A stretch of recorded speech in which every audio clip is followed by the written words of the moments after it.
Sekarang line up dengan ada Zaid kan. So itulah. Itu je lah. Todak, do you miss me? My roommate Zaid, I miss you so much. I miss you. But I need to move on. I already have new roommate, Gary. Untuk Todak, harap kita dapat memeriahkan MPL and dapat bagi game yang intense lah. So harap korang dapat bounce back untuk lawan kita orang. Okay guys, untuk fan-fan CG, jangan lupa, dan Todak, jangan lupa beli, bukan beli tau, mesti beli tiket dekat website MPL MY Season 16. Sebab apa? Sebab match depan saya melawan saya punya bekas teammate. Saya pun tak tahu saya dah move on ke tak. Cuba korang minggu depan beli lah guys.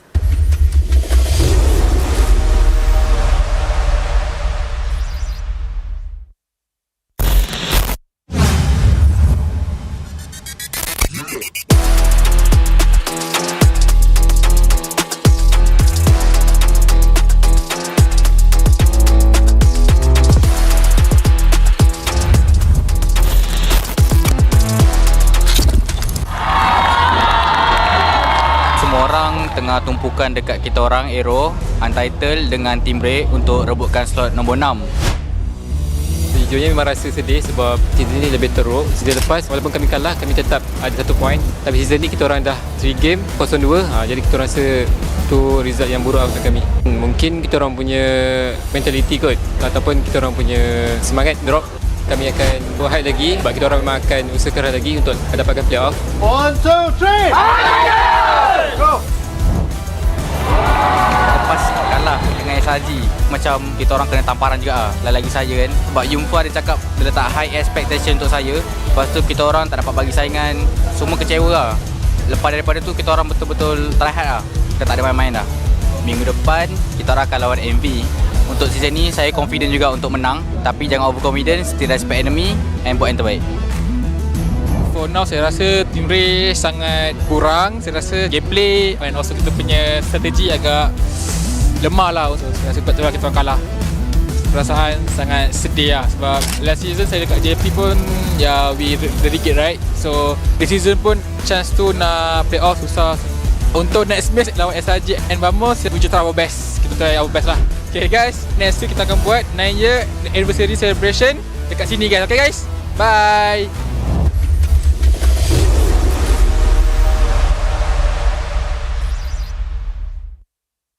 This is the most dangerous planet in the universe. And you've come to hunt an apex predator.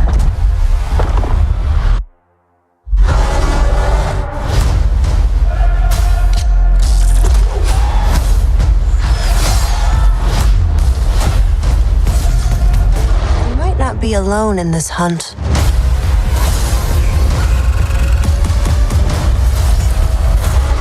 Predator Badlands, only in cinemas.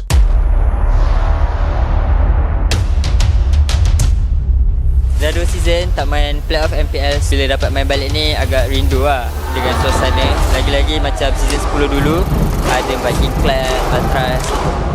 MPL Homebois ni makin season makin kompetitif lah. Season sebelum ni kita boleh tengok macam Homebois dengan SRG win streak. Tapi season ni tengok, even nak tahu slot playoff dengan apa bracket pun dah minggu 5 kan. Tak tahu lagi. So bagi saya season ni lagi kompetitif. Kick semula. Dapat imam. Percaya teriapel nyawanya. Mencari Reza. Kita orang rasa macam dah tak fikir apa lah. Dah tak ada pressure macam-macam match yang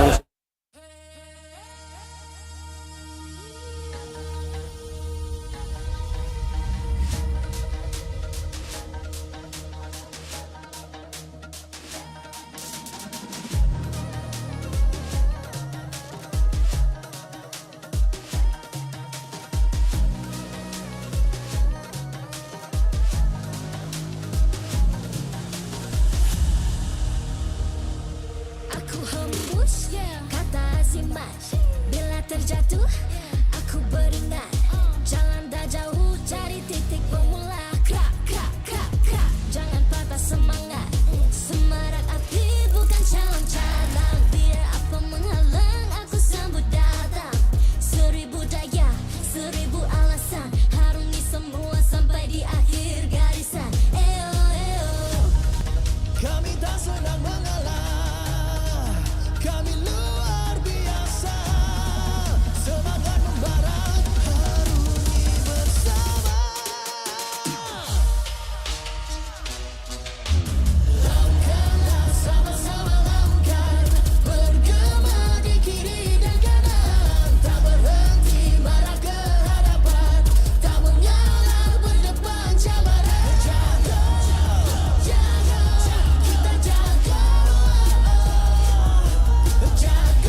Watch me, hype me, gotta give it all. Don't matter how many times I fall, gotta get back up. Yeah, yeah, gotta go. I can hear them calling, now I gotta serve. Mess with my clique, now you get what you deserve. We keep it tight, we keep it cool. They got me and I got them too.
Aku hembus, kata si Mas.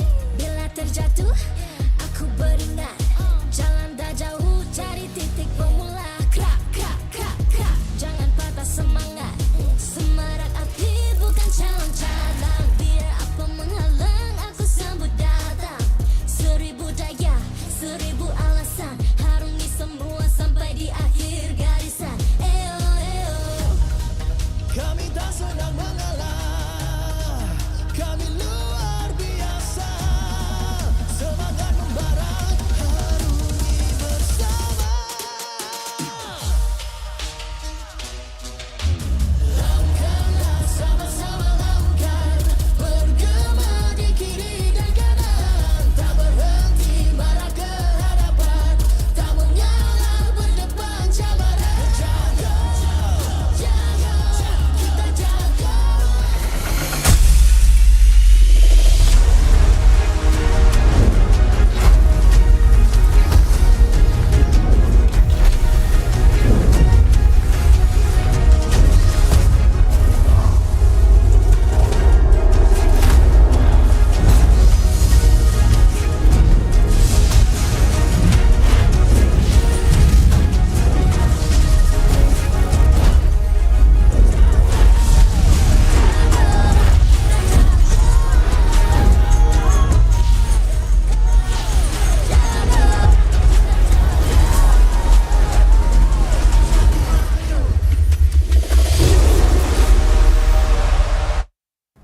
MPL Malaysia Season 16 is powered by Moonton.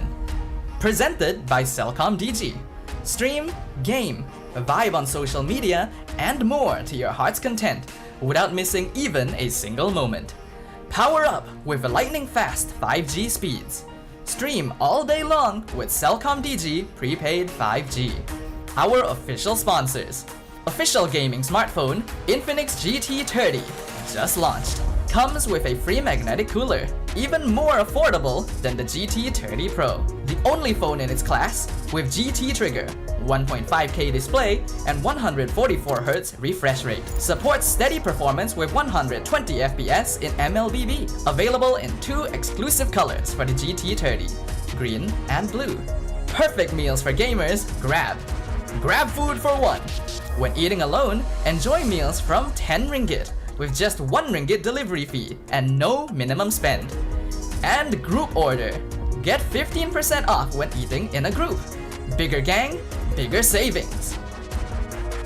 Our esports partners, 100 Plus, Ferry, and Yamaha. And thank you to all our strategic partners, CeraVe, Nando's, and Playas. Predator Badlands, in cinemas on 6 November. An action-adventure horror set in the future on a deadly remote planet. Predator Badlands follows a young predator outcast who finds an unlikely ally in Tia as he embarks on a treacherous journey in search of the ultimate adversary on the most dangerous planet in the universe where everything is trying to kill you. Catch Predator Badlands in cinemas 6 November.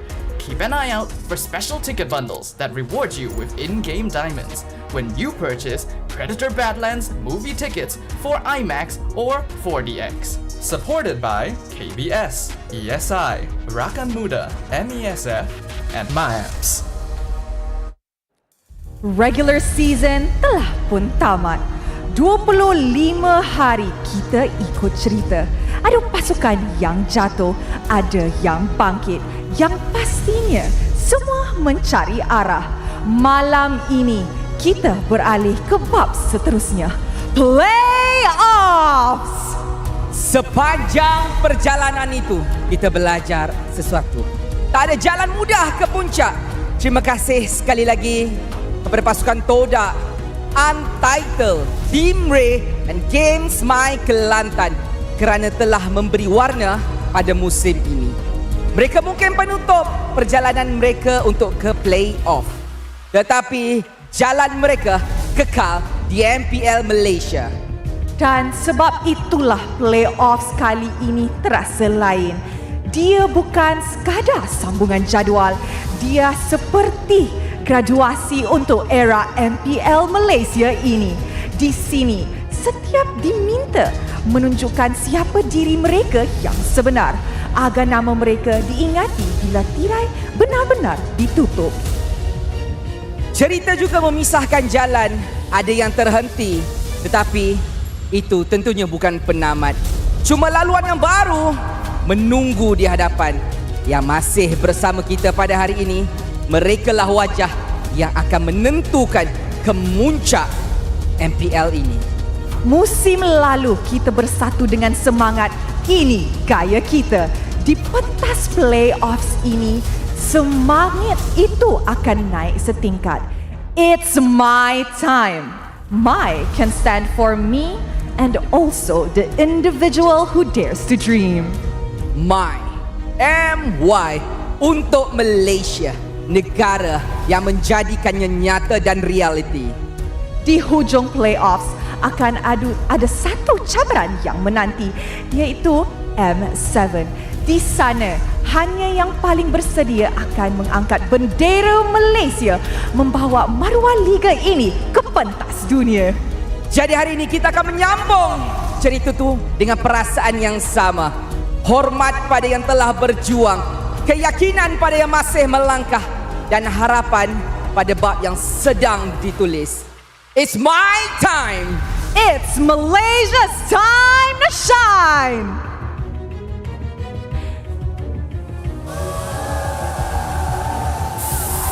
Kita buka tirai dengan dua perlawanan upper bracket quarter final. Menang, melangkah ke hadapan, silap langkah, terpinggir, dan era baru tetap mara ke hadapan. Homebois dan Monster Vicious. Kedua-dua pasukan menutup liga dengan kekalahan kosong mata pada aksi akhir. Atas kertas mereka seimbang sama, namun naratifnya berbeza. Homebois mahu memadam keraguan yang menghantui hujung musim. Kali ini Monster Vicious mahu mengekalkan api yang marak membakar lebih dari satu malam dan meninggalkan jejak di playoff. Hari ini siapa yang berani membuktikannya? Untuk upper bracket quarterfinals yang seterusnya, Team Vamos menentang AERO Esports. Musim lalu, AERO menyingkirkan Vamos daripada playoffs. Sebuah momen yang masih diingati. Musim ini, Vamos datang dengan wajah berani, mask off. Tiada sembunyi, marah terus. AERO pula masa lagi mencari formula kemenangan yang konsisten, bukan untuk satu hari, tetapi rentak yang boleh membawa mereka ke garisan penamat. Dengan impian M7 kini tiba, setiap keputusan menguji kematangan, ketenangan dan keyakinan.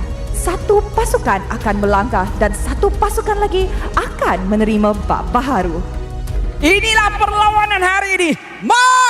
Amsterdam, are you ready? With everybody ready, let the playoffs begin!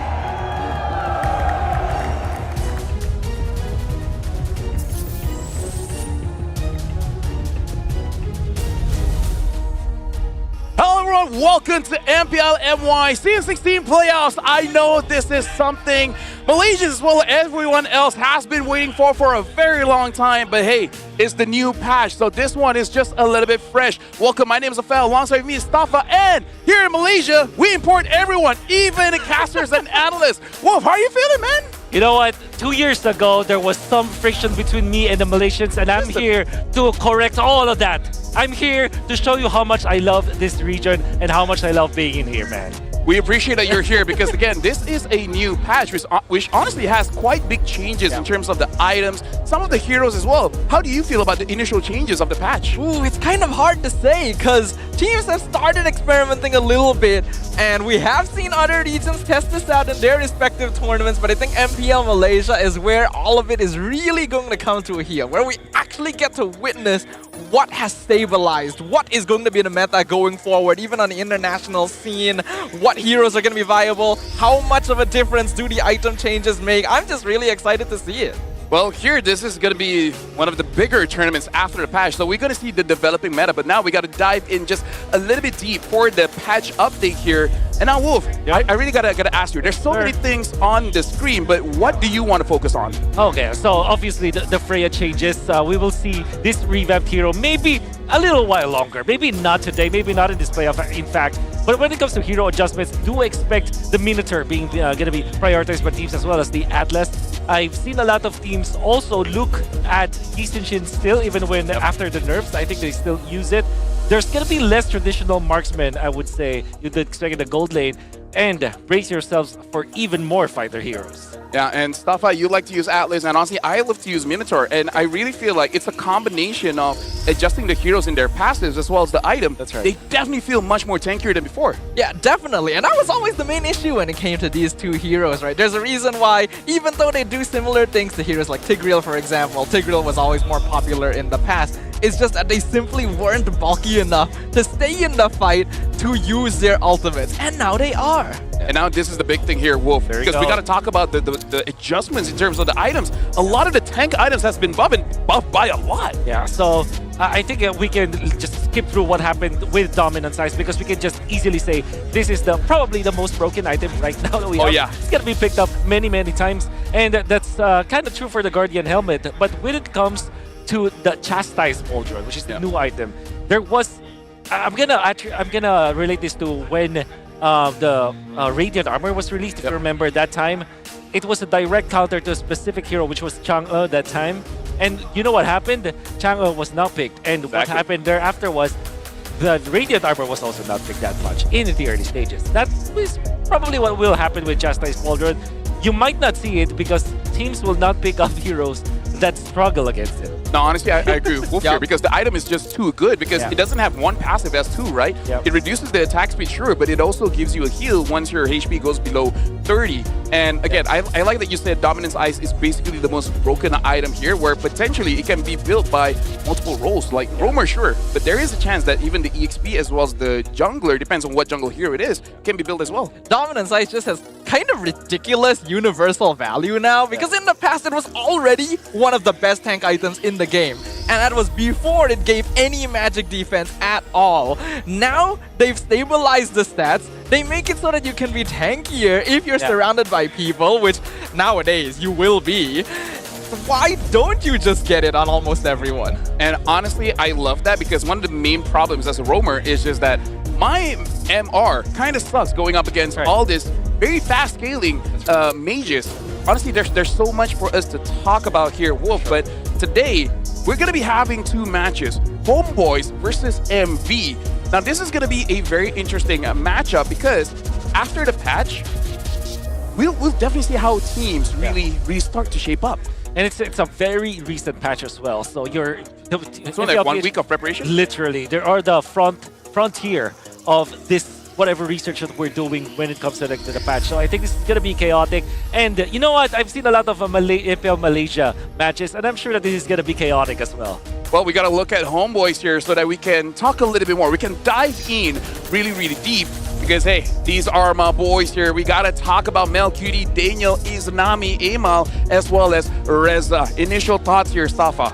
I think that Homebois has the opportunity to make use of this new patch, though they might not be the team that maximizes the benefits from it. They've already been known to be more of a pickup style team. They like playing more standard lineups. Melqt can play fighters, but you definitely know he prefers scaling marksmen, which are not in a very good place in this patch. I do think, however, the flexibility of Amal and Izanami are going to play a very big role since the hero pool is just up in the air. Yeah, honestly, Homebois, I agree with you because their style doesn't really suit the meta where if you want to play pickoff against a lot of tanky heroes, probably not the best. So we do have to see how do they readjust, essentially.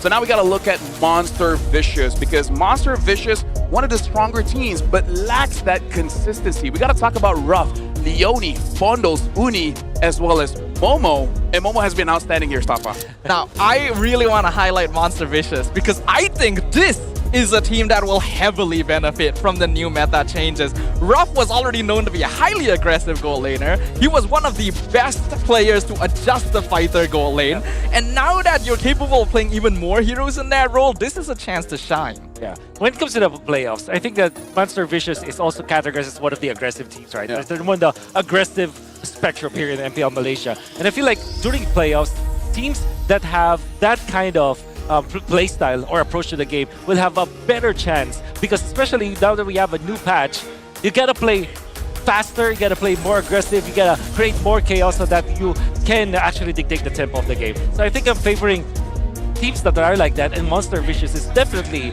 a team that I'd like to watch in that regard. Honestly, it's a team that we want to watch internationally because they do have that potential, but playoffs after playoffs after playoffs, something happens in day number one and they just couldn't do it. But this time, they have Momo though. Even the coaching staff said, we pick up Momo because he's very stable, so he might be the key of them basically not throwing in day number one. I mean, this might be a return of the fighter meta, and we're talking about fighters, and we're talking about sandbags, we're talking about playmakers. Momo is the face of the book itself. He has been shining this entire season, and I doubt that he's going to get that shine dulled anytime soon.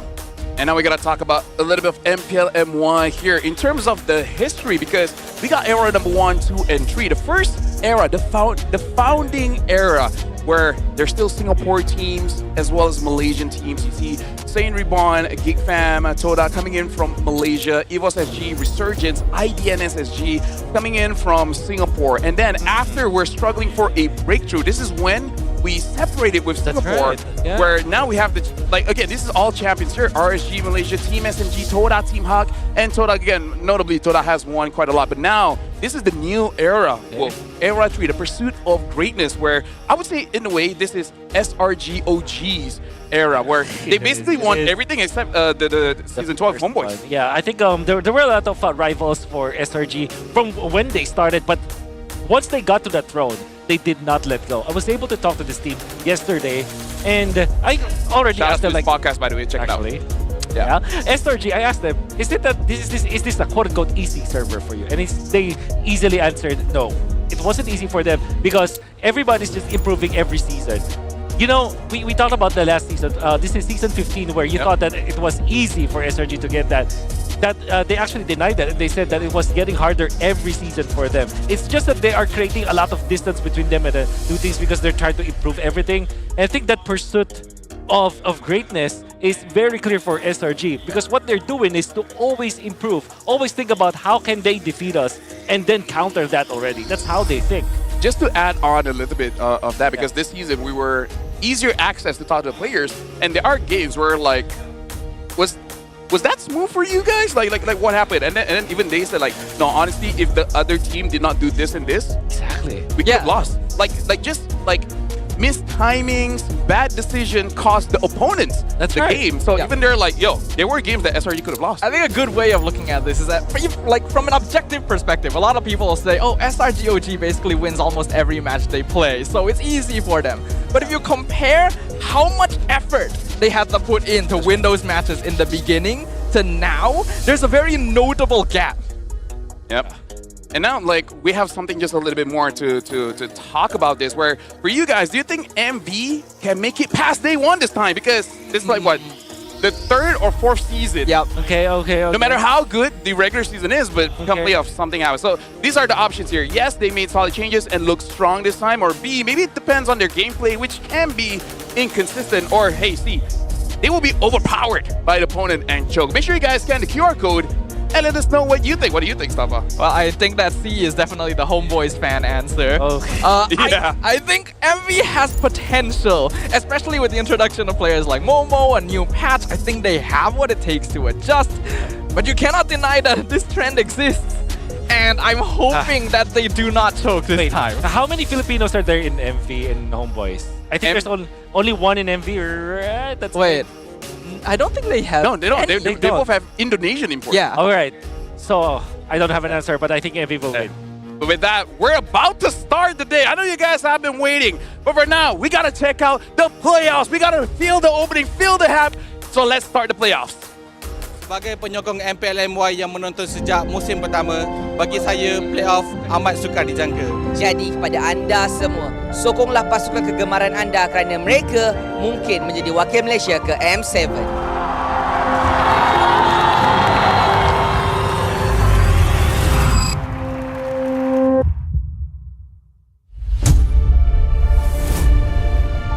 MPL MY, tempat lahirnya para pemimpin dan legenda.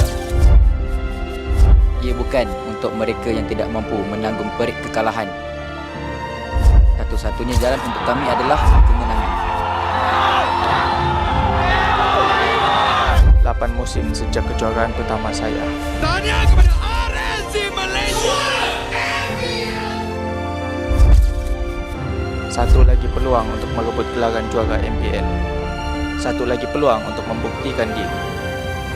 3 musim menjadi juara bersama Todak.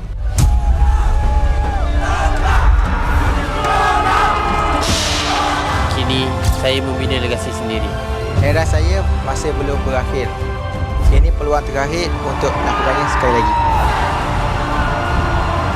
Tiada apa yang mustahil selagi hayat di kandung badan.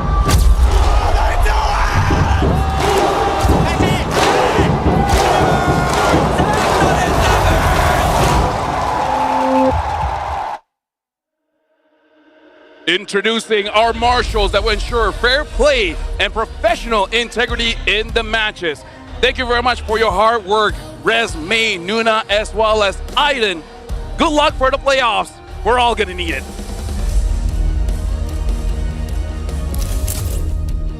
Homeboys.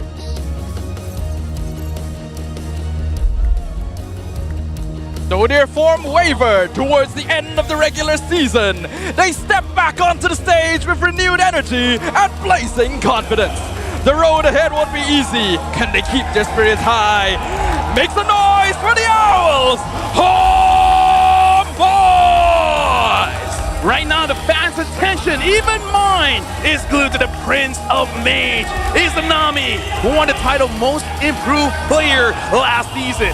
Their mission is clear: to reach the grand finals and once again represent Malaysia on the world stage.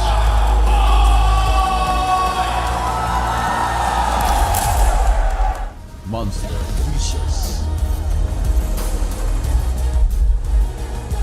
The Monsters return to the playoffs with fresh fire and unyielding determination. past wounds have become lessons, and this time they enter with sharper focus and clear intent. They step forward with renewed spirit under one mission: to redeem their past.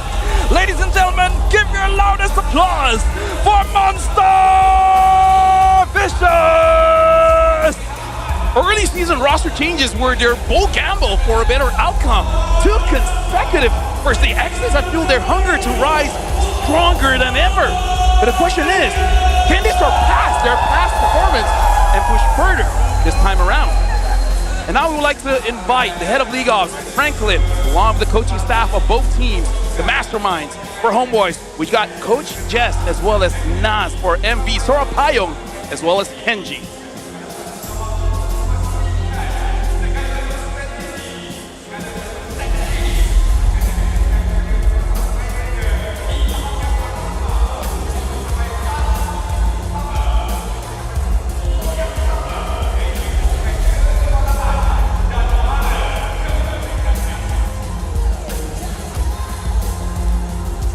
And now let's keep it going with fist bumps between the teams. This is going to be the first match of the playoffs this season. Both teams are going for greatness. Both teams wants to go to the world stage, but both teams have to survive day one.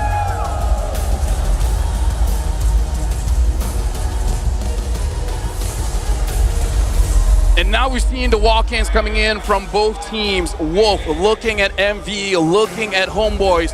They look absolutely ready for today. But hey, you've been doing this for quite a while. What's the big difference here between the regular season and going to the playoffs? Especially that you have like, what, 3 weeks? Almost a month worth of break. Right. A massive difference, because you can really discount whatever happened in the regular season with just 3 weeks and then a patch to go with it. This will be a totally different scenario. You can even say that this is a totally different tournament now. And Homeboys versus MV, they have to show how much they have adopted during that break. Couldn't have said it myself, but now we got to look at a team head-to-head here. Both teams have played 9 matches.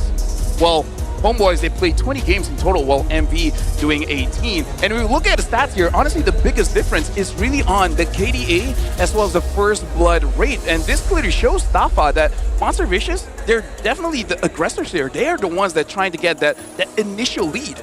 Yeah, Monster Vicious as a team generally has a playstyle that likes rotating together and playing off of each other's momentum. While when the season started, they weren't particularly known for having strong early games, as time moved on and they became more aware of the style that they want to play, especially on double fighter side lane compositions. It allows them to be very, very active across the map. If Ruff is on a fighter, you can expect him to already be on the other side of the map, even at that first turtle fight, to get things going. Something that I do have to note here, Wolf, I guess my subjective opinion is that Monster Vicious, they look their very best when their roamer, Leone, gets a Grok. He's good on other heroes, but when you have the Grok, a different team, man. Yeah, I think it's mainly because of the vision that you provide, and there's a lot of mastery.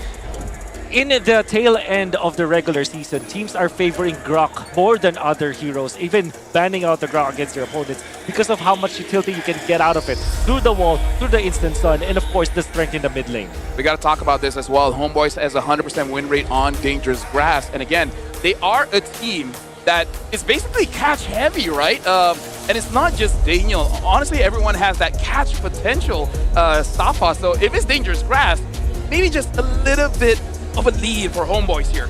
Yeah, I personally believe that as well. Not to mention that with the recent adjustments, we also know that Hilda is a hero that has been changed quite notably, and this is one of Reza's specialties. He quite likes playing Hilda in the EXP lane, so Dangerous Grass benefits that. It benefits Homeboys' style of going for very pick-off oriented gameplay, and I am wondering if we're still going to see that, because in general we haven't actually seen a lot of Hilda after the revamp. Yeah, but it's mainly because of the fact that Hilda usually is used in the roam role, but now there are stronger heroes.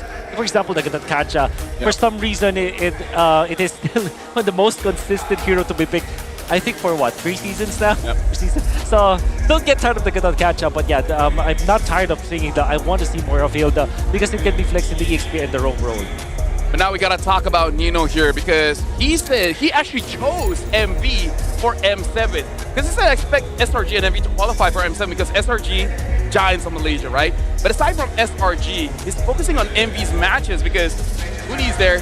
I'm guessing they scrim a lot. And for him, he's an incredible player, especially in terms of mechanic. And Momo, man, Momo is a very steady EXP here. Do you agree with Nino, Stafa? Yeah, I 100% agree, definitely. I think we've already seen clips where Uni's mechanics alone have gotten him noticed on the international scene, even though he hasn't had a lot of experience up there in the first place. So the fact that he's already caught attention means that we need to give him that attention span, give him that time in the spotlight. And Momo, I think he just speaks for himself. He's had international experience. Yeah. It's his first season outside of Todak, and he's already popping off, showing us that he is capable of adjusting to different environments. You know, there was a time where I'm always part of the international broadcast, and Momo's always part of the international representation of Malaysia as well. I'm actually surprised to see him in a different look. I think there was a different hairstyle for him. But he looks really good right now. And the fact that another international player, potentially, that's Nino, who also is representing Indonesia, right? From from Alter Ego. I mean, the fact that he recognized this guy because they have been playing against each other for a long time as well. It's there's a lot of respect between the two. Let me just say, this is a fun fact for you, Wolf. Okay. Todak is kind of like the TNC of Malaysia. It is said that whoever gets out of Todak, they get into their primes. We don't know why. Like every single player that got out of Todak, they become superstars. Okay. From MV, Ralph was Todak, Momo was Todak, Chico was Todak. So Todak a star maker. Yes. You know what? Best way to put it. Best way to put it. Thank you very much. But now, ladies and gentlemen, we are 5 seconds going into the draft, where this is going to be the first draft of the new patch in this MPL MY playoffs. So we got to look at the map first, and Wolf will be having a lot of conversation here for sure in terms of how we want to discuss this developing meta. Okay, so it's going to be dangerous. 100% win rate for Homeboys. A very bad win rate here for MV. And like we said, despite the Yi Sun-Shin being nerfed, it still is the first ban for MV. And now you also have the Grok, which you also talked about earlier on. Now it's going to be tricky because what do you first pick here? Do you want to pick up the Jushin first? Or do you want to pick up something like a Lancelot for Homeboys? Honestly, it is pretty open because the main carries for Homeboys is Nami as well as Amal. They have the option of delaying just a little bit because their hero pool is substantially bigger. But I do have to say, I kind of like Homeboys the best when they do get a Jushin. But yeah, we got to talk about the bans here as well, Wolf. Like, yes, it's meta bans, but at the same time, these are heroes that the opposing side has shown that they can carry. Yoni with the Grok, Fanny on Uni, and Ema, honestly, if he gets his hands on Hayabusa or Yi Sun-Shin, kind of unfair. Yeah, but at the same time, I feel like it's a bit difficult to target focus Amal's hero pool because yes, he plays a really mean assassin, but he's perfectly fine on heroes like Baxia and Fredrin, and we've already pointed out heroes like Benedetta before in the past. He does not have a hero pool issue. Getting rid of a lot of junglers might help their case, but I wonder if MV is focusing too many of their eggs in one basket. Yeah, at the same time, okay, is that I hear Hilda? Okay, so this is either Jushin or Lancelot. I almost prefer Lancelot because it feels like MV is setting it up, right? Yeah, that's right. But however, there is also a chance of going the utility jungle route for MV if they do give out the Lancelot. What will happen is maybe they'll get Jushin with the Lapu-Lapu or with the Fredrin eventually. I wonder how much. Is Lapu-Lapu even a priority pick here? Oh, bro. Here in MY, even Cram first picks it. Okay. Lapu is top tier. Yeah. How about the Dragon? Oh, it's Baxia. The Dragon appeared just a little bit later, but I believe that they can use it. So now, Stafa, like you said as well, is it really a good idea to just ban out the AML's hero? Because now, even the Baxia got picked, but knowing Coach Jess, it doesn't have to be in the jungle. Yeah, it's not necessarily the case, though I feel like it is more likely to be in the jungle than anything. Yes, you could flex it into roam, but I don't think that's really Daniel's style. Maybe Reza could pick it up depending on the matchup, but we did see something like we remember when we were casting MCCM, and they paired up things like the Baxia with the roam Hellcurt, right? Then you can go for really aggressive roam options, which is something that Daniel could actually pull out. So now, Wolf, MV, they open up with the Gatot as well as the Granger. I would say a very safe opening. But neutral. But what do you feel about them, like, basically shying away from double fighters quite early on? This is mainly because they don't know which jungler is picked up by Homebois. So the thing with Granger is that it is a marksman for sure, but it can actually thrive even in a double fighter setup in a way that you are still very stable. You have a good lane, because the idea why you go for the double fighter setup anyways is to win the lanes anyways. So that's why they pick up this very neutral, very balanced hero. It's going to be Phobius and Kimi still hiding the fact that this backshot can be played in the jungle role. Now MV has to make a decision. Do we commit? Do we take out the Yuzhong or the Lapu Lapu now, or take the Lancelot for ourselves and hard commit to that assassin jungler playstyle? I like Homeboy's pick up here because I really feel like Phobius we haven't seen for a while, but I kind of feel like, especially with the changes of items, I've seen Phobius getting quite tanky. And in a way, it counters wherever MV wants, especially Momo, because Momo loves the Arlet. Yeah. So they're kind of like challenging. Do you still want to pick up the Arlet? Yeah, it's kind of a pick up to prevent things from happening, because they know it's quite likely MV will go into more of an assassin, and then the Granger's already there, which Phobius does handle fairly well, so they're just grabbing this in advance, and then they're getting rid of heroes that are going to cause it trouble in lane later on. I'm expecting bans out of things like Esmeralda, banning out things like the Lapu Lapu, just to make sure that Reza will have a good time in lane. So, different playstyle, different approach for two teams in their opening picks. For Monster Vicious, what they want to do is to pick up the neutral / balanced heroes. And by the way, that was Mr. Kenji Villa, formerly known as Villa of Southeast Asian Games 2019. You probably know him, Lafel. Yeah. This is a Filipino that's actually the analyst for MV, a former gold medalist for the Philippines. Clutch time Kenji now. All right, yeah. Okay, now I remember. All right, so Monster Vicious.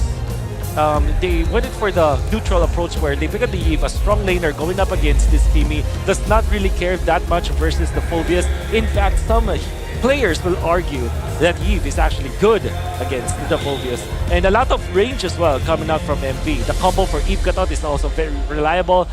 This 3 picks coming out from MV gives me M65. Something that I do like Bondo's here, he really likes to get those lane-winning matchups because he does like to deny farm from the opposing team as much as he can. So I really feel like for MV here, I like that they're starting off as safe as possible, and MV as well as Homebois, they understand each other that much that they're banning honestly based off each other, because Cho, we do not want to see Daniel on that Cho, and Momo can basically use anything and everything, understanding that this glue can be a problem for both the Boxy as well as the Phobius. The Phobius. They want to win the XP lane battle. I think that the right approach here for Homebois is to ban the Yuzhong afterwards. I think that's the hero that can actually match up against the Phobius. Another hero that can also be played in the XP lane role is this Alice. However, Alice Eve is a good combo. They might just have overload when it comes to the magic damage, but that is actually a good combo. Alice and Gatot Kacha also is a good combo. Yep, love it, honestly. Yeah, I really like what I'm seeing right now, because we already know MV is basically the pinnacle of teamfight in MPL Malaysia. They love 5v5 death balling, and they will always try to draft to enable that. That's why they're so good when it comes down to those double fighters side lanes. They're not going for that this time around, but because they have the Granger, they want to play artillery. They already have really good zone control with the Gatot Kacha and the Eve, so if they pair that up with another dive EXP laner like the Alice, it'll be a very solid comp. Honestly, like, there's so many options here, Wolf. It's really just pick your poison. Now, this is very interesting. Akai ban. Even I don't see this coming. Wow. What do you think about potentially Akai jungle for MV? Would that have kind of ruined Homeboy's lineup? Maybe if they wanted to pick up the Fredrin as their jungler. Maybe that is their plan. And they're... Oh, Midnight's there. Why is he here? Why is he? Hey, come on, here, man. Gaming Gladiators coaches hanging out? Oh, there's the Arlet.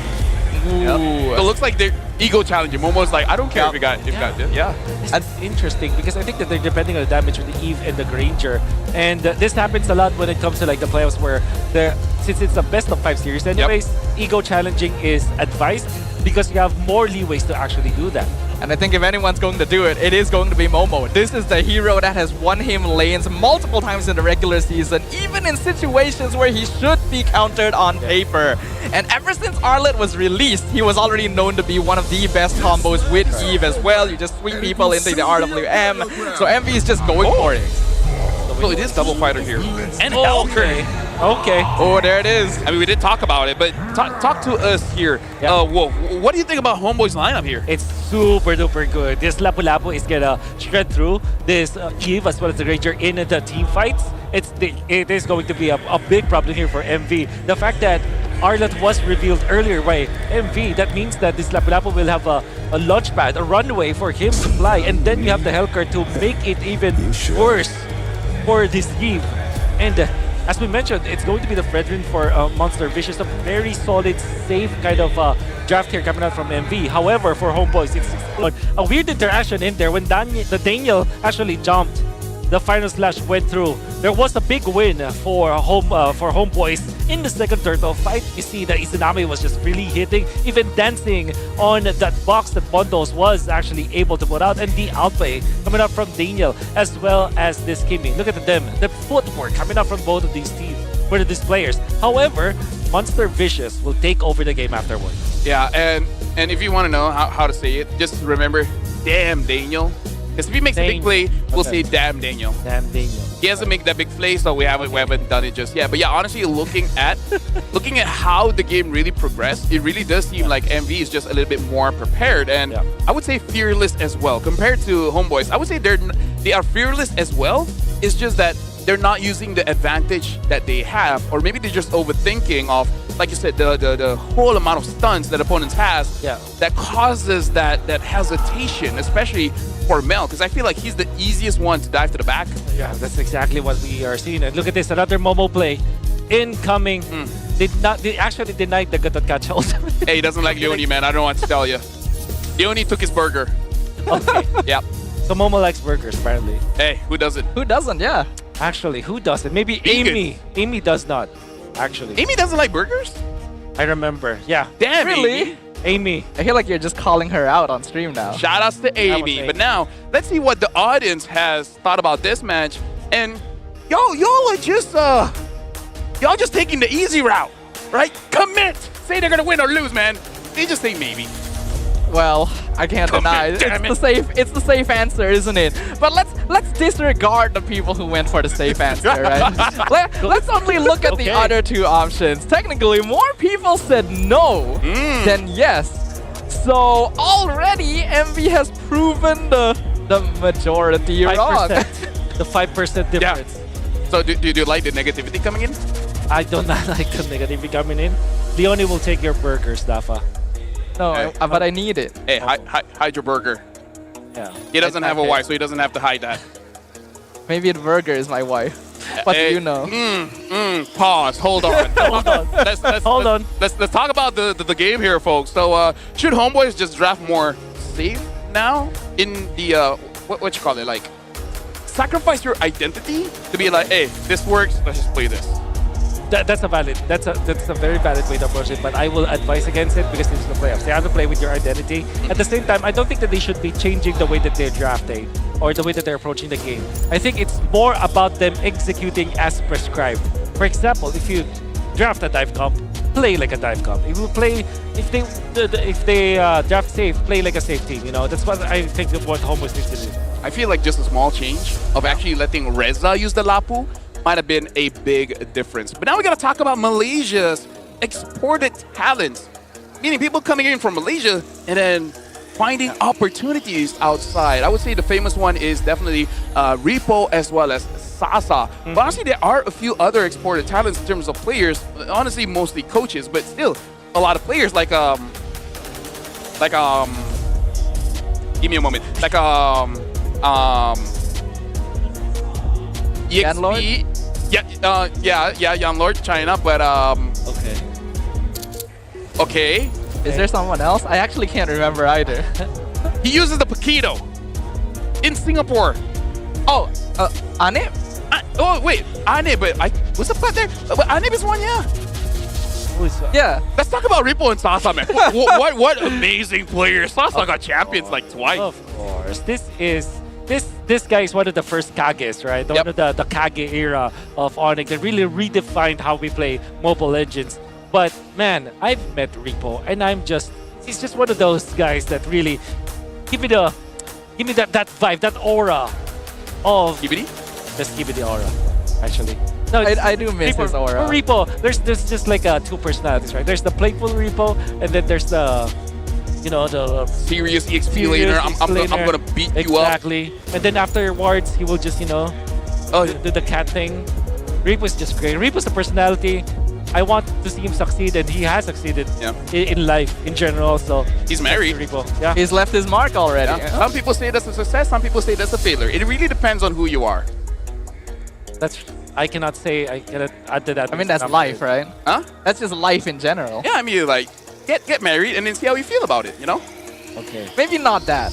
Hopefully it works out. But now we gotta talk about the coaches here, because I feel like for MV, they're definitely in a very positive state here. Okay. But for Coach Jess, let me just give you a bit of information here, Wolf. He's the kind of guy that will go for wild, out of this world strategies to try and surprise the opponent. Which, to be fair, get number one, kinda ish. Yeah. I'm just worried if the players were surprised as well. It's like, wait, what?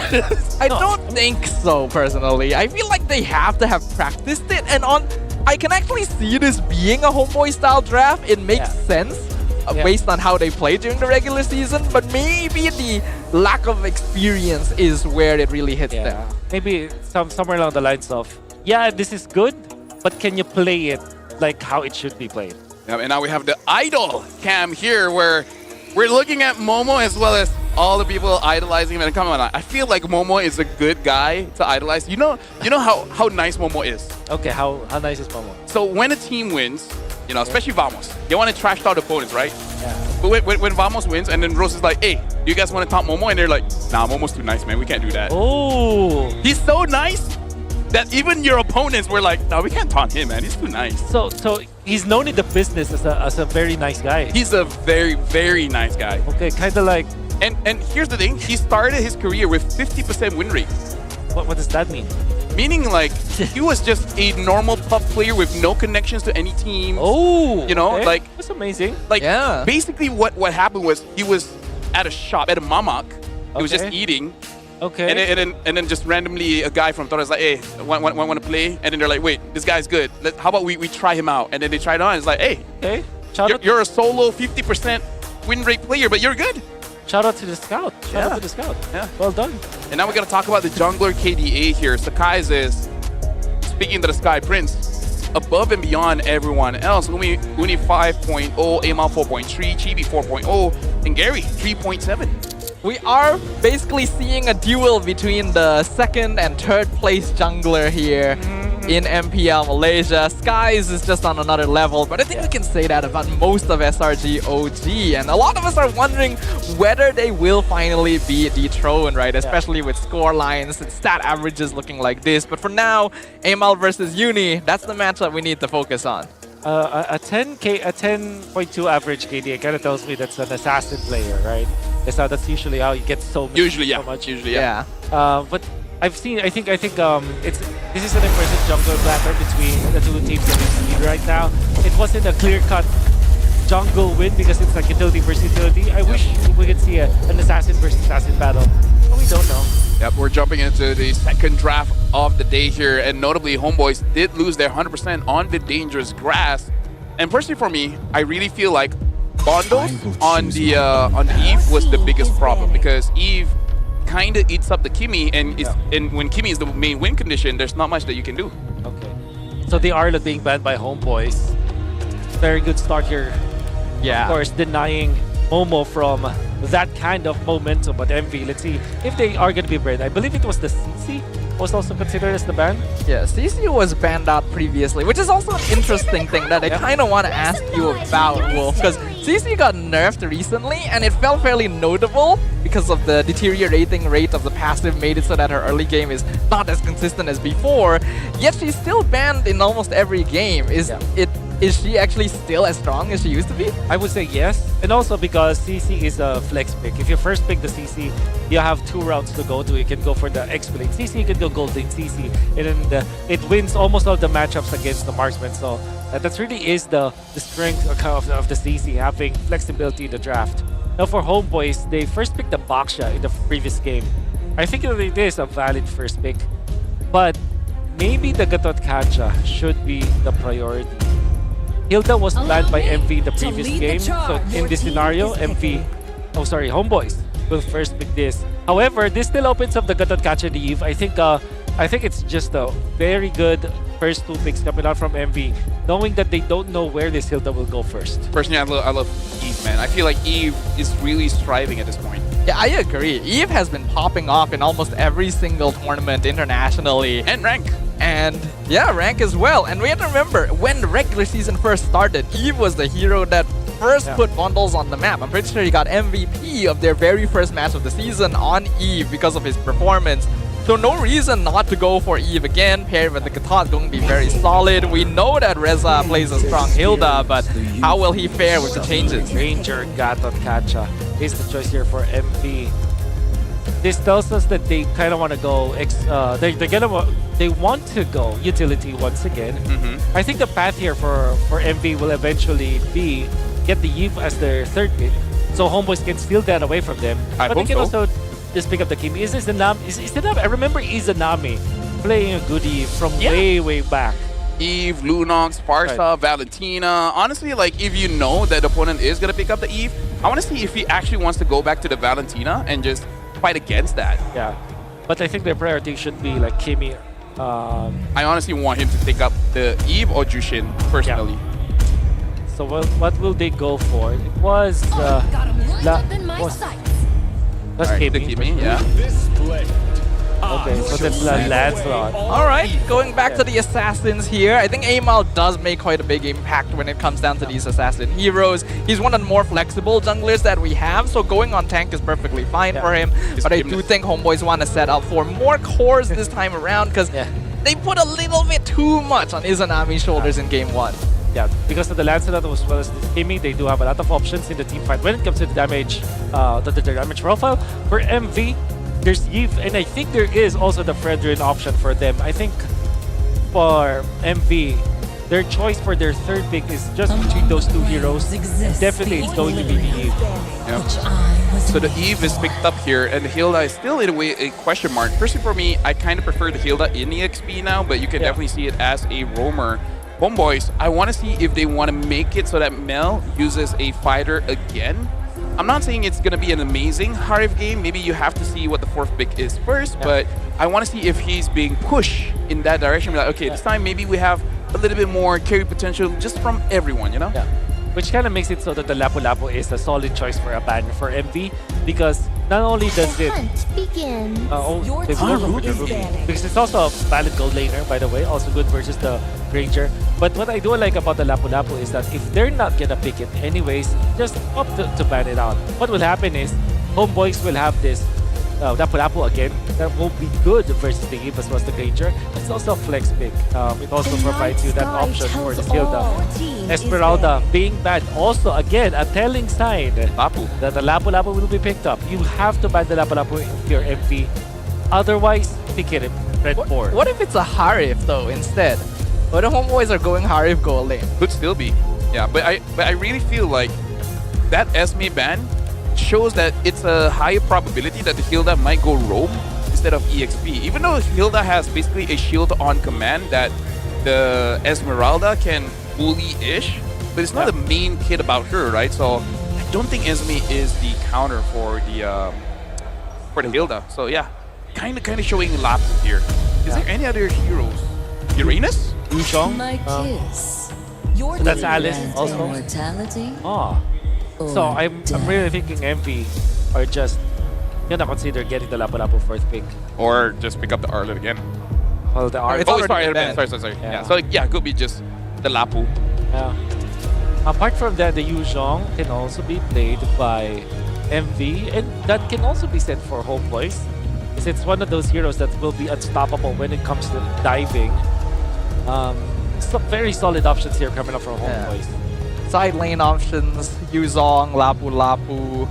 Terizla, a little less common, is still up there. Glue as well was actually banned in game 1, still is open. Could be a pretty good option into the Hilda as well for Monster Vicious. Baxia gonna be the final ban. Gonna be happy to give up the Fredrin here.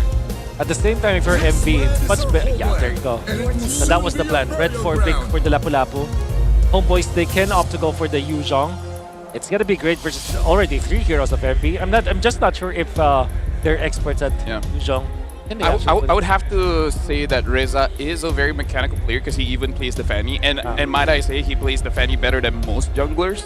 Wow! So I'm really hoping that he can, because he comes from other games, you know. So just I see. Yeah. So he's just a true gamer. Yeah. True gamer. Yeah, he has experience in other titles as well. Yeah.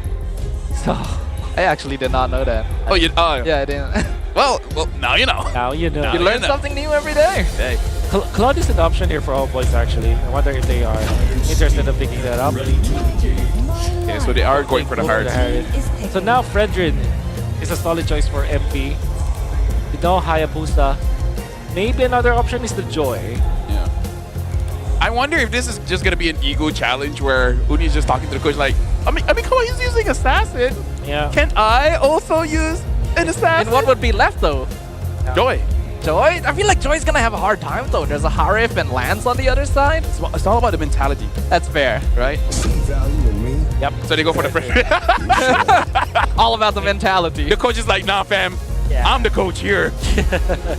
So we did see the Fredrin being picked up, and that's also what we figured that they will pick up. I think Homeboys they have drafted a very comfortable draft, but I think MP has the more solid option. But it's still very execution dependent. In a way that if they don't have enough farm on the Granger, if the Eve is constantly getting jumped by this Lancelot, then they will not have a good time. Other than that, I think this is a very safe option here for the side of Monster Vicious. Yeah, honestly, looking at the draft and the previous performance, I have to agree, because it looks like they got like 80% of their previous draft. The only one that they didn't have is the Arlet, and they had to substitute it with a Lapu? Talk about a good substitution. Yeah, honestly, not a bad swap at all here. But Homeboys have basically revamped their lineup entirely, going for a more damage-heavy style. Will it be enough? We're jumping into game number 2 of our first Best of 5 series here in the MPL MY Playoffs. Ladies and gentlemen, Homeboys versus Monster Vicious. Something to note here, it does look like Homeboys, they have adjusted where Daniel is going to be using a front line instead of a pick-off hero. So I do want to see how this changed the dynamics of the team. Looking at Reza using this Hilda, already getting some vision, trying to disrupt just a little bit. But as we saw in the previous game, it should not affect the grand scheme of what Envy wants to do either way. But they do get the taunt on Daniel. Revitalize comes out on Leone, and Ruff is here. He picks up first blood, rotating from the goal lane.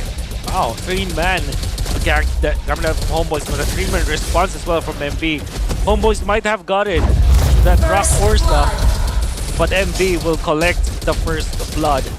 With all due fairness though, that is gonna benefit the jungler of Homeboys much better. Because even when they gave up the first blood, the fact of the matter remains, this Lancelot is gonna have a faster farm compared to the Fredrin. Oh yeah, for sure. And as the high loss, kind of like a situation in AOT where Levi just asked someone else to die for him. It's the same situation, you know? I'm sorry, I'm not aware of AOT. All right, well, spoilers, but I think that's on you. It's been years now.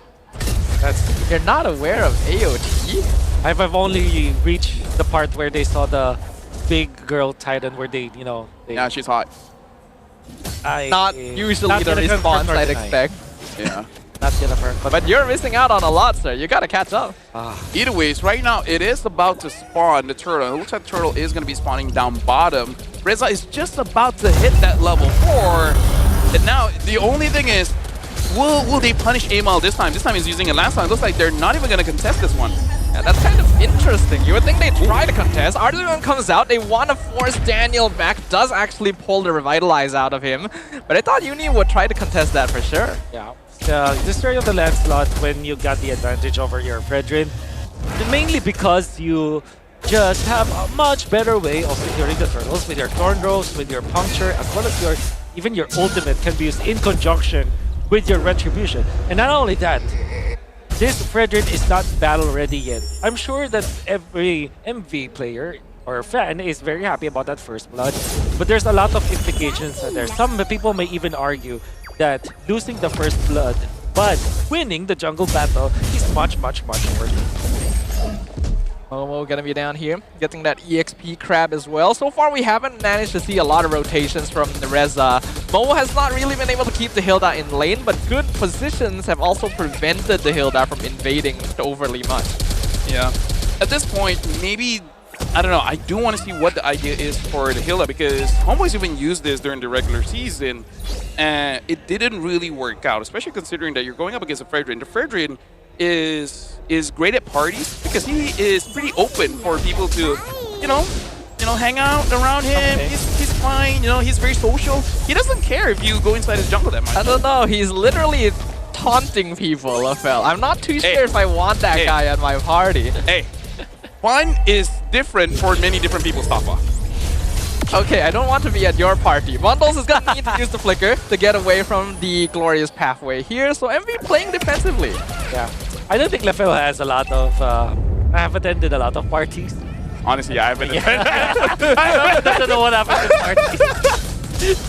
I mean, I assume that he'll be good at a party. I mean, he's good looking, so I thought good looking people have a good time in parties. Am I wrong? I wouldn't know because I'm not good looking. Hey, that's why we're analysts, man. Hey! Anyways, Turtle. We're casters, the only parties we attend are MLBB 5-mans. Turtle, now gonna be contested. Flicker, Landtaker onto Reza from Momo. 2-man taunt from Leone into the art of the air. Izanami goes down. Glorious Pathway is too late. AOG comes in. It's cancelled out straight away, but the damage is building up. Bundle's gonna be targeted down, and Eve will fall. Reza now in some trouble, gets haunted away as well. And MLQT doing good damage, but it's not quite enough. It was already over by the time they got that first catch. I don't know about you, Wolf, but Eve's gotta go. Eve's gotta go. That's gonna be an important pickoff on the Eve. However, MV have found the right opening afterwards. It was questionable when you see the Lapu Lapu use the flicker onto a Hilda. That's usually not gonna be the case, but the follow-up was there. I think that Homeboys got so distracted of that Lapu Lapu that they dialed in, and because of that, they cannot catch a found a good opening, and Ruff taken out by Mel Cutie in exchange. You can sense some animosity there. A little bit. Like, it's almost unnecessary, but he's like, nah, I'm going for it. I mean, he knew that Ruff had already used Flicker previously, so he could just full dive, punish the Granger for walking that far up when he knows Mel QT can just run him down. I mean, like, this is the thing about MV, man. Like, confidence is good and bad, right? And with Monster Vicious, we definitely see both sides. Yeah. Sometimes when you overextend, there's a lot of punishment, and I think that out of all of the heroes for Homeboys that you would give a farm to, you don't want to give it to a Harith, especially at this stage in the game. There's going to be the second turtle that is incoming, and the fact that you will have more items for your Harith to be activated in that next team fight, it's going to be scary. So right now, I feel like, my personal opinion here, Stafa, but I feel like Homeboy should start the fight by using the glorious pathway straight onto Bundles and try to get something off of that.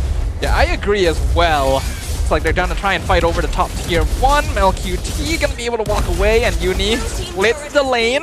Free tower going over to MV. Next turtle still a little while away. Yep.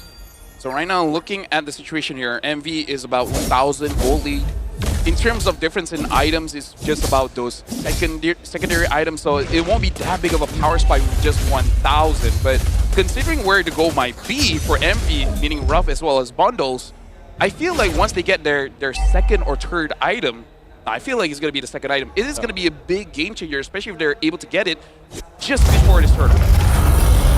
Or the turtle fight for sure. When it comes to the openings, MV having this Fredrin, like advantage. They caught Bundles in the bush, and he's trying to get away. Arthur even comes out, but he gets bursted down. Revitalize not going to be able to save him, but now they've set themselves up. Leone will be next one to fall. Mel QT going ham with killing spree, and they're now just chasing down Uni as well. Nice praises Wrath, but Reza gonna dive Ruff under the tower. Uni goes down. 4 members of Monster Vicious are taken out. Well, if you're the analyst, but allow me to say, called it. Called it. Yep. Very well done, Lafel. And the most important thing that happened in there was Homeboys did not waste any time. They were much faster. MB were just setting up for that turtle. And what happened was that glorious pathway that Lafel called was onto the right target. And it made it so that MV could not respond. There was not any member of MV that actually checked the mid lane bush. That's why this is a big mishap on their part, and Homeboys have collected so much out of that. Just one team fight gave them a 3k gold lead. Something that the audience at home might not know, but I think I heard it, where during that fight, I heard a lot of screaming, which I have to assume is coming from the Homeboy side. So at least after game number 1, their spirits haven't been crushed just yet. That good fight gave them the energy to fight back against MV. Hey, it's a best of 5. A lot can happen here. Only one game down. If Homeboys can even this up, we just go back into a typical best of 3 situation. But Bundle definitely going to learn something from that experience. He was basically uncontested throughout game 1 on this eve. And that's the first time he got picked off so easily like that. I feel like if they're able to do that, and then, oh, hold on. Leonie's over there. Daniel, they're looking for an angle, but they're not going to go for it. Because I feel like the idea is that Daniel makes it so that it's easier for you to go to bundles, and then Reza on the Hilda basically just hugs Ruff all around. Make sure the Granger cannot do damage, right? Yeah, and the Granger is trying his best. His best to get out with the Rondo, with a dash, and the ultimate as well. Another glorious pathway comes out behind the tier 2. MelQT is diving deep all by himself. The rest of the Homeboys are going to back him up. AOG comes in, Ruff goes down first, but Leonie also shuts down MelQT. RWM locks in Daniel. Reza now going to be abandoned. He tried to go on the Eve this time, but he was left alone. Homeboy is going to need to retreat. I understand why they went for that play, but at the same time, it was definitely a risk that Homeboys didn't have to take. They already have the advantage. They did not achieve anything out of that. Maybe a kill onto the Granger, which, you know, is arguable. But the fact that they gave a shutdown, the Harris being taken out in that moment, and then a lot of the gold lead being chipped away from Homeboys, definitely a mistake for them. This is a clear showing of confidence coming in from both teams, being a good thing and a bad thing. So, hey, maybe if you guys have self-esteem issues, it ain't that bad. That's right. Life lessons with Lafell right here, ladies and gentlemen. Next Lord going to be taking control of Amal. Gonna be forced to reset it though, because MV does have a better positioning over the Lord pit. Reza gonna be scouted out in the bush as well. MelQT and Daniel waiting on the top side. Lord is dropping to 40%. Do they actually want to rush this? Lord halfway comes out behind Uni. Amal gets taunted! A breeze trap goes to Amal! He secures the Lord! RWM cuts him off. Leonie's still alive. Uses AOG defensively. Uni gonna be chased down as well. He flickers forward, gets a stun, but the rest of the Homeboys cannot continue to chase. My God, if MV just had a little bit of help with that Fredrin, it could have been totally different. But of course, the landslide from Amal just being very clutch, taking that Lord for themselves. No kills from both ends, as it was the war of attrition that MV could have won. Unfortunately, it wasn't the case. Now, let's see how they defend. They do have even the Granger, so they can defend for days. I would say in the previous fight, it really is Homeboys making it so that MV had to split up, because Reza was on Ruff, so they had to protect him. But then you see Daniel on the Hylos gets onto Bondo, so they're like, okay, who do we protect? Yeah. And then suddenly Udi's like, okay, you know what? I got this. And it's like, okay, he didn't got it. He tried. This is a composition that can handle Monster Vicious quite well. The best way to deal with a 5v5 team composition is to just have heroes that are able of operating independently, and even better so if they're able to dive and stick to the squishier targets. Towers slowly being taken down across the map. Only inhibitors left standing for MV. So another question here, well, looking at MV's situation, Ruff is having a difficult time playing the game. What do you think is going to be the angle that MV is going to be looking for to potentially win against Homeboys? Okay, I see one angle, which is for Leonie to be like super duper in the zone, because his timing with the ultimate should be perfect. I think it's it's inevitable that Homeboys will jump Bundles or Ruff. And I think that the only answer to that is if Leonie is able to counter with the After the Guardian, with the Revitalize or the Taunt, the Unbreakable. So I think the angle for them right now is for this Gatot Catcher to play a perfect game, to find the right counter engage and punish Homeboys. So all the pressure here is on Leonie's shoulder. And this is why, folks, practice using roamers. Very important in the game of MLBB. Looking at the itemization here, a big power spike coming in from MelQT, because if I'm not mistaken, after their Lord fight, he just got that Holy Crystal, so the damage is going to be huge. And compared to Ruff, I don't think he has a lot of stacks on the Sky Piercer, so that's going to be pretty rough. Yeah. But look at Amal. He is so rich. He is 3k ahead of Uni. Right. A whole 1,000 gold ahead of even Mel QT. This landslide has been causing havoc for Monster Vicious. That's why it's difficult for MV to go for Lord Dance. Maybe use that Lord for a trap, but Homeboys will be even... it will be easier for Homeboys to actually take that Lord for themselves because of the lead that Amal was able to develop. Him and the opposing jungler. So I think that Homeboys have an angle to burst down this Lord, and there's nothing that MV can do. Yep. Looking at the situation here, Daniel is out of the bush. I don't know if that was intended, but now they find Leone. Leone's gonna get attacked a bit. Yeah, Leone takes a lot of poke damage there. Not too sure if that's really something he wants to happen. Amal gonna be the first one in the pit. Momo providing some vision. And see that there is a clear level difference. Amal already hitting level 15 against Uni's level 14. Leone goes in for the taunt on Daniel. They instantly trying to engage. RWM dropped as well. AOG cuts off Reza. But now Bundles has been abandoned. And Amal finds the mega kill. Finds the double kill. Uni can't even finish the Abrasive Wrath. Mel QT finishes off Momo. And the fight has officially broken wide open. Homeboys with a free Lord.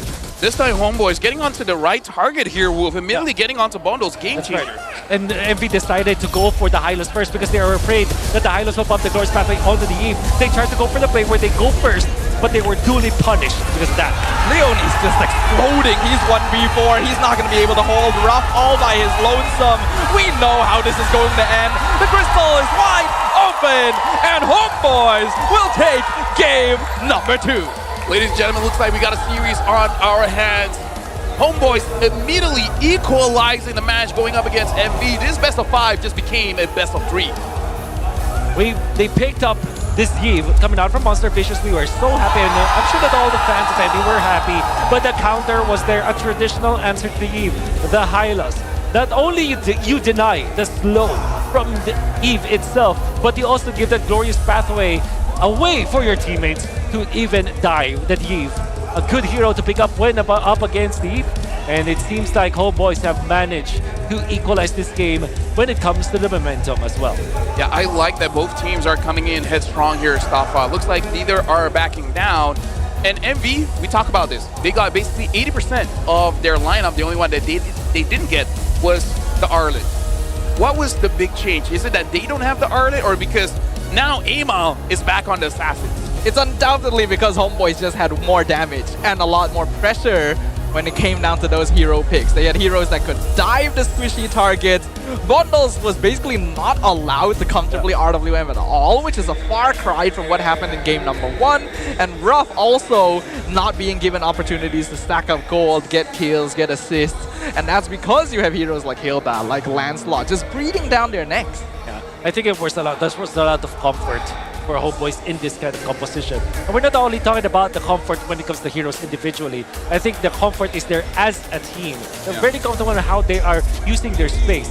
Hilda coming out from Reza, just going in for the backlines incessantly, allowing for the Hylos to find the right target. Because what you achieve with the Hilda is information as well. When you're going to the backlines, when you're diving this Granger so many times, you now give your teammates a lot of information for the Hylos to find the right target, which was Bundles all along. I would say the Hilda in the team kind of wins them the numbers game, because one Hilda controlling 2 to 3 people, hey, I don't know about you, but that's good odds coming in for our Homeboys.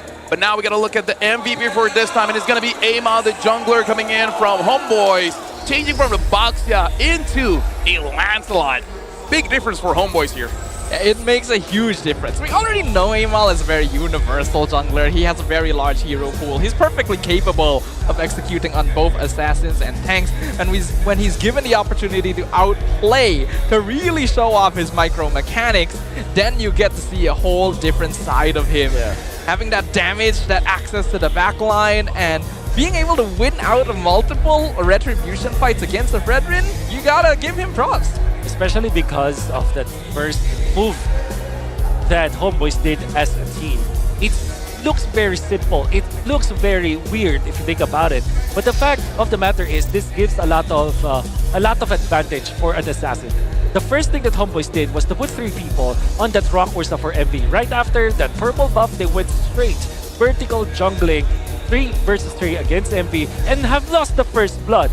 But they get that Rock Ursa, which eventually made it so that the Fredrin did not have level 4 as fast as possible, which also equates to them winning the first turtle. It is a chain of events that was already only started by one move coming out from Homebois. But here's the thing, Stafa. We saw the same move basically twice. So we got to see how Envy, they're going to be changing up how they're playing the mid to make sure that that doesn't happen anymore. Yeah, I think so as well. Monster Vicious should be well aware by now that Homebois is a very momentum-based team. If their early game goes well, you can be sure they're going to carry that energy forward. And Monster Vicious has a lineup that actually works very well around that level 4 power spike. They're almost guaranteed the first turtle most of the time. So by slowing down that timing and forcing them to give up that first objective, Homebois had already dominated that early game. I would say that when it comes to the early game, it's important to win the first turtle. But I think there's a little bit of a trend now that's happening. Second turtle might also be even more important. Yeah. Because what happens in the second turtle is that you have one item on maybe your gold laner or maybe a full item in your jungler. And especially in this scenario, it's a Lancelot versus the Fredrin, which means that it's even more oppressive to win that fight. And that's exactly what happened for Homebois, right? I think it was the second team fight that gave them the advantage, eventually inflating their lead against MV. And during that moment, there was no waking up from MV afterwards. Yeah, personally for me, I feel like if you especially win a team fight around a turtle, the second turtle, at that point is 6 minutes in the game. And after 5 minutes, the shields for the turrets, at least for the tier 1, is down. So I feel like if you're able to get multiple kills on the second turtle fight, I feel like there's a lot of standing objectives on the map that you could potentially get. Yeah, the later the game goes, the more map control you effectively get every time you win out a neutral objective, and especially when you win out those team fights because of longer cooldowns, because of more items that allow you to take down structures more quickly. I think Mel QT also deserves a bit of a shout out. He plays really well on these aggressive gold laners. That's right. And unfortunately, Ruff still has that bad tendency to ego challenge even when he's not on a fighter hero. Yeah. There was a time where there was a reaction coming out from MV, particularly from the Granger versus this Harith. And maybe we have forgotten how strong a Harith can be if you snowball from the early game. Because we've seen a lot of fighter gold laners, we've seen a lot of Grangers, but there's not much attention in Harith nowadays. But now we are reminded, if you give a kill onto this Harith, he got, what, 2 kills in the first 4 minutes of the game? It actually accelerated the power spike for the Harith, and it became a big problem. Of course, there were some weird interactions where this carry coming out from this Harith actually went to the bottom lane and just dove aggressively and got traded out. But apart from that, you can see clearly how good Harith is in the right hands. Yep, it's the habits of the ordinary marksman, right? Remember last season, he got the best gameplay of the season with the Harith as well, right? The 1v3 escape or something like that. Yeah, so the situation was, he was under turret, 5-man gank, and then he got a kill. Wow. Yeah. He was alive after. It was against Vamos. Yeah, he was alive. Wow. All the way through. Hey. So a legit 1v5. But now we got to look at the rich guy here, where Amal this time using the Lancelot, able to take a very big lead. And I feel like part of the reason is because it is a assassin going up against a tank here. For sure. There's a world where the Fredrin wins over the Lancelot, especially the drafts, even with the composition of MV. However, we still are reminded once again how strong a Lancelot could get. That's why I thought that it will be the first big material for most of the teams. A Lancelot not having to worry about his own farm means that he will just overtake 4,200 from jungle creeps. That eventually translated into a lot of kills and assists. That is 11k gold at 777 gold per minute for Amal. Yep. And honestly, still a lot of gold coming in from the minions. So it does show that there was a lot of funneling going over to Amal here. But I feel like of all the highlights here, Wolf, we really got to talk about the one when they're able to get bundles in that mid bush. Because, hey, the Kumara bush, man, very dangerous. Oh, yeah, for sure. I would say that it's about the preparation for MV where they messed up, where they did not have anyone in the mid lane to scout out where that Hylos will be. They weren't able to protect their Eve carefully. Of course, Belcuti, the tail end, look at that, just at the edge, literal edge of that sword that Zaman forced to get an extra jump. There it is. There is Ruff just, trying to escape. And again, the timing coming from Leone unfortunately wasn't perfect. He needs to be in the zone in this game for him to protect the Eve. It's one thing to not scout out where Homebois is. It's another thing to react. And I think the reactions here coming out from MV were a little bit slow. And Leone, unfortunately, wasn't able to save his teammate. This is the questionable one, but hey, we need one of those each game for it to feel like MY, you know? Yeah, it's not MPL Malaysia without at least one choke in every game, right? You got to make it happen. It's the branding. But I do agree with Wolf. I feel like MV was a little bit panicked sometimes when it came to these fights because we know they love 5v5. We know this is a team comp that's good at 5v5. But with the difference in damage output, their frontline melts a lot quicker than in game 1. And it felt like they just weren't prepared for that for some reason. Now, before we start the conversation on game 3, chat is saying, hey, is that Wolf? And then they're like, hey, Wolf is everywhere, man. I am inevitable. This is not AI. Look, we're Are you sure? We're touching, see? Like, physically here. Wolf, you're everywhere, Mr. Worldwide. That's just like you. You'll be next. I'll be next? Yeah. I can't speak English, though. It's very hard. It makes it difficult to go to, like, Indo. And can you say wala bang Tagalog? Wala bang Tagalog. Perfect. You're a Filipino now. I'm Filipino. What does that mean, Not though? at all. Other words I can't say on broadcast. I can type it. I just can't say it. I don't know what any of that meant. Hey, you know what? You're not a Filipino. Yeah. We'll make you a Filipino later. Yeah, there's this one egg. That sounds kind of threatening. There's this one egg. There's just one egg that you need. Yeah, it's like life-changing. It's like, okay. I just don't know which life is changing. But now, we got to talk about game number 3 here because it does seem like Homebois, they figured out, okay, that's a very strong draft, like from MV. Maybe the weakness is just because Ema was using a tank, so the Eve kind of shreds him, and there's just not enough damage. I'm just gonna ask you a question because I have my own opinion about hyper carry, meaning like funding everything on one damage dealer. What do you feel about it? I like it, especially on specific teams. So for example, when TNC plays it with Zyda, I think it's very effective. I have felt like it will be a good potential for a team like Onyx Philippines, where King Kong is actually good, but then you also have like Kelra. So I think the hyper carry kind of approach is just so team dependent. It's such a team dynamic because would you imagine Onyx Philippines, for example, with King Kong and Kelra just having one funneled carry? You don't want that to happen. Feels like right? waste. But if you look at TNC, for example, they make it to full effect, like with Zyda. For I guess for a team like Team Liquid Philippines, they can just swap it out. I think that it's really team dependent. That's my answer for that. Yeah, I think that's a very good answer. Especially for me, I do not like it just because basically the opponent knows what to do, right? That's also true. That's right. But I do see what we're seeing. I feel like when a team has a generational talent, just the guy that can just exceeds all odds, it's worth it, right? It's worth the gamble. And now we're seeing the parade here. By the way, shout outs to everyone coming to my third down here, where honestly, like, it's not bad. It's bigger than I thought. It's a really cool setup, actually. That's by the way. Goshi, I don't know, but yeah, my eyes were just glued to that botak manga. What's that? What's that? No, it was a brand. Is that what it said? So bota is bald. Yeah, and manga is like mango, right? Yeah, mango. Yes. Yeah, exactly. It's the same in the Philippines. Oh, it's the same in the Philippines. What is a bald mango? What is that? A mango without hair. I don't know what to tell you. It's just a regular mango, actually. Yeah. Because I don't really want the mango with hair. Okay. Another thing in Malaysia, we call people literal stuff. Like, for example, if he doesn't have any hair, hey, botak, bald. Okay. We see a black cat, hey, hitam, which is black. What is a bald mango anyways? It's like a normal mango. No, so it's like, the branding is like, I sell mangoes and I'm botak.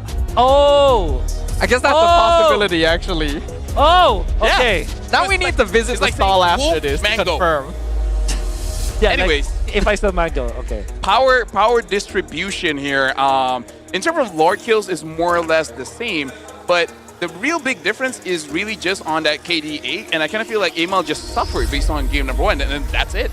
Yeah, I think it's also about the playstyle. I would not expect MV to kind of change their MO right now. They might even prioritize the second pick.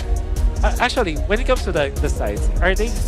Is it home base for Homebois? Who chose the side? Yeah, who's choosing right now? Loser chooses. Oh, okay. Yeah. So yeah. Anyways, I believe that MV will stay on the red side, with them picking up the utility junglers anyways. I think the only good option for them is to ban the Lancelot in the second phase, but at the same time, because they banned what? Yisun Chin and Hayabusa. Hayabusa, Yes. correct. So And a third and CC, a third ban of the Lancelot might be bad. So yeah, I don't expect this. I don't expect them to get the Lancelot unless they want to use them for themselves. I They think want to deny pick it. They might need to open up the bans actually. It might be time to just stop banning Yisun Shin Haya and just start contesting damage junglers, because Uni plays a really good assassin jungle. That's how he became notorious internationally as well. So while he did play a very good Frederick in game 1, I feel like he hasn't shown his full potential yet. By the way, chat is already calling out you are Malaysia's #1 public enemy, and they are saying that you are the richest caster. Okay. And then someone is disputing with Mirko. But allow me to add one more name. I feel like this person is the true richest caster. I feel like now we gotta put Eterna part of it. She's rich, man. I would second the motion and would say that it is factual that she is actually the richest. Because look at in all intents and purposes. Look at MPL ID. Look at how much time she's talking. She has to be earning the big bucks. That's right. 40 minutes between games. 40 minutes. That's about, so a minute of Eterna's rate is probably what, $1 or something. I heard three per minute. So that's 40 times 3. That's a lot. That's a lot. Yeah. Hey, we gotta get on I don't know how to process this, man. Hey, understand, man. Understand. Some people make a lot of money. Anyways, right now a draft pick is starting here. I appreciate that we're jumping into the game immediately. Yep. That's amazing. Shout out They don't to want FY to pay us Prod. for more minutes. Yeah, they don't want to pay us for more minutes. Wolf is expensive as it is. So let's just, that's not true. so let's just like pick it up, right? Let's just pick it up. That's not true. So, nevertheless, there's still the Yisun Shin. So you mentioned about like contesting and opening up the picks. Maybe the Hayabusa. I would have said that it should not be. Yeah. Picking. However, there is an angle. If Homeboys picks up the Hilda first pick, MV will pick up the Lancelot. In order for MV to avoid that, they have to ban the Hilda, but that will also mean that CC is gonna be open. Between the 3 options that will have opened up, I think the best case scenario for MV is to ban the Hilda. Let's hear from the crowd. Okay. Make some Well, noise for your Oh, so this is Hilda or Lancelot for Homeboys. Best scenario, first pick, Hilda for Homeboys. I feel like they'll pick up Hilda because maybe they have the idea that he can handle the Lancelot as well. Based on habits, it would be Hilda first, but if we look at it objectively, it might be wiser to steal Lancelot, because you either force MV to put Momo on Hilda, which is not the most playmaking hero, or you get both. I'm just gonna say one thing: Benedetta. Maybe the second. Yeah. Meaning, like, if the Lancelot is not there, they have options. That's all I'm saying. Okay. That's all I'm saying. So, best option here for Homeboys is Hilda first pick. Another option is the Lancelot. That's our first pick. Because they know that MV... They know that MV might pick up Gatot and Lance. By the way, shout out Naisu in the chat. Okay. Yeah, he's already putting a tier list of... What's he saying? Caster tier list in terms of money, Eterna, Wolf, and then Mirko. The tier list... The actual... You can see it here. Yeah. Okay. Big man Naisu. Naisu's wrong. Oh, he's wrong. Because the tier list is Eterna, Mirko, then Naisu. You're not there? Rose is number 4. Oh, Rose is number 4. Rose can get up there. But now we gotta talk about this Gato Kacha first pick, because MV, isn't this a little bit too early to show off the Frederick, and now they take the Kimi away, which I kind of feel like Homeboys, they should, like, are they just switching places? I think this... Like, can we just switch drafts? Maybe it's wrong. Can we just use Gatot, Eve, and etc.? I'm very confused. It's kind of like Homeboys saying like, okay, I think you guys don't know how to use a draft, so how about we try it? Yeah. The seminar. That's what they are going to do. Homeboys can pick up the Lancelot now. And then to answer this... They could still go Lance Eve. Or Zushin, actually. I think I would prefer Zushin and Lancelot. Fight for the ultimate Selena. Selena Hilda. Oh my god. What are they cooking right now? Oh Again, I feel like because Amal, his hero pool is so huge, because what if Staffa? There's just too many tanky people, and there's like, you know what? How about I just use export jungle? It's possible, right? I actually expect to see a little bit more X-Borg in the next few days of playoffs. I feel like he is a very good answer, especially now that we have a lot of tanks and fighters in the meta. Benedetta jungle is actually still a possibility as well. My god. Do you pick up a EXP here instantly just so that Momo has some kind of priority? Yeah, Yuzhong or Lapu Lapu. It's gonna be the choice here for MV. Lapu Lapu obviously a good combo with the Frederick. There it is. Yep. I'm just still confused on what Homeboys wants to do with this. But of course the Gatot Kacha in the Hilda, one of the classic combos as well. And it makes it so that the Frederick is not that effective because there's not a lot of heroes that this Frederick can kill. Obviously the problem is you can stack up your crystal energy easily. At the same time though, you're not killing anyone. So it's like they're neutralizing the jungler of MV. I want to open up a conversation here. What if MV, they just ban out gold laners? Because with the draft right now, they can go for double fighter. Compared to Homeboys, I feel like if they wanted to use double fighter, might be a little bit more difficult here. That is a possibility. I'm still wow. Okay. Man. They're already thinking ahead. Oh man. Getting rid of the Amal Benedetta jungle.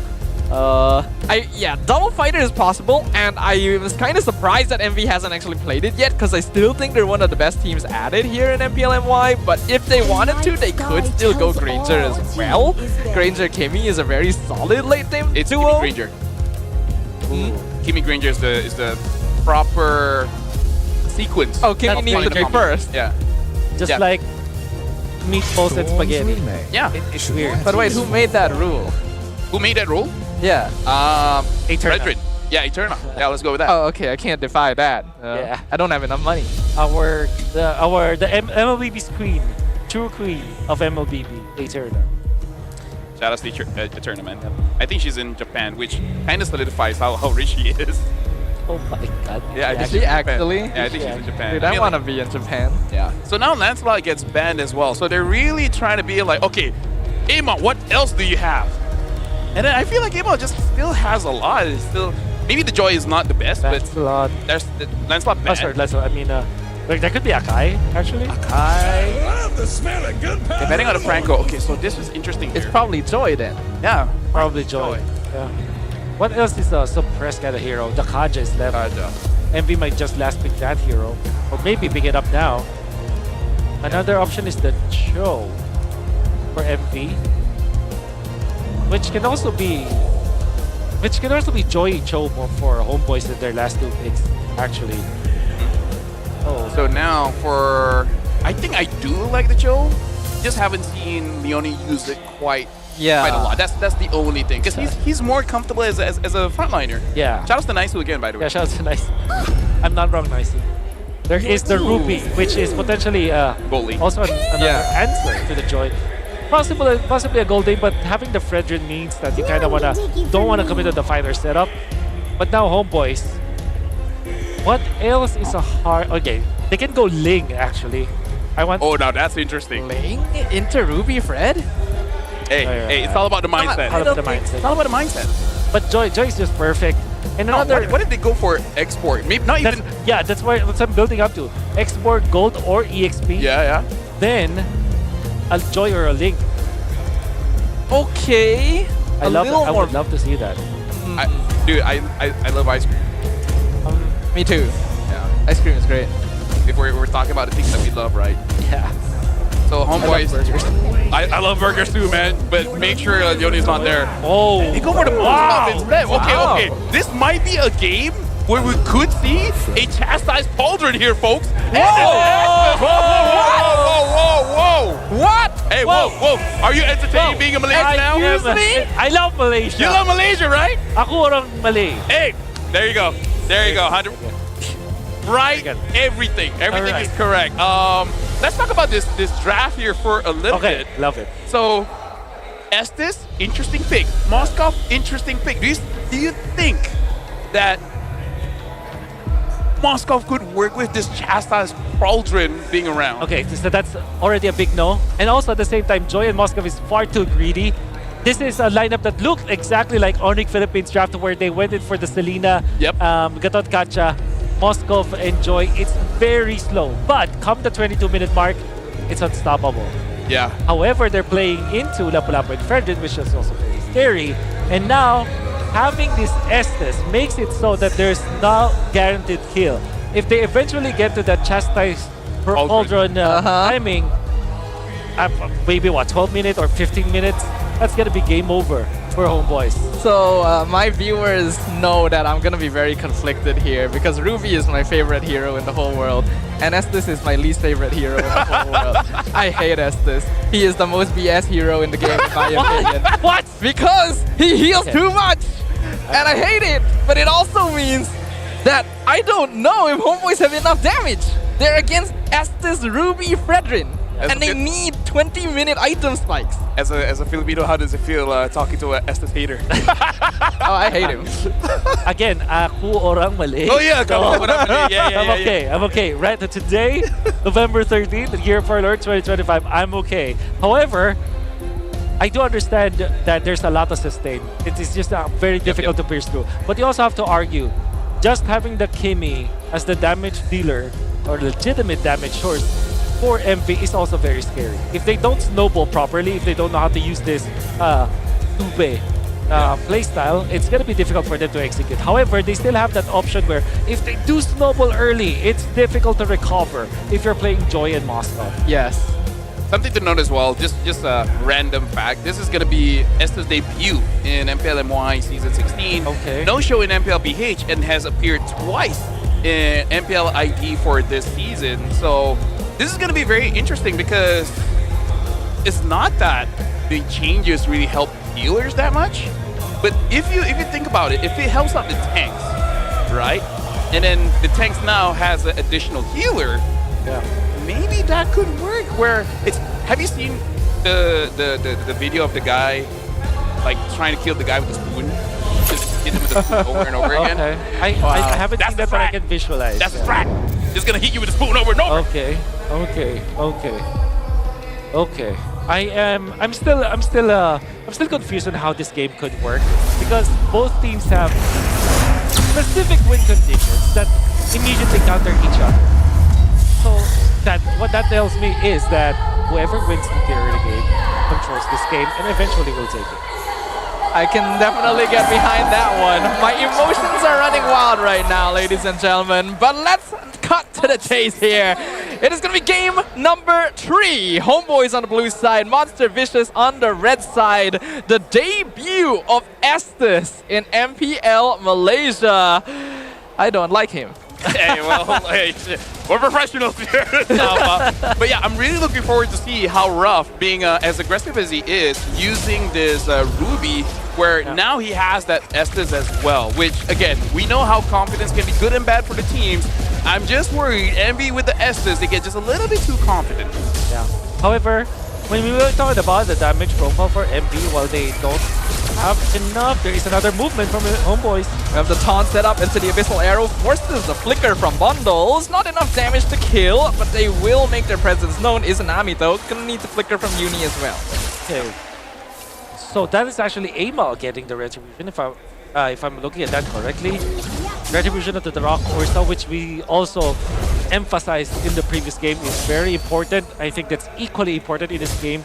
This is not the Lancelot, it's the Joy, which even makes it more so that every tiny bit of jungle invasion that you do for Homeboys just inflates, just is magnified in this game. Something to note as well is that Amal did get the level lead, so I do believe that he did actually win that one. And maybe this is just Homeboys.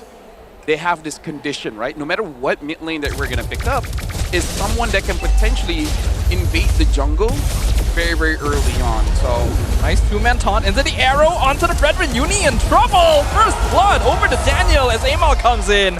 Daniel gonna be able to escape alive as well. So what about this one? Looks like Homeboy's idea is just that let's just make sure Uni doesn't play the game. Yep, and Uni is gonna be a very pivotal piece for Monster Vicious in the early game. We were talking about how important it is to get the early game. A Joy that gets the first turtle against the Fredrin, gets the first invasion, also part of the first blood. That is a scary thought for Monster Vicious.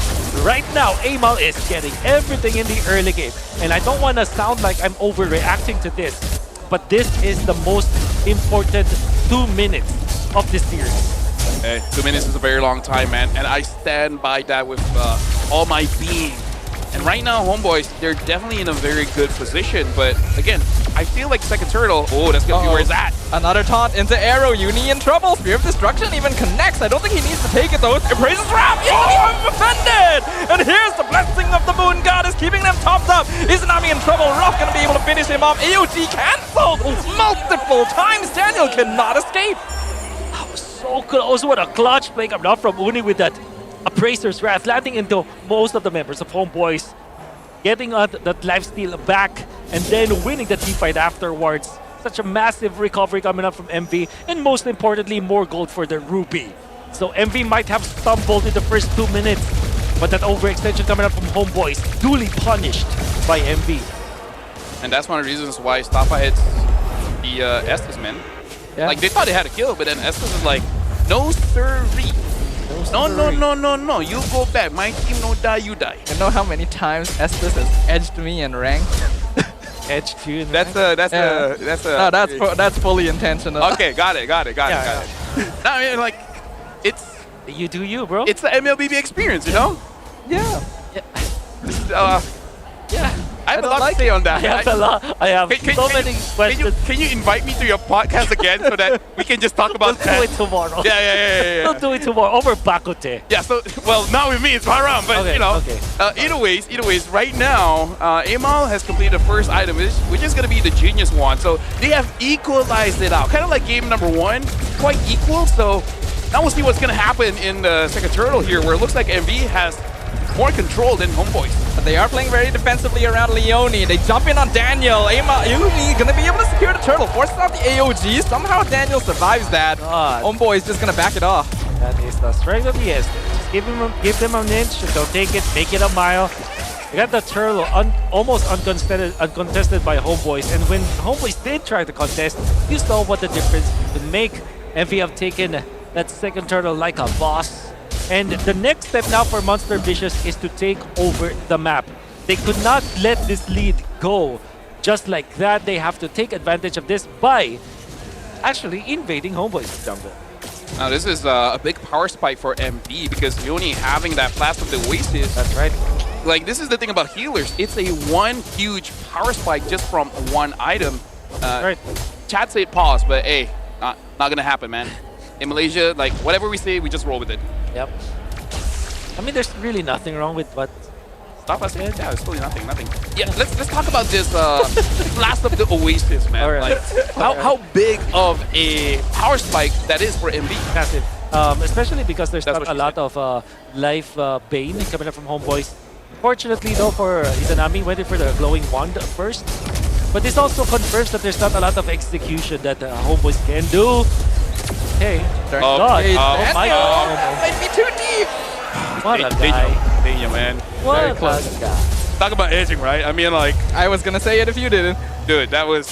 Daniel's a very dangerous fellow. Like, he's good, but he's really envy. He's more envy than Homeboys. Oh. Ooh, in the mid lane, look at the Estes. Look at how much healing he's giving Bundles. But Bundles is running a bit too... Oh, never mind! He heals him back up right again! Ladies and gentlemen, Estes, everyone! Bundles does eventually go down. Izanami had to sacrifice his life to do it, though, because he's now surrounded. And somehow Leone gets the kill. Allow me, Wolf. You're the analyst, but Staffa, can you analyze that situation for us? No. you rather not? I think Estes should be removed from the game. Hey, oh my God. Now that's a hot take. Right? Oh my God. Now that's a hot take. And now looking at the turtle here, it looks like Ruff secured it. Daniel almost got it for his team. So that was huge because MV is 2.4K ahead of Homeboys. Yep. And I feel like Homeboys is very uncomfortable being this behind. That's right. Especially because of the opposition that they have, right? Exactly. MV, did you see that Leone committed the flicker to save his teammate?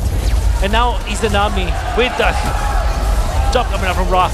Daniel's jumping in, Revitalize comes out. Guess what? You can't beat the healing from Enestas. Surrounded 1v5, and the rest of Homeboys have to just abandon him. This Ruby is just acting like an Arlet. Yeah. Like in game number 1, the amount of stuns from MV is ridiculous. Even Estelina cannot run away from Monster Vicious right now. It is a difficult scenario, and MVRB are sticking true to what works.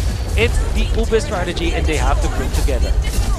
MV is clean and dirty at the same time. Huh.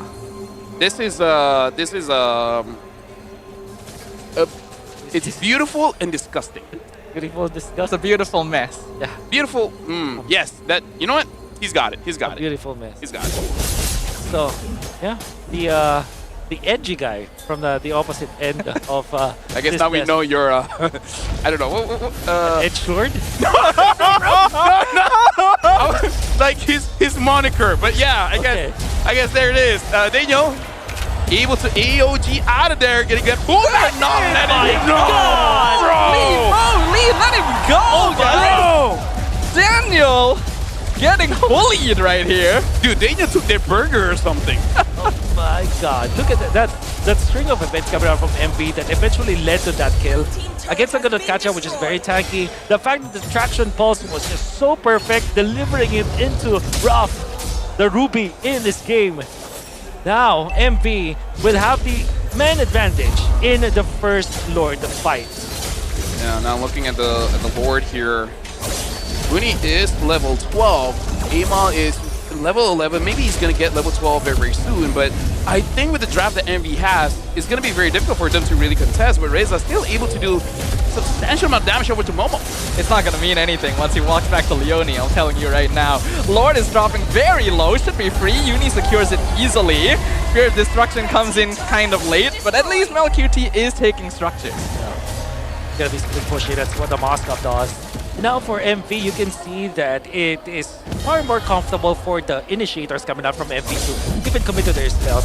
It's a time where the Lapu-Lapu just, went in for the ultimate, for the combo. He's not afraid whatsoever because they know that there is going to be some sustain. I think Daniel did take their burger. I think so. And I think this is MV's MO at this point. It's like they are terrible homeowners of that when you enter their home, they will not allow you to leave. Like you already want to go back home, but they're like, hey, no, stay. It's only like 3 a.m. Is that terrible for a homeowner? I mean, it depends on who you ask, I guess. Right? I want to go home, dude. If it's like your grandparents, then you'd be like, okay, they want me to stay. If you don't know them, then Envy's not grandparents, bro. they're just friends that don't let you go home. Well, Lord's colliding into the home right now. Homeboy's gonna be able to stop their walls from coming crashing down, but the minion wave is coming in once again. MelQT just doesn't do enough damage yet, and Uni nearly gets taunted in. 5 members of Monster Vicious are just rushing their way in, and Daniel is gone. It's a killing spree for Bondals. Next up is gonna be Reza, gets taunted in. Landshaker misses. Monster Vicious will finally end their pursuit. Look at that. Them grouping up, the Death Ball is there out with the first Lord that they were able to take. Now Homeboys will just have to rely on the split push. Unfortunately for Amal, there's still the Holy Shields available for MV in the bottom lane. When he tried to go for the split push, that's why MV were able to take that push up top, the inhibitor down. Now MV will just take over the map once again. Right now I'm worried here. Even if Izanami hits the stun onto anyone, like literally anyone, what can you do? Like, what can you do? Watch them heal all of it back up. Like, even if you go in, even if the S is not there, bro! Oh my God! He finally AOG'd out. Isn't that rude? That is very rude. Right? Someone's like, bro, my mom is okay, now I get it. Now I get it. Even in game number 1 with the Arlet, you try to leave and they're like, no, bro. It's stay for a bit. The night is young. They order pizza. Yeah. It's burgers. Yeah. Dude, college is wild. College is wild. What does college have to do with this? I should go back to college. Yeah. They seem like a fun bunch. Eterna went to a nice posh college. I forgot what it's called. Nice posh college. University. Yeah, university. And it's NPU. Yeah. Nice posh university. Yeah. Yeah. Right. Looking at the items here, there's not even a chastised pauldron. That's insane.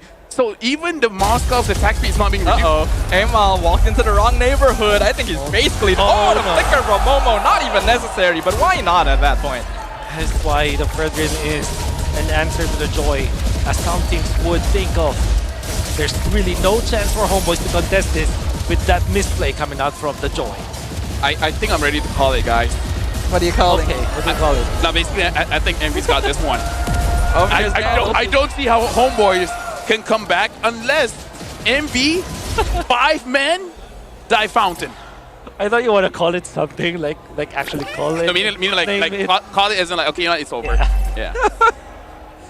Look, I'm not a dictionary, okay? I can't just make up words. And when we are saying, Mr. Tafel, that this game can be so one-sided on whoever gets the first snowball, that we also said that between 12 to 15 minutes, MV could take this game. 15 seconds through, look at that! Ooh, they're just timing. No way! Look at all the healing! Look at the healing! What? This hero is so dumb! Moonton, please do something about it. Meanwhile, the rest of the Homeboys are getting dismantled one by one. Mega kill for Bondos. Amal goes down. They finally get one kill, but what is it going to cost? It's going to cost your face! Monster Vicious are running down the crystal, and they will take the victory in game number 3. So right now, MV, they're back on top with the win, with a debut of Estes. And let me just say, I feel like at least one of us in the desk has to go see a therapist after this. Not gonna be naming names, but whoa. Not gonna be naming names, man. What about that game, man? Did you see how Ruby went from 0 to 100 HP back? Like, that's insane. Exactly. When you said that when somebody gets stunned with the arrow, where's the damage coming from? They do have the Moscow and the Joy that will have the late game power spike. And in that moment, you saw how strong Flask of the Oasis favor Estes can be. That definitely is highway robbery. You know and that, you have all the rights to be angry at that. You know that one scene from Sword Art Online where there's like 4 guys hitting Kirito and he's actually just naturally healing more than the damage they're doing? Yeah, that's what we're looking at right here. Except it's not because it's high level, it's because there's an Estes. Not because it's high. Not because it's high. Unbelievable. Did you see the slander? Like, not because they're good. It's just they got an Estes. But hey, analysis, man. They don't care about your feelings. They just say it as is. As is. However, I do have some sort of analysis here. I still feel like the Moskov is a bad decision. I think it's just between like a utility jungler plus Moskov or Joy plus strong lane gold lane. Yeah. They cannot have both. Because I feel like Granger and Harry were both open, if I'm not mistaken. Right. Yeah. That's right. Yes, and, they were. Well, I guess the Granger is a better option if they want to go Joy, because Granger is a strong lane anyways. They already know that the Ruby was played, and they still picked up both Joy and Moscow. Maybe they could have run away with it if it went 23 minutes, because that's exactly what I saw in MPL Philippines, that I also have the same opinion. It will not work up until the 23-minute mark. And it was indeed what happened. Hey, over here we like to finish things fast, but now we gotta look at the MVP here, and it's Leone. Look at him, man. He's drinking the 100 plus, but I doubt he was sweating. Yeah. I think he had a pretty. Hey, shout outs to Venus, man. Shout outs to Venus. Oh my Leone. Oh my Leone. Oh my Leone. Basically, oh my Venus from Indo. Yeah. Yep. You know what? Dapat, did you remember a play? Because this is still very clear in my head. Flicker from Leone to save his teammate. Yeah. To eventually punish whoever was diving that Kimmy. And then he eventually gets the kill with that, with the passive, with the good stuff. Yeah. Was it he Joy? Actually got a kill. It was probably the Joy. Yeah. He had a kill. That's he crazy. went in with the Flicker to, I guess, to kind of block the opponent, or maybe, you know, heal his teammate much faster because he's like literally on top of his teammate. Or maybe just to close the gap, but Flicker Estes. Yep. Oh my god. By the way, someone in chat is asking what is the Ruby's build, and honestly, Ruby's build is just War Axe and etc. Right? Oracle is nice because it gives you CDR and more heal. Honestly, the Oracles on MB is huge investments in return here because with the Flask, with Favor, with Oracle, that's right. What are you gonna do? You can't do anything. What are you gonna do? You literally cannot do anything. I hate it so much. Oh my god. It's so... Oh my Leone. Oh my Leone. I have a feeling it'll be picked the next game as well. It's not impossible, actually. Okay, let's talk about the priorities for Homeboys as well. Because I feel like we need to dissect it as well. First pick Gatot, and then second pick the Selena. Right? I kind of feel like Hilda Selena, yeah. I feel like strong hero, sure, but definitely not prio, right? Like Selena, you could have picked 4 for 5th pick, right? Yeah, because maybe get a jungler for AML first before it gets banned out, because the landslide and the Bennett was there. It was just too greedy, basically, because I can see what they were trying to do. They opened with Gatot, and we already saw that the Selena Gatot was actually a really strong duo, because the taunt sets up easily into AERO, and then if they add the Hilda on top of that, then their early game rotations are very strong. That's right. But it feels a bit too obvious, like you're just telling your opponents, hey, we're going to do this. Yeah, and this is the thing, right? They already know what is the jungler choice for MV anyways. That was the Fredrin, first 2 picks for MV. So they could have answered easily with that. I think Hilda is a hero that thrives against assassins, not against utility junglers. I agree. Although there is a weird interaction where Fredrin cannot kill you, you cannot kill the Fredrin. Something like that. You're still a problem as the Hilda. So it's kind of like a marriage. I don't know how to respond to that because I'm not married yet. Yeah. Maybe someone like you can say that. No, you have the right to say that. No, you guys fight all the time. You guys can't kill each other. Wow, that's actually right? That is actually correct, Mr. Lavelle. See? I'm an analyst. You're an analyst and you're also married. Yeah. In a way, you can. It's wait, just wait, illegal. whoa, It's just against the law. Yeah, okay. Okay, that's haram. That is haram. Thank you very much. Let's look at the Hall of Famers here, guys. Here on the English broadcast, we like to have fun. Thank you, Wolf, for having fun with us as well. Yes, sir. Rich Guy is still going to be rough. Bundles doing the most amount of damage. 34,000, which honestly, in the grand scheme of things, it's not even that big, right? Daniel took the most amount of damage. Or Daniel. Burger Stealer. And Leone, man. Leone, look him in the eye, Staffa. 10 assists. I don't want to look at him, man. He makes me sad. Yeah. You can't even look at Estes. He's got no pupils. I think you're gonna see him just a little bit more because right now we gotta focus on Leone now. So talk us through this stuff. Like, why is Estes so good? Okay, so Estes is not the end-all be-all. I will be the first to admit, right? There are definitely weaknesses, of course, right? Early game, he doesn't heal all that much. But you hit the power spike really early with that Flask of the Oasis, and then if you have tanky heroes, sustain heroes like Fredrin and Ruby, if they get Oracle as well, then the healing just becomes kind of ridiculous, right? Yeah. Especially after the previous nerfs a few patches ago to anti-heal in general. Yeah. I feel like Estes is a hero that rewards grouping up a little bit too much. Yeah. The main strength of the Estes is that it kind of answers the assassins. Like, whatever the assassins want to achieve, they actually, the Estes denies that. Unfortunately, though, I think Homeboys, this was the mistake that they did. This was probably the overextension that eventually net MV so much in the early game. They were very comfortable already when it comes to the early game. Look at that control, the juggling coming out from the members of Homeboys. Is this the flicker play? From it was the flicker play, but it was already over. But the point that I'm trying to do here is that Homeboys already got the first. Oh, this is nasty. Good. Look at that traction balls. And then Poor Daniel, man. Yeah. Really, what did he do to this? No. They like him. They won't let him leave. Yeah. It's like that's in a way them asking, oh, look at that heal, bro. God. Oh. Ruby's your favorite hero. Shouldn't you like that? Oh my god. It's your favorite hero getting healed by your... It's because I love Ruby because she heals herself. You know? Okay. She does damage, she heals herself. Estes just stands there and heals everyone for free. Right? So Staffa likes a very strong, independent woman, and she doesn't want another guy to help her out. Yeah, exactly. I don't know what to make of that statement. Hey, Malaysia, man. It's like... Yep. Say what you will. We're entertaining as hell. Langar mindset. Langar mindset. That is hey, it is what is it, right? Hey, I don't like Estes because it's the antithesis of the Langar mindset, you know? You want to run someone over, they just heal. Yeah. And now it looks like when all this craziness is going on, we gotta throw it over to Poji, where Poji is going to be talking to someone there, having a quick interview. So, Poji, where are you at? Because time to turn to Poji. Poji!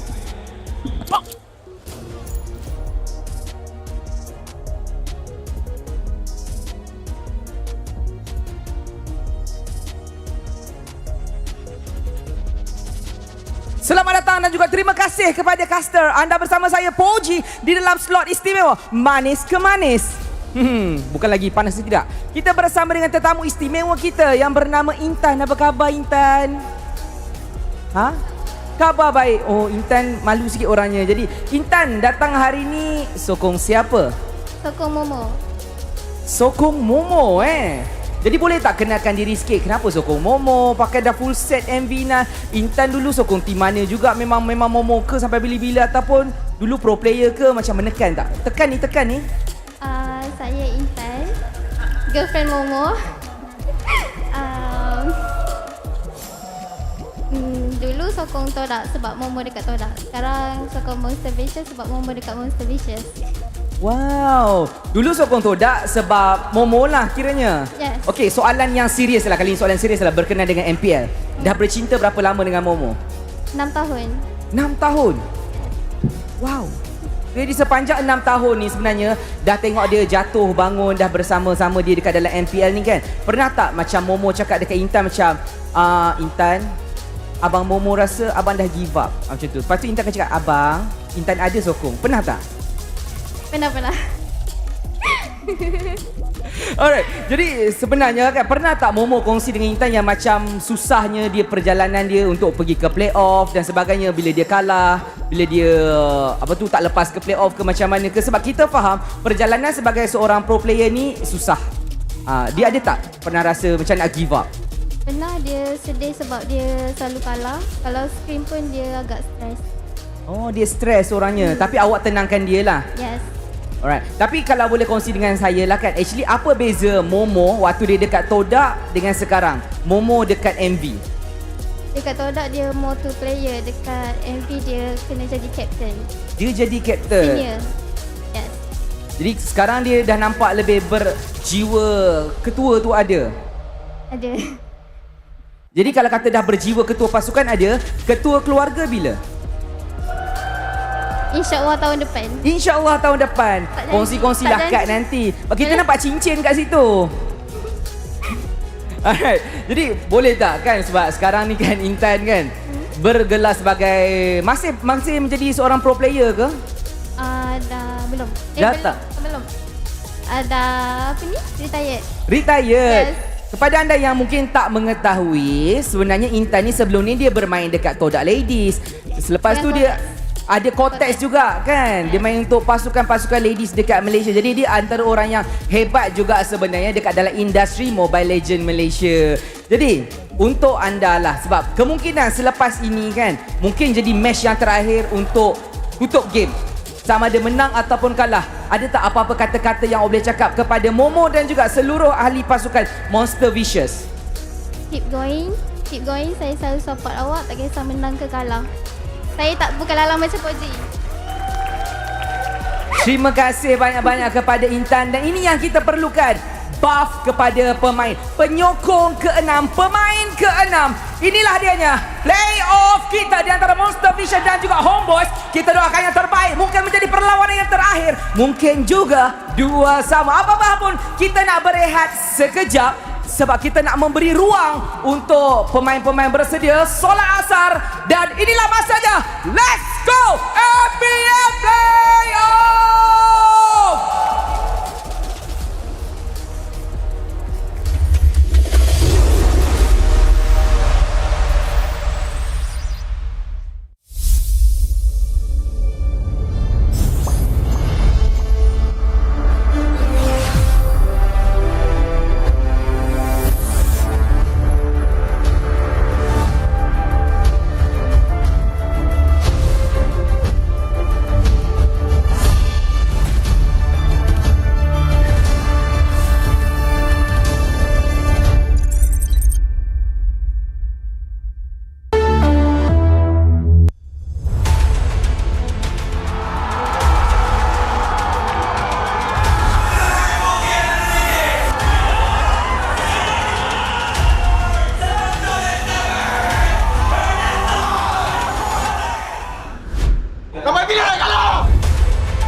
MCGG Rising Stars.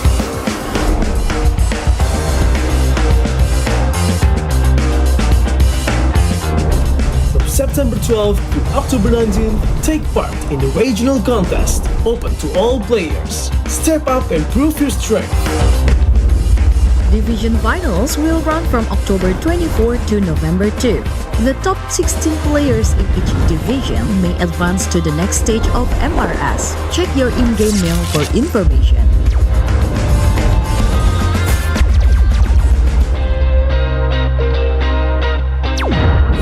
The S3 Finals group stage kicks off from November 8 to November 9. The top 6 players from each group will qualify for the S3 Finals semi-finals.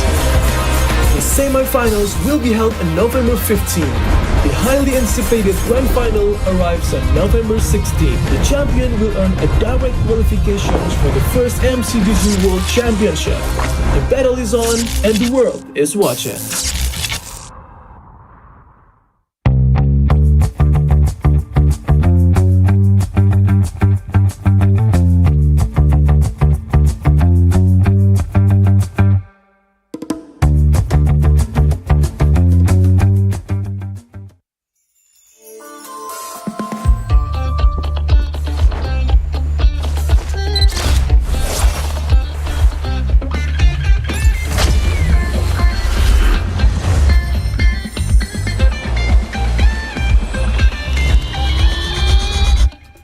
To Double 11!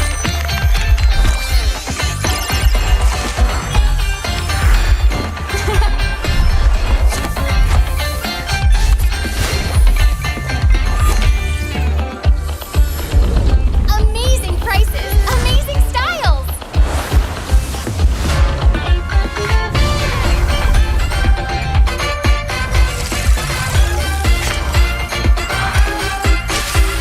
Win big in Mega Draw!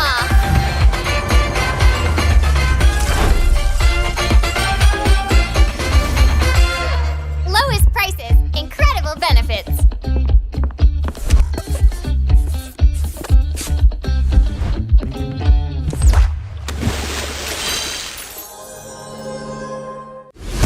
Triple, try, say, 100 plus, 0, hey! Rasa, pagi, tanpa kalori, yo, tanpa kalori. Jom hebatkan harimu dengan 100 plus, 0. Triple, try, say, 100 plus, 0, hey! Welcome to MCGG Rising Stars.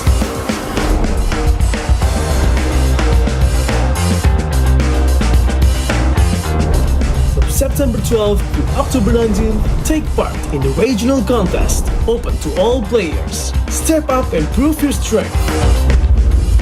Division finals will run from October 24 to November 2. The top 16 players in each division may advance to the next stage of MRS. Check your in-game mail for information.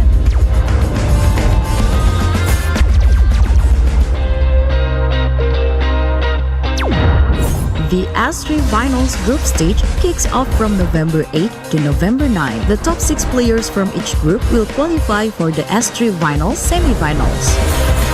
The semi-finals will be held on November 15. The highly anticipated grand final arrives on November 16. The champion will earn a direct qualification for the first MCGG World Championship. The battle is on and the world is watching.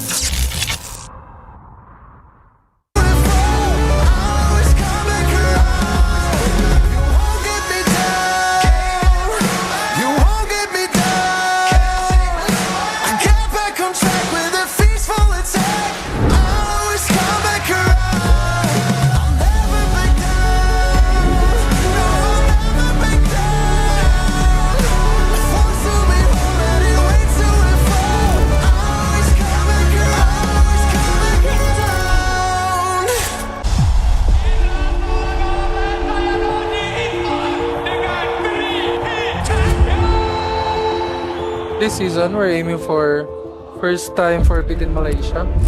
From me, I want the people to remember us that when they hear SRG, SRG is the most dominating team in this league. So on our first week, we're going to face Homebois, and it's a new lineup. their last lineup is already good. So I think they might have some problems because after MSC, they only have like couple of weeks to fix their lineup. So I think it's really hard for them. My message to Homeboys, good luck and have fun. And don't lose your morale. This season, I just nak pergi M series lah. Tak kisahlah. Tapi kalau boleh nak try to beat SRG first lah. So netizen stop calling us Todak version 2 sebab kita orang pun dah tak ada kena-mengena dengan Todak dah. Keep support both team lah. Untuk first game nanti kita orang akan lawan JMS seperti macam ulang balik grand final kita orang masuk ke MPL. Kemungkinan dua orang boleh menang ataupun kita orang boleh menang. So jangan lupa datang lah guys, support kita orang, okay? Unfortunately, Team Vamos punya perjalanan untuk MPL Malaysia musim ke-15 akan terhenti di sini. So untuk last season kita orang punya performance agak teruk lah. So banyak benda yang kita orang belajar dan kita orang akan push some team lah untuk season ni. Harapan saya kalau boleh at least top 2 lah. Kalau champion tu bonus sebab kita orang nak pergi M7 sebab kita orang kalah season lepas, kita orang cuti lama sangat. So week 1 kita orang tahu yang kita orang akan jumpa Homeboys. Kalau boleh saya nak revenge lah kekalahan untuk season lepas. Saya nak bantu orang bagi orang diam lah. Kalau korang tengok MPL MY pada 13 September ni, korang boleh datang dekat Stadium Putra dekat Bukit Jalil. So kalau korang dah dapatkan tiket, korang boleh pergi dekat MPL MY punya official page ataupun bio MPL MY. Jumpa korang kat sana.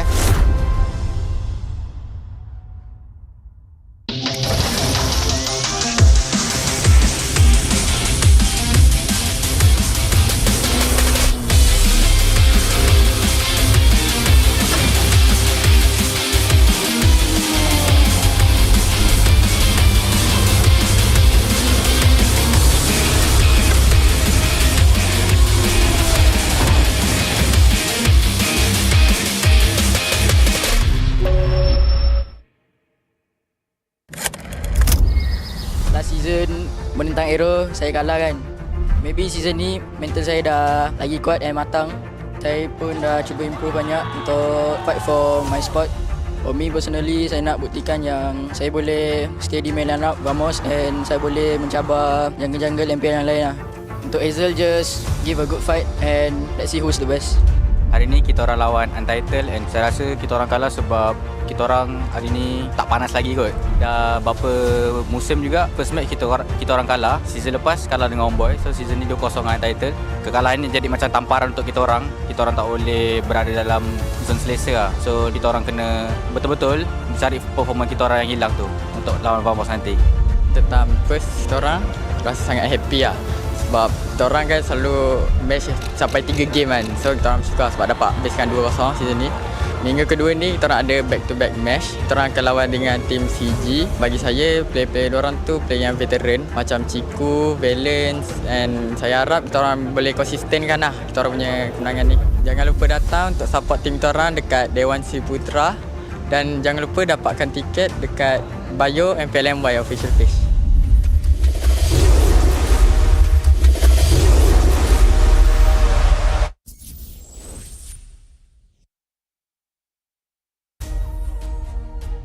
And now we're back, and this is MV going up against Homeboys. Right now, MV, they're at match point. And we got to remind ourselves, loser goes home. Welcome back to MPL MY Season 16 Playoffs. My name is Ophel. Alongside with me is Stafa. And hey, we got an import here. Wolf, so far, have you been having fun? Oh, absolutely. I am having so much fun in this panel. I'm having so much fun watching the games as well. This is definitely what I did not expect. I did not go into MPL Malaysia thinking that the Estes will be picked up. But here we are in a match point for a team that actually drafted Frederick Estes, Hero of Our Lord 2025. Never did I thought in a best of fives, I saw basically 2 cheese strats coming in from both teams. Where game number 1, we saw the Hellkurt. Didn't work out. Game number 3 was Estes. Game number 2, I guess he was more standard for both teams. But hey, what if there's another cheese coming in from Homeboys to equalize it out? What would be an... Well, we've been waiting for the Amal Benedetta still. It was banned out in game 3. Might be time to pull it out, especially since they are on the verge of elimination. Now remember, Homeboys was our runner-up last season. That's right. They went all the way to MSC to represent Malaysia. If they end their journey in day 1, that's not a good feeling. Definitely not a good feeling, especially when you're about to face a team that can easily draft the the Estes once again in the first 3 picks. I will not be surprised if it's like Kimi, Fredrin as their first 2 picks, and then the Estes. That's gonna happen. And then it's not like a pick that Homeboys can actually steal away. Because like they might not have you know played around it, but then again, how hard is it to use an Estes? I would say it's hard if your team has a lot of assassins. That's right. Yeah. At that point, it's a self-imposed difficulty. Exactly. Life is already hard. Why make it difficult on yourself, right? Yeah, that's why I play Uranus, man. Hey, Uranus is the best, the highest skill cap hero, the most mechanically skilled demanding. Definitely. Hey, yes. As a high loss player. Okay, we are about to shake hands. By the way, we are shaking hands. I'm not involved in this. I have a different sort of what's the word? Highly skilled cap hero. High skill. No, different sort of. I'm looking for the word. Just way of life. You have a different way of life. Yeah. Me and Wolf were very zen. Yeah, we're very zen. We're from Japan in our heads. Yep. I'm like when I look at a hero, it's like how many buttons do I have to push? And then for high loss, barely one. Hey, I'll take that. I'll take that. I press the second skill once, yeah, and then I'm set. And then just a flicker, I guess. Hey, I have to aim my ult, okay? That's right. That's true. That's right. Either ways, right now we are in the draft here. MV, they are first pick this time. A fact ban on their end. And they're opening up the Lancelot, where Esper's ban, they adjust a little bit. They still ban out the Hayabusa, but they ban out the CC as well as the Hilda. So this time they will pick up the Lancelot. So hey, maybe no Estes. Or Estes. Maybe not. First maybe Angela or Florin or Matilda. There are other options. Minotaur. Actually, Minotaur might not be too bad. We haven't seen that yet. But Agato Kacha is inbound now for Homeboys. I think that it's going to be difficult for them to give it up as well. Hilda is already banned by MV, so that's not going to be a problem. This first pick for MV is so comfortable. I really like their first 3 bans to go with their first pick Lancelot. I think the right answer for Homeboys right now is Gatot and Eve, or maybe Gatot Kacha Joy, perhaps. Because there's not a lot of assassins that can match up against us anyway. Your team. So Grok is the pick. Yeah, completely forgot that the Grok has been banned for the first 3 games. That's right, because they stripped. By the way, I think that MV might have a better shot if they pick up the Eve or the Valentina now. And then the Gatot Kacha because it was handed to them. Apart from that, the Khalid is picked up versus this Grok. I think the hierarchy is Gatot, Hilda, then Khalid when going up against the Grok. And right now, MV, the Gatot as well as the... Okay, is that... No, it's the audio. No, that's a fan. That's a fan. I was kind of scared. Oh, whoa, Ruby Eve right off the bat here. Hey, favorite hero, right? Favorite hero. It is favorite hero. And it does help, meaning that if Homeboys, they don't pick up a Lapu here, they don't have an NTCC hero that can actually go straight for the Eve, because if they pick up like a Joy and you don't time your electrifying beats, the Ruby can stop you. That makes it so that the assassin choice for Homeboys have just shrunk so badly. To Vendetta.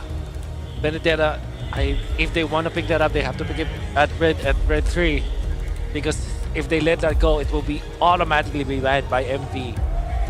I'm thinking Benedetta, or do they want to pick up the Lapu in the scenario? Suffers. There it is. Whoa. All right. I wasn't sure if they'd actually do it. I thought they might play it safe, go for a tank jungler here. Nah, no, it's the Benedetta. They know that they're at risk of going home. Playing safe on the playoffs. Not happening. I was able to talk to Innocent, and this is a little bit of a spoiler for my podcast. But remember when he picked check up... it out, guys. Thank you. Remember when he picked up and suggested the Roger in MSC 2024 and it won the game? There was a massive content that actually went viral because of that. And his mindset was, this could be my last game and I'm prepared to play the Roger for the longest time. I don't want MSC to end without me playing that hero. Yeah. And maybe that is how Homeboys kind of looks at this. I've trained for the entire season. My Benedetta is good. This is possibly the last game. I don't want the season to end without me using this signature hero. Something to know, she did get buffed. That's right. True. But talking to some Benedetta players, they do say it is a buff, but it's something that you got to get used to. Kind of like the Hilda, because for example, you're so used to saying 3 to 4 basic attacks for you to get the charge. Now it's like 2 to 3, and they're like, whoa, hold on. It takes some time getting used to. Yeah. Because like if you're a very high level Benedetta player, you know precisely how much of that sword intent you're gonna generate with every evasive attack. And now that they've reduced the amount it costs, not to mention reduce the amount of time you need to press to use her passive in the first place, muscle memory completely goes out the window. Now I'm someone who plays Benedetta sometimes, not a Benedetta pro by any means, but I can play the hero, and when I tested it out, I quite enjoyed the buff. I felt that it felt a lot more natural, but if you've gotten super used to the hero, it can mess you up. Yeah. And now, when it comes to the bans, you... Alice? I consider the Alice. At the same time, you want to ban the Joy. Or... Nah, 'cause they already have the Bennett. Oh right? yeah, they already have the Benedetta. Yeah, they're just they're just spamming Alice like, bro, Alice. bro, ban Alice, no Alice. My kiss. Okay. I mean, the Lapu is still open if they feel like it. They feel like it. Lapu is actually good in this game. I think I would prefer the Yuzhong, but it seems like nobody is playing the Yuzhong in, at least now for the first 4 games of the playoffs. I would say I only remember Vamos playing Yuzhong. Ah, that's right, that's right. So no one else has yet. Maybe it's not a thing in MPL Malaysia, but in MPL PH playoffs, that was actually the priority pick in the playoffs itself. That being said, though, Lapu-Lapu still is a good pick for Homeboys. Did you ever consider that? Hey, Lapu is a Filipino hero, okay? So we respect that. Oh. Yeah.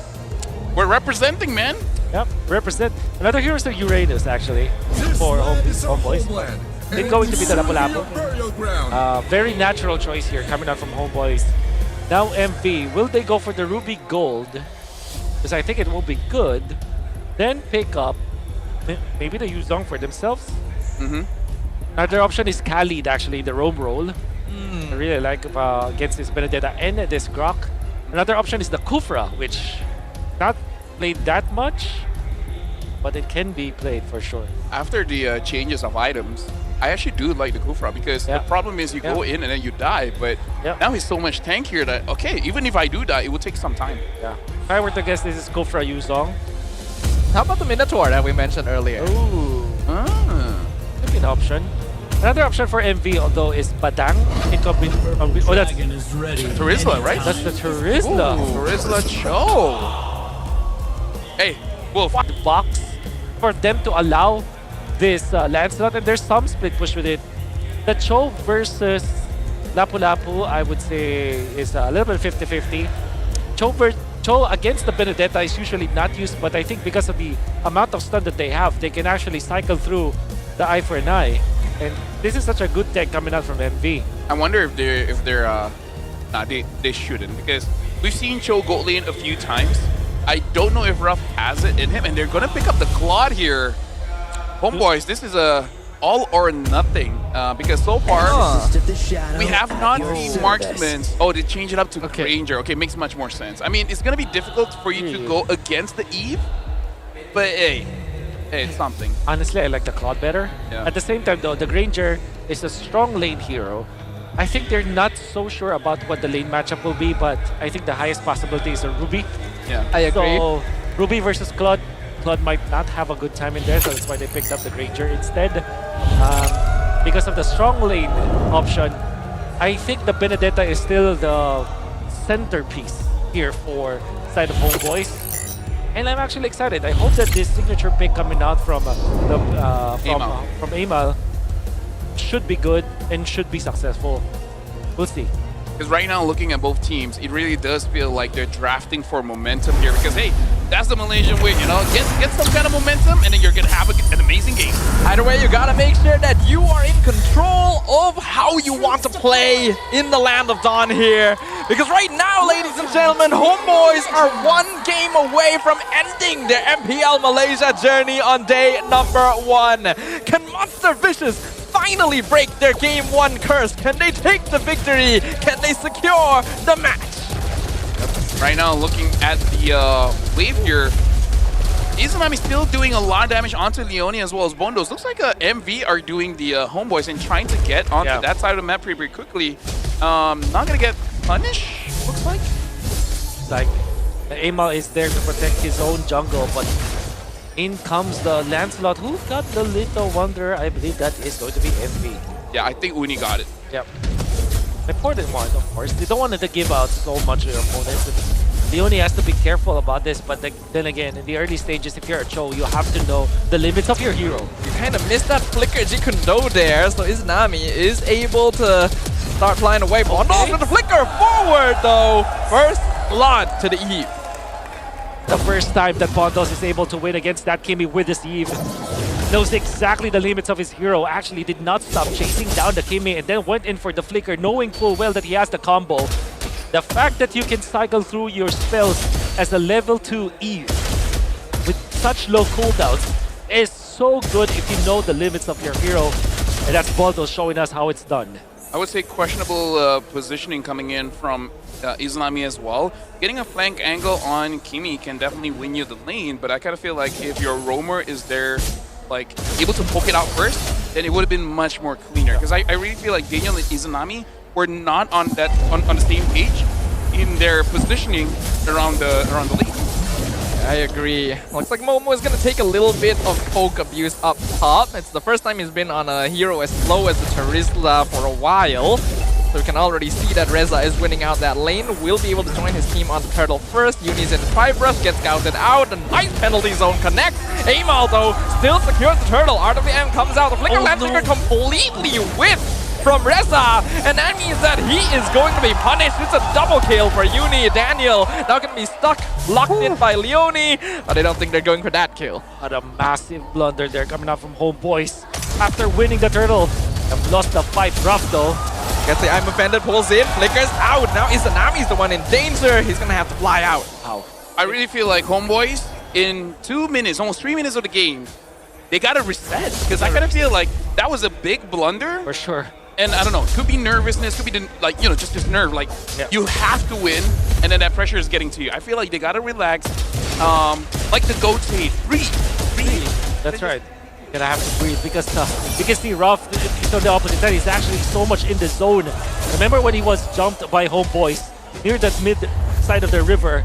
Instead of instantly flickering out, he went in for second skill first and then gets the spell vamp, then gets out. Eventually, exactly win against that team fight and then turn it around for Monster Vicious. Monster Vicious are in the zone, whereas for Homeboys, the nerves are starting to kick in. Yeah, because 3 minutes in, around almost 2,000 gold lead here for MV. Uni now having the War Axe. And Uni as well, I'm pretty sure he is very excited to be using this Lancelot going up against Amal. And look at this, Momo is also winning the lane against Reza. Yeah. This is I don't know, someone from Homeboys needs to make a play to really give that confidence back to the team. Yeah, for Homeboys, it's just for strong lanes, and Terista is a very, very strong hero in the XP lane, rarely loses that matchup. You can see that really affecting the rotations as well. This Grok has been banned out almost every game before this, and now that it's the first time showing up, you would hope that Daniel's able to make a greater impact, but Leone having more mobility and MP having more lane control makes that difficult. And I feel like this upcoming turtle, in a way, is going to be do or die. If Homeboys is able to get something going with this turtle, then they're in good position. But look at that, Leone already being scouted out by Izanami. Now that they know he's there, they still got to be careful with all positions. Oh, flicker penalty zone onto Daniel only. Not really a target you're looking for. The flicker, tectonic charge onto Uni, allows Amal to secure the turtle. RWM also going to be cancelled in advance by Reza, dumping Bundles. Bundles able to walk away. Daniel now in some trouble. And Leone finds the last hit, goes for the kick as well onto Amal. But he will eventually fall to Izanami. And it is an all-out brawl. A little bit of recovery coming up from Homeboys. Good team fighting, good box, good positioning. Just that they did not have enough damage, and there was a clutch movement coming out from Ruff as well as Uni, as they were able to win the team fights even after losing the turtle. Ruff very much on point with this gold lane Ruby, going for the right skills on the right heroes to turn fights around. Although there was a great jump coming out from the Grok of Homeboys, wasn't enough reach for themselves. And after this state coming out from MV, they were able to recover.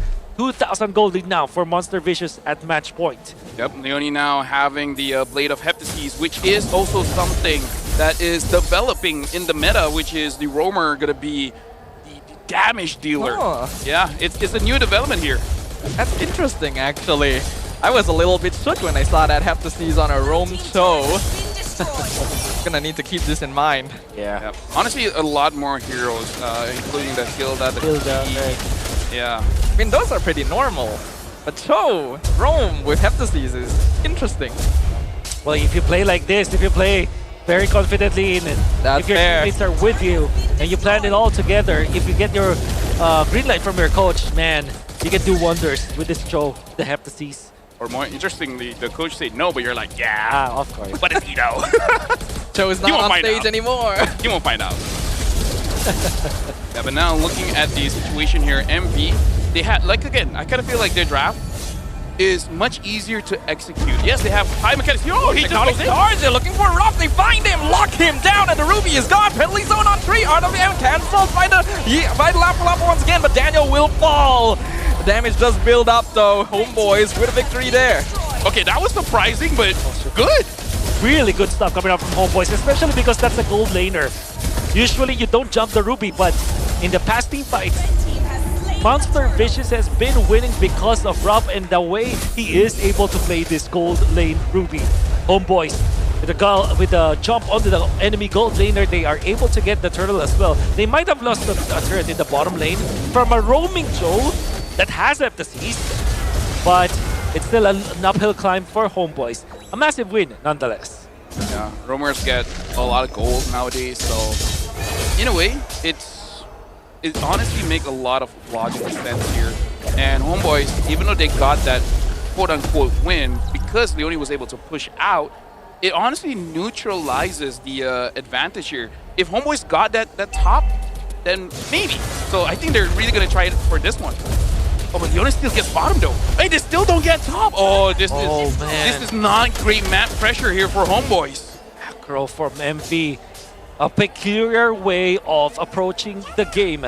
After winning with an Ube strategy in the previous game where they have to group up together, they flipped it around. They're spreading the map and Homeboys are losing when it comes to the gold little by little. Ooh, the Flicker, I'm offended. They caught MLQT, but Rock taking so much damage in return. He goes down first. RWM misses as well. Leone comes in from back. Penalty zone on 3. Explodes the Granger. And Uni finds his Anami as well. Amal cuts the fight in half, but he's already lost so many teammates at this point. Daniel trying to slow down the rest of them, but they're catching back up. Way of the Dragon finds Reza. It's going to be a killing spree for Vandals. Monster Vicious emerges victorious. The spacing coming up from MV. The fact that Bondos was able to keep himself alive, and now Uni will collect more invasion in the jungle after the attempt for the kill onto the Grok, and then Leone from the push down the bottom lane. He goes and traverses one side of the map to the other, now getting a kill and then eventually some damage on the turret up top. MV are winning the map despite them losing their gold laner. Everybody's just very happy in their camp. Ladies and gentlemen, MV here. They might finally do it. They might actually survive day 1 of playoffs. And what an amazing fashion they're doing it in. Because Leone as well, the damage leader makes it so that Mel as well as Izanami, they don't have clear space to do anything.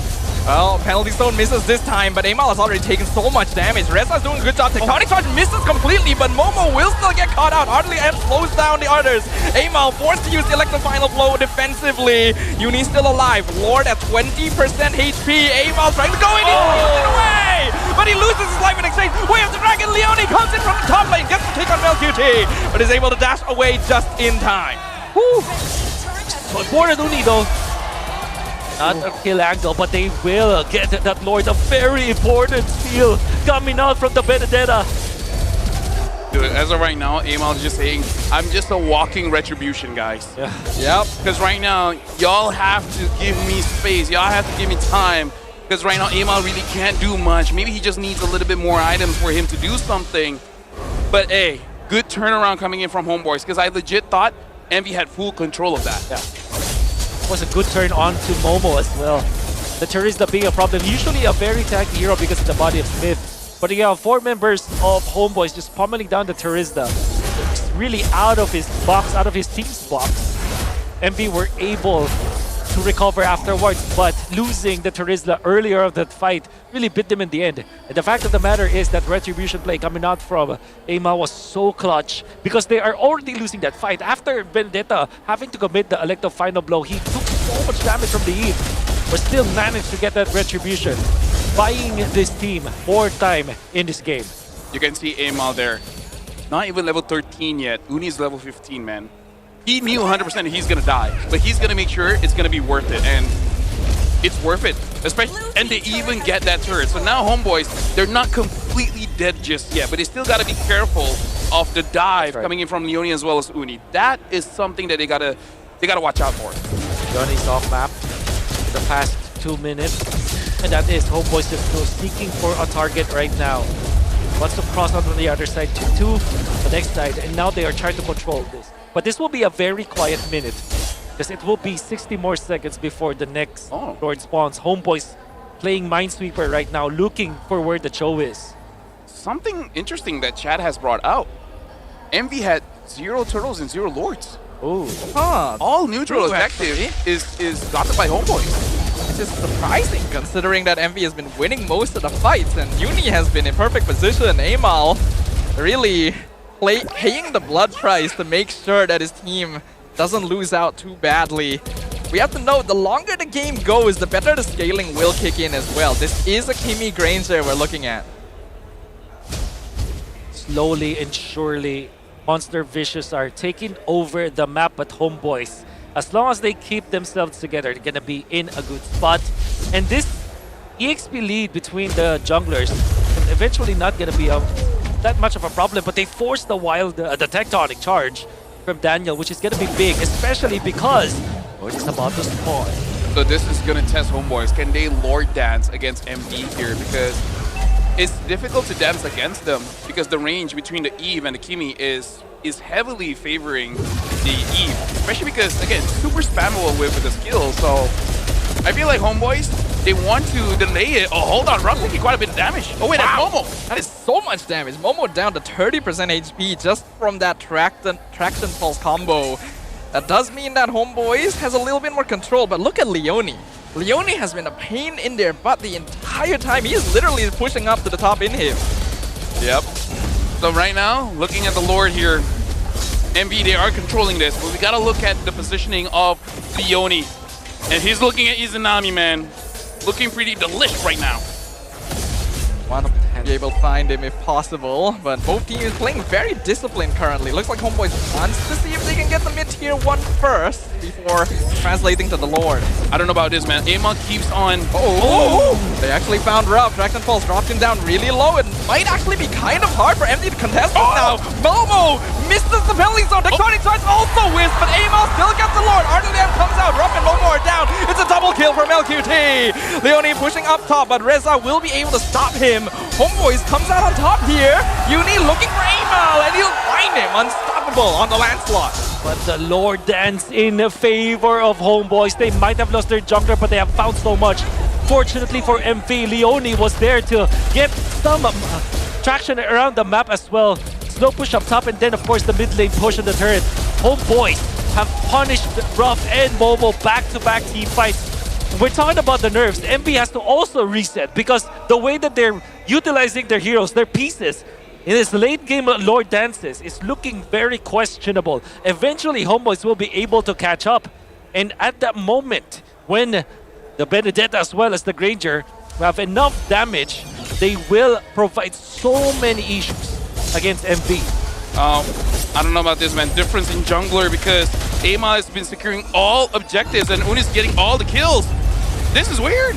We're at the 15-minute mark. Lord colliding up top will do some good damage to the tower, but the minion wave has been cleared up, so Homeboys cannot actually use this to get more structural damage. They'll just have to settle for finally taking the mid T1. Ocho spotted. Not worth it because Izanami... Well, Leone might not have known that Izanami's Purify is not yet on cooldown. And off cooldown, and let me just say is that right now Emil is really playing for the team and he's doing his job very, very well. But Melcutie as well, this time on the Granger, is trying his very best to carry the team with the damage. And I feel like even MV was a little bit shocked by the damage that this Granger and Kimi is outputting. As long as they compare the Traction Pulse and the Death Sonata together, it's a lot of burst. They're actually trying to collapse on this. Here comes Leone! Wind of Nature comes out, he's getting the kick, he finds the way of the dragon onto Melcutie, Traction Pulse. Oh! The flicker! Shuts down from Leone!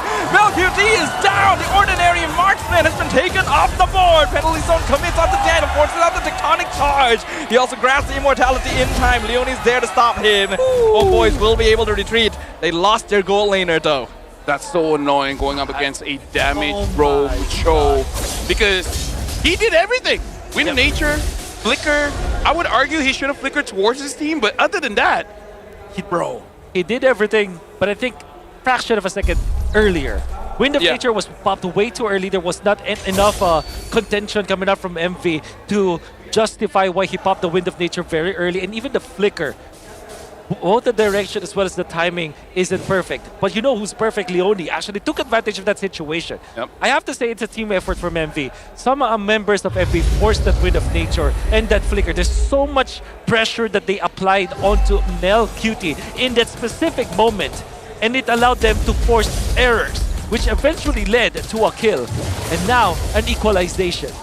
Now honestly, with that death, like literally MPL's damage has been cut in half. Ooh, flicker, tectonic charge are going in on Rough. Fraction Pulse comes out. Penalty zone connects with MPL in the backline. They're trying to split the fight in half. Momo healing up a lot. MPL goes down. Uni finds the monster kill. RWM locks him in. Momo will finally fall, but his job is done at this point. Uni jumping forward. Here comes Leone from the play. Look at the damage! Leone with the killing spree. Wipes away the dragon. It's a double kill for the Rogue Show, and it picks up Amal and backline is the mega kill for Mondos. Izanami is the only one left standing. 3v1 base defense. Match point for Monster Vicious. A chance to end the day one curse is right in front of them. Izanami trying to hold on. Fraction Pulse comes out, but the damage is too much. Purify used in advance, but Leone is unstoppable. It's a team wipe, but there's no minions. They can't end the game yet. Izanami with a wonderful defense might have cost him his life, but actually saved the game for Homeboys. But how about that? Homeboys tried to go for the play onto Ralph as well as Momo once again. But in this scenario, MV were prepared. They jumped in. This time they have the Lancelot. And you gotta have to hand it to this Lancelot coming out from MV. Actually tracing the members of Homeboys. And then they're taking them down one after the other. Perfect execution from the Lancelot. Penalty zone used on Amal. They're not going for the kill. They're just keeping him away from the Lord because they're trying to blitz it right now. Uni is on it. The rest of MV are just standing in between, making sure Homeboys cannot approach. That's going to be a free Lord for the blue side. This is a difficult situation for Homeboys. They're just hoping that they can defend their base with the Kimi, with the Granger, and even with the Electro Final Blow. They have a very good chance of surviving the upcoming push, but they gotta make a play. Right now it's 19 minutes. Sooner or later, at 21, 22 minutes, if Homeboy gets killed, it will take so long for MV to respond. So maybe that's the gambit that Homeboys is waiting. Wait for the timer to get over 20 minutes, and then just try to get killed. As they say, it's still geekable. And to be fair, Homeboys, they do have the right tools to defend. Not only do they have the Kimi and the Granger, but they also have the Benedetta, which can actually safely clear the minion wave.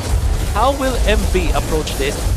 Maybe punish some of the bad movements coming up from Homeboys if there will be any.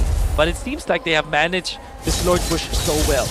You need dashing straight to the base, but just like you mentioned, Wolf, Homeboys have done a good job. Oh, Momo jumps in. Penalty zone finds the two marksmen, forces out two Wind of Natures at once. RWM comes out as well. Electro Final Blow does good damage into the tectonic charge, but the Winds of Ground gonna keep Mondos alive. Uni still dashing around. Mondos will eventually get shut down, but Homeboys, they've done it. They've held the base. Again, that is huge coming in from everyone from Homeboys. The Traction Pulse forces MV to move around and then position themselves in a way that Daniel was able to hit 2 targets, maybe even 3 in that last ult. And for Homeboys, they also managed to survive the jump. When you see Izanami as well as MPL surviving it, the fact that there wasn't any exchange coming out from MV, you can see that Mondos actually had to use the Winter Crown as well as the Flicker in that scenario. Eventually, it will cool down. But the fact of the matter remains, Lord is going to be available in 36 seconds, and Homeboys does have a little bit of an advantage. With this timer, it's good and bad for Homeboys. Good because there's a chance for them to come back. Bad if MPL gets targeted again. he will not be there to protect the base, to help the team in the fight.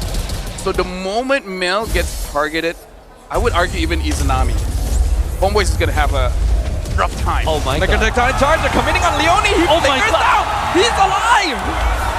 That's the roamer. They committed so much. Hey, but he's the damage leader, man. Oh, that's also true. He's the damage leader. But that also opens up the Lord angle coming out for Monster Vicious. Oh, hold on. I don't think they can blitz it fast enough. Daniel and Amal are here. I'm offended, misses. Amal able to dash away in time. That forces MV to slow this down. They know that it's too late for them to blitz this. It's too risky. Amal has won all retribution so far, so MV is not gonna risk it. They are gonna reset on the side. They only try to go for the kill there. It looks like it's found out. Another break even there for two teams. No more traction pulsar right now. We're gonna reset once again. It's gonna be more favorable for MV to relax and reset the Lord, because they do have a natural advantage when it comes to the lanes. Reza's got to keep his eyes on the Cho. The Cho cannot be invisible. I think they roughly know where he is. But look at Mel, look at Izanami. If they're close, Momo can catch them. They're far away. Oh, okay, it's fine. Splitting up very well right now. MelQT and Izanami literally on opposite sides of the map. Lord is dropping low. Lord is at 30%. Leone with the conceal! MelQT with a beautiful flicker timing. Daniel goes in, not able to get the stun up. Tectonic charge comes secures the Lord! And now the backline gonna be able to sustain. Wind of Nature keeps Izanami alive. Daniel will go down, but his job is done. Ruff goes in, fights the armor fender. MelQT! He's face tanking! He's walking forward, he fights kill on Ruff!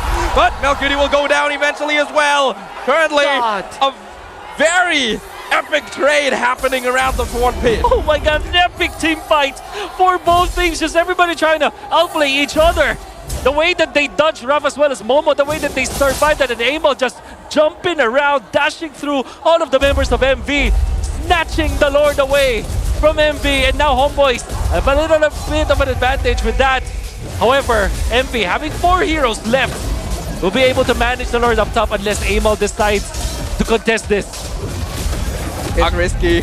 Traction Pulse comes in, Uni will be able to iframe it, and the Lord is basically gone already. Whew. I gotta say, after this game, win or lose, you gotta give some paracetamol to MelQT, man. That's right. Because it's already hard playing a gold lane. Yep. It's already hard playing a Granger. And now everyone and their uncles is going after you. Yeah. No uncles is involved in this one, but you know what I mean. The fact that he was able to get away from Leone there was so impressive, actually. Split second to reaction timing. At this point, Homeboys have read through what MV wants to do in this game. The hardcore investment on this Cho to have 17,000 gold. That's 6,000 above your gold laner as the roamer.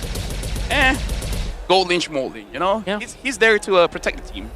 Cho's there to actually kill someone. Yeah. So the Ruby's the roamer right now. Exactly. Basically, yeah. Yeah.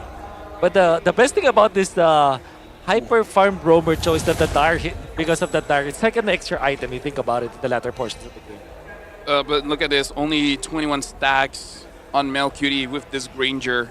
For them to have a hope of winning the team fight, he basically needs a triple kill in the next fight, so that with 50 stacks, then the Granger will become a threat. But again, the main problem is just staying alive, man. Like it's not a he's trolling by getting himself killed. He's been doing his very best, but as men, we know sometimes your best is not enough. Yeah. Sometimes you need someone else to suck. You know what? Maybe put that in a song. Yeah. Seems like that would be a good song, Latao. Exactly. I'm a artist. An artist. You an artist. Sometimes a makeup artist. No? Because I make up things on the spot. That is I a see, 10 I out of see. 10 joke, actually. Hey, thank you. You're really pulling them out. Yeah. We need that right now. It's oh no. Up, chat. Hope you guys are having fun. 25 minutes. Lord Dance matters so much. Natural wave management is in favor of Homeboys. But so far, 50-50 red trees. Amal has won all of it. Yeah. So look at that, man. Leone is threatening to end the game.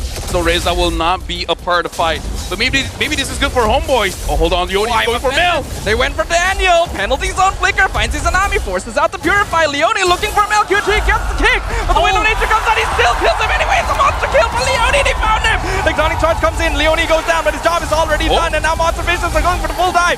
Uni doing some good poke damage, but he has to back off as well. Amal trying to separate the backline. He's keeping his team alive. I'm offended. Finds his Tsunami. Pops his immortality. Bundle picks him up. Monster Vicious are doing it. Reza, he's jumped too deep. Landshaker whizzed completely. He pops his immortality. They need him alive. He's trying to buy as much time as possible with the Winter Crown swap. He's actually somehow alive, but Bundle flickers after him. It's killing spree. Monster Vicious are in the base. The crystal is exposed. It's a 4v5 defense. And they have done it. Monster Vicious has broken the day one playoffs curse. They will eliminate Homeboys and move on to the upper bracket. Honestly, like MV with the roam gold laner rough really making that play, but I think the team was not ready for Leone to be bringing the Cho damage in the first series of the playoffs. I gotta say, it's cheese against cheese against cheese. But it looks like Homeboys, they're lactose intolerant. Oh my god. Do not try this at home, boys and girls. Try it in someone else's home. That could be true. Unfortunately, Homeboys are going home tonight. Never heard that joke before. Yeah, but definitely never heard it this early before as well. Homeboys, like we pointed out, the previous season's runner-ups, our Malaysian representatives at MSC in the Esports World Cup, and their journey has ended on day one of the playoffs. It's unfortunate a new patch came in a week before the playoffs, and it looks like they were not able to adjust. They were ill-prepared. Yeah. And speaking of adjustments, Momo as well as Ruff, it has been a rough game for them, but in the end, they were the ones that made it win it. But now we gotta go straight over to the stage with Poji to see what he has to say with the team. Terima kasih caster sekalian. Anda kembali bersama saya dan inilah pasukan yang baru saja tewas tadi. Jadi sebelum kita mengucapkan selamat tinggal kepada Homeboys bagi mewakili pihak MPL Malaysia, kami dengan segala hormatnya menyerahkan surat penghargaan sebagai tanda terima kasih atas usaha dan dedikasi mereka sepanjang musim kali ini. Korang boleh buka surat ini, actually special daripada pihak MPL MY kepada anda. Buka sekarang? Boleh buka. Sebenarnya untuk kata-kata terakhirnya kepada pasukan Homeboys, sejak musim 7 anda melangkah masuk ke MPL Malaysia, kalian menunjukkan keyakinan, ketabahan dan api semangat yang tak pernah padam. Musim yang ke-11 anda bangkit. Musim yang ke-12 menjadi juara dan mengangkat bendera Malaysia ke M Series buat kali pertama. Itulah sejarah yang anda ciptakan sendiri. Musim 14 anda diuji. Tetapi musim 15 bangkit semula. Anda mengajar kami bahawa menyerah bukan pilihan, menyerah bukan darah anda. Dan dalam 10 musim ini anda bukan sekadar pasukan, anda membina legacy, membina sejarah sendiri bersama Stay True Homeboys. Terima kasih Homeboys untuk keberanian, kecekalan, sejarah dan kenangan yang akan terus hidup bersama kita semua di pentas ini. Tepukan untuk Homeboys. Jadi sebelum kita tutup pentas kita ini, kita akan dengar sedikit kata-kata terakhir daripada ahli pasukan Homeboys ini mengenai dengan franchise yang akan muncul tiba tidak lama saja lagi. Jadi untuk Izanami, sepanjang era ini, apa lagi yang anda nak capai sebenarnya untuk pencapaian peribadi ataupun mungkin untuk pasukan anda sendiri? Kalau untuk saya sebenarnya saya akan cuba lagi lah next season, and saya akan cubalah untuk tak give up dan teruskan bermain di MPL lah. Jadi untuk secara peribadi, apakah yang akan anda paling rindukan untuk era pada kali ini? Sebab kita akan berubah era untuk kehadapannya. Dan apakah janji anda secara peribadi untuk ke depannya? Untuk match next mungkin next season ataupun season seterusnya, saya akan cubalah untuk jadi one of the best mid lane lah di Malaysia, and saya akan cuba. Terima kasih Zanami, dan seterusnya boleh saya dapatkan Coach Jasvan sebagai nadi kepada pasukan Homebois. Baik Coach, dalam musim Homebois yang baru ini begitu banyak perubahan, anda telah lakukan banyak juga perubahan. Apakah pesan dan juga amanat kepada pemain-pemain ini untuk menuju ke legasi yang baru? Oke. Sebetulnya first aku sangat-sangat mengapresiasi sih sebetulnya kepada player, karena menurut aku season ini tak mudah lah. Season ini tak mudah menurut aku, banyak benda lah sebetulnya yang memang terjadi. So menurut aku player dah do the best lah.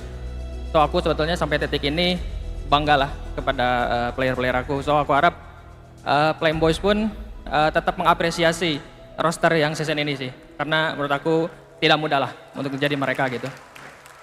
So aku pun mau minta maaf juga kepada manajemen Homebois, sebab mungkin bukan result yang sesuai harapan, dan kepada Playboys juga tentunya.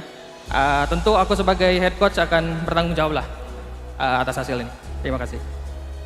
Any last word kepada semua peminat yang berada di dalam dewan ini dan juga yang berada di rumah sebelum kita menutupkan pentas ini? Oke, buat Playboy semua yang sudah datang ke sini, lepas itu sudah bantu doa juga, yang nonton di rumah juga, terima kasih banyak sebab korang selalu support kita, selalu doakan kita, dan sekali lagi mohon maaf sebab ini mungkin bukan hasil terbaik lah, tapi kita udah lakuin yang terbaik, so terima kasih banyak. Terima kasih Homebois. You may have your last bow in 3, 2, 1. Terima kasih Homebois, terima kasih atas usaha, pengorbanan dan juga perjuangan. Terima kasih. Dan ini sahaja daripada Homebois kepada anda. Kini kita akan bersama dengan Rose, dengan pemenang kita sebentar tadi, Monster Vicious. Untuk pertama kali dalam sejarah MPL Malaysia, Monster Vicious berjaya mendapatkan kemenangan pertama mereka di dalam playoffs. My Serdang, a round of applause. Of course, I rasa ini adalah momen yang sesuai untuk tanya Uni, how are you feeling? First time menang dekat playoffs ni. Happy gila lah. Tak tahu nak cakap apa sekarang ni.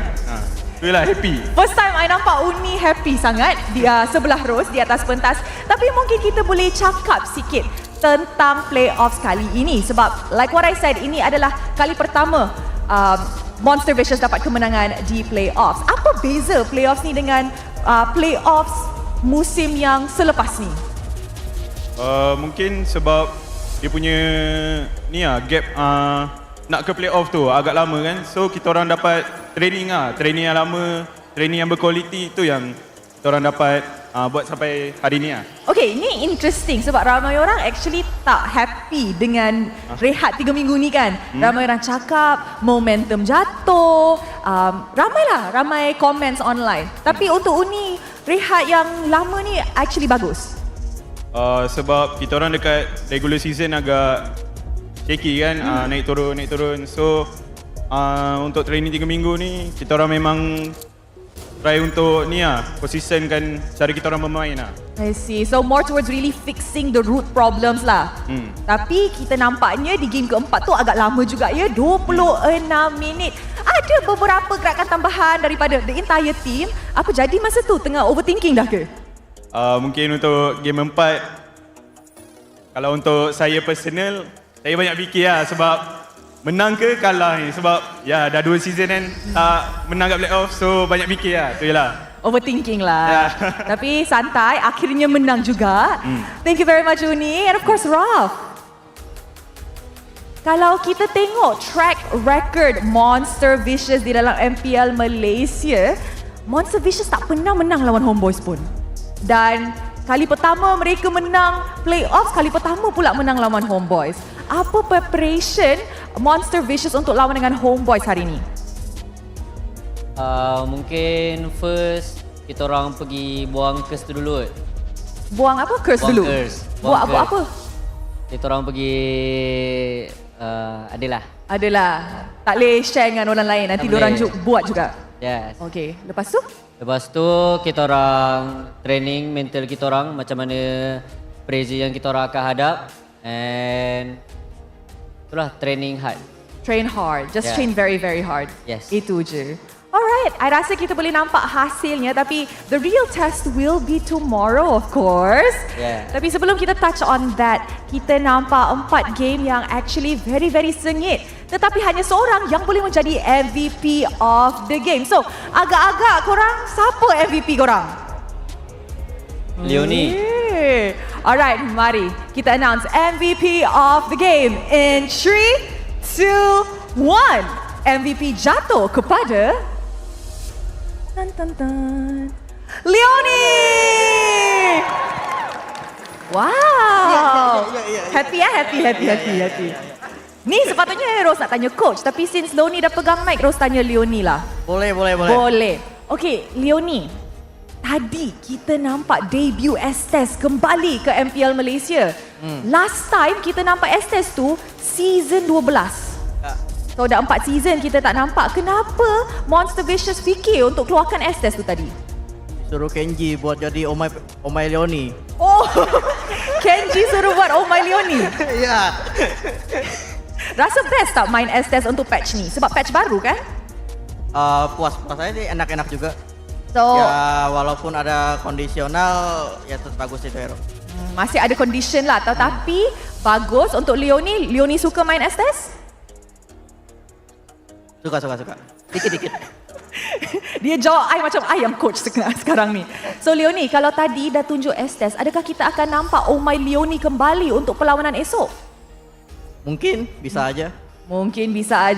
I really like that, and hopefully kita boleh nampak hasil Oh My Leonie esok, ya? Ya, bisa. Bisa. Alright, thank you. Now, Coach Sora. Coach, I know you've had a lot of struggles with this team, a lot of ups and downs. But like I said, esok adalah tes yang sebenar.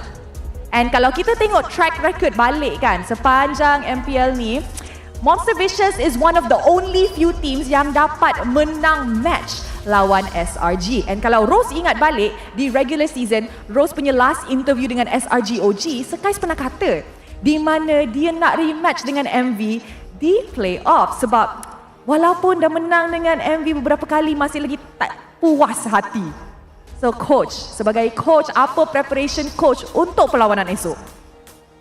So untuk preparation kami dengan 3 minggu ni memang kami dah prepare dalam semua fasa early, mid, late game. And sebenarnya first day playoff ni kita orang punya, orang kata, test kita orang punya mental pressure, and kita orang pun dah lepas benda tu. Saya rasa bertemu SRG ni diorang tak akan ada masalah pressure, tak akan ada masalah, tak akan buat mistake. Diorang akan try macam relax, all out, no pressure lah sebenarnya. Lebih susah first day daripada second day lah. So nanti bertemu SRG barulah akan test kita orang punya capability dekat training tu macam mana. No pressure, nothing to lose untuk Monster Vicious esok. Adakah kita akan nampak history repeat itself di mana Monster Vicious boleh menang SRG and drop SRG to the lower bracket? I hope so. Wow. We see first. This is definitely a match to watch. Thank you very much, Coach. Momo, is there anything yang Momo nak cakap kepada semua fans MV yang support MV daripada start sampai sekarang, akhirnya menang playoff juga? So, thank you kepada fans MV yang datang kat sini dan di rumah juga. So, hope korang boleh support kita orang esok lagi. Alright, I'll see you guys tomorrow and once again, congratulations atas kemenangan hari ini. Tanpa membuang masa, mari let's show it back to the panel to analyze apa yang terjadi dalam series Best of 5 ini. Panel, showing it back to you guys.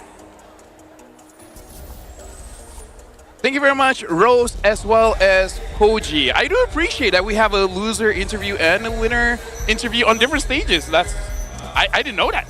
W prod. Big W. Big W is in prod. Very smooth, very nice, and it's an unfortunate end to the journey of Homeboys, but hopefully they'll be able to come back stronger next time. And now we got to talk about this show because I have been talking to a few teams and everyone is experimenting with damagers in the roam position just for the fact that it's very easy for roamers to get gold now. That's right. And I like the rotations. Like early on, I put pressure, but then I'm like, you know what, screw it, I'm just going for turrets. Yeah, it's exactly what was the problem for Homeboys for a long period of time because they were just running around trying to chase this Joe, just trying to find him, playing Minesweeper. All of a sudden, they're losing so much ground in the team fights because of how they are scattered. They even lost 2 of their inhibitor turrets very early into this game. To be fair though, Homeboys have found some opening, mainly because of this Benedetta, but it wasn't enough in the end. This Joe was a big problem, and you saw how much damage he can deal. There was a time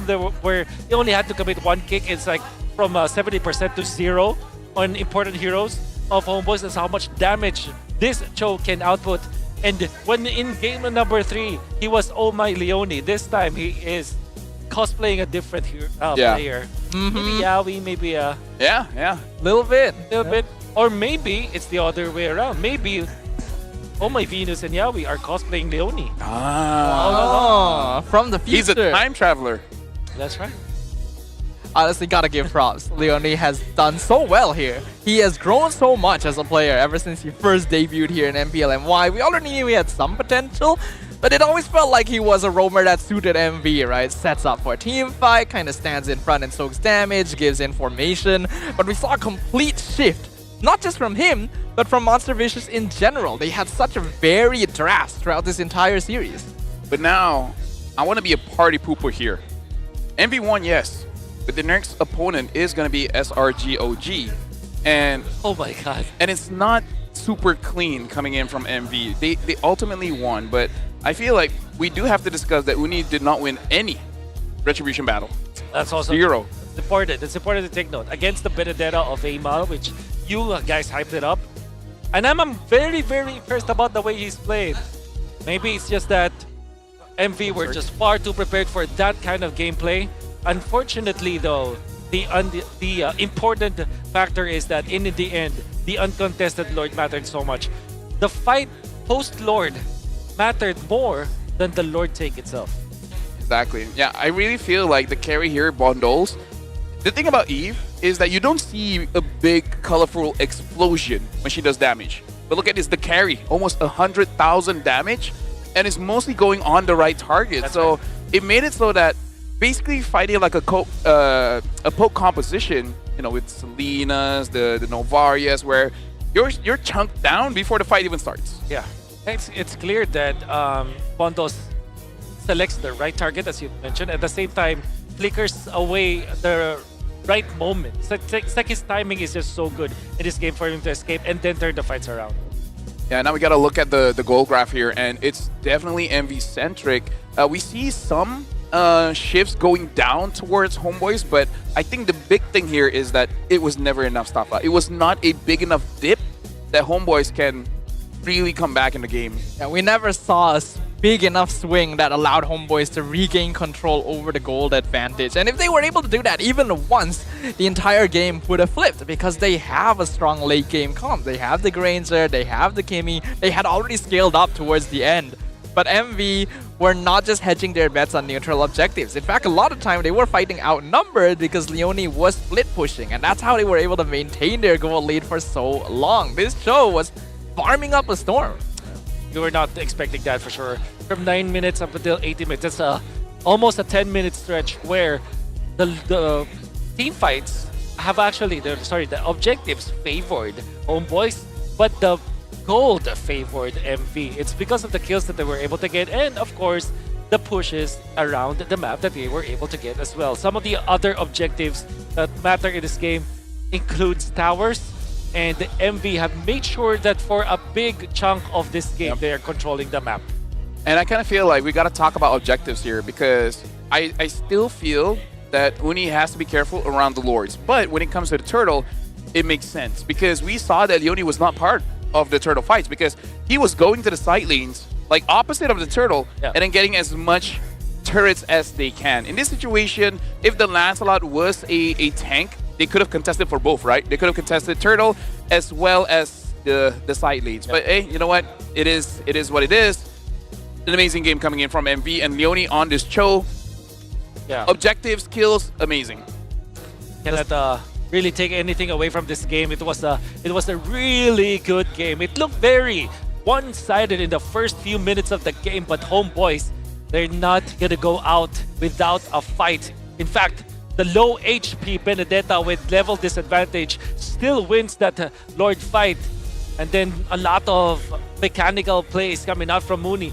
Except the fact, of course, if you discount the fact that he's losing the neutral objectives, he's still doing great. Yeah, honestly, like, winning that as a Vendetta and against the Lancelot. On Rose, Retribution, level 15. How do you get that, man?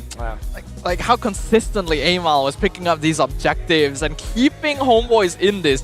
This game would have ended so much earlier if Amal wasn't doing the things that he was doing. That bought them so much time. It actually allowed Melqt and Izanami to start scaling up and actually winning out fights, especially when Daniel started focusing Uni to make sure they could get the Lords.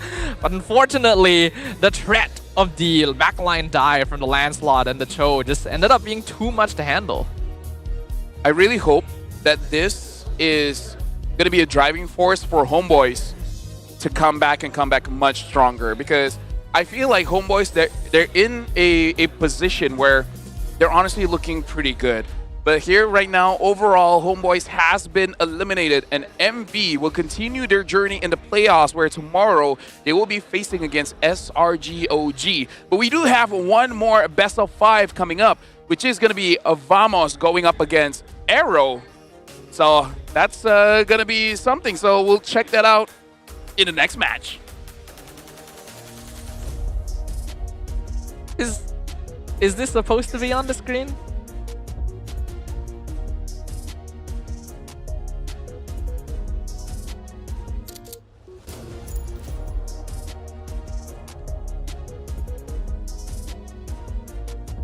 Let's listen to mic check, I think. I think so. All right, well, see the both of you for next game. All right. Gonna go to the talent Sounds room. good. Boleh mo? Dapat. Duduk. Dari mo? Kena tak? Berikan Kimi. Kimi berikan. Labu ya? Labu. Berikan. Jangan kat aku. Labu berikan. Ni. Maju Kimi. Depan. Kapal pun lagi. Lagi. Gua aman. Mati. Oke mo. Lagi. Kasih tahu mo. Aku naik mo. Tinggi dia mo. Habis dia. Ada basket. Kasih tahu mo. Nice mo. Kontrol. Nama kontrol tadi. Mau takutin. Aku tahu depan. Buat lagi. Apa nama aja jauh. Main di bos gua. Maju guys. Aku. Depan dulu ya. Bobe flicker. Lapu. Target. Mati. Nice mo. Go boy. Bisa gas. Ada. Percaya. Dah. Go. Nice one. Alhamdulillah. Cuma Hilda gila. Mati. Ada lo. Gato. Main. Abandel. Nih ngapain nih emang lo? Allah. Boleh. Mati. Boleh. Habis. Woi ayam. Santai guys. Aku kabur. Lasi. Mati. Main guys. Ayo. Lampu guys. Gua bisa Kimi. Main do. Nice. Tak ada one. Kimi. Mati semua. Jai Uni. Sama Uni. Tadi saya sikit. Korang boleh. Dia mati. One. Sampai ke belakang. Nice ball. Ni gerak. Cik guys. Boleh ke? Boleh guys. Aku pegang. Lihat ni, mau lihat. Cepat. Kebukas. Main. Tengok bondo. Sini dulu. Saling kapal. Gila. Go. Ada boleh. Nice. Nice boy. Tak ada pun. Fokus sini. Nice! Lagi. Tu boy. Lampu. Cigas. Benar. Nice! Boy! Ayam! Boy, endo guys. Mam. Jap. Terus. Nice! Boy, ayam!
Welcome to MCGG Rising Stars.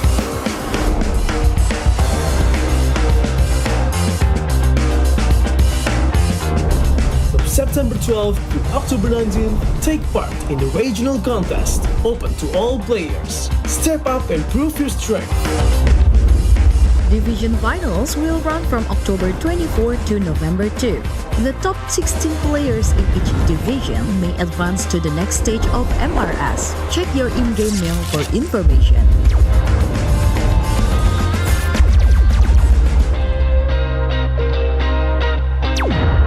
The S3 Finals group stage kicks off from November 8 to November 9. The top 6 players from each group will qualify for the S3 Finals semi-finals. The semi-finals will be held on November 15. The highly anticipated grand final arrives on November 16. The champion will earn a direct qualification for the first MCGG World Championship. The battle is on and the world is watching.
Makan harimu dengan 100 plus zero.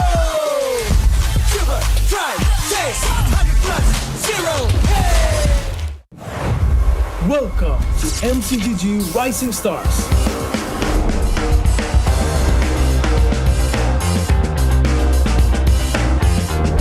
From September 12th to October 19th, take part in the regional contest, open to all players. Step up and prove your strength.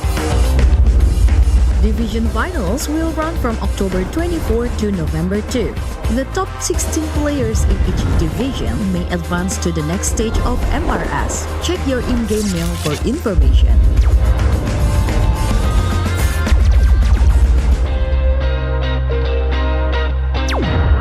The S3 Finals group stage kicks off from November 8 to November 9. The top 6 players from each group will qualify for the S3 Finals semi-finals.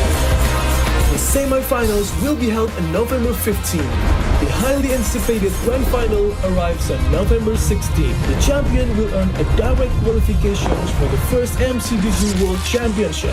The battle is on and the world is watching.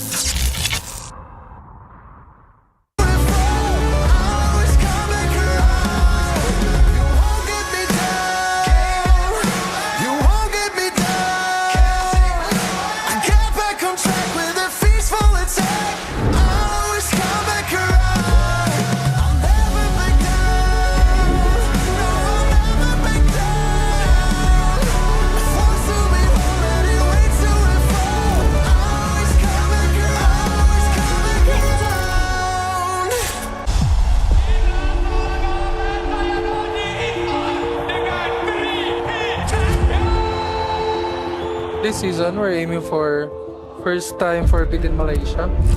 From me, I want the people to remember us that when they hear SRG is the most dominating team in this league. So on our first week, we're going to face Homebois, and it's a new lineup. Their last lineup is already good. So I think they might have some problems because after MSC, they only have like couple of weeks to fix their lineup. So I think it's really hard for them. My message to Homebois, good luck and have fun. And don't lose your morale. This season, I just nak pergi M series lah. Tak kisahlah, tapi kalau boleh nak try to beat SRG first lah. So netizen stop calling us Todak version 2 sebab kita orang pun dah tak ada kena-mena dengan Todak dah. Keep support both team lah.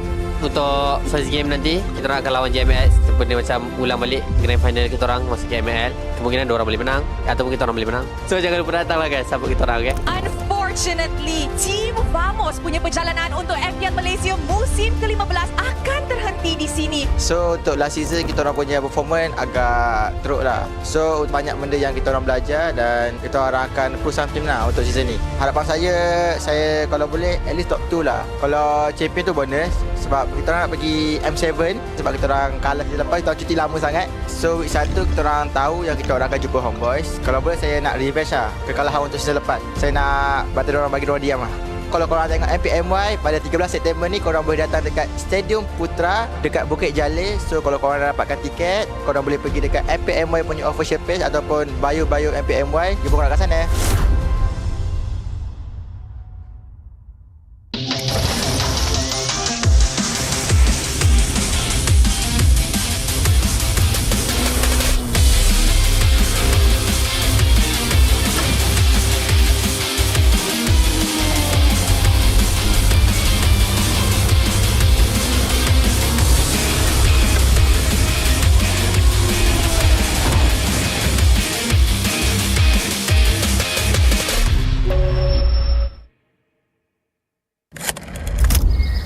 Last season menentang AERO saya kalah kan.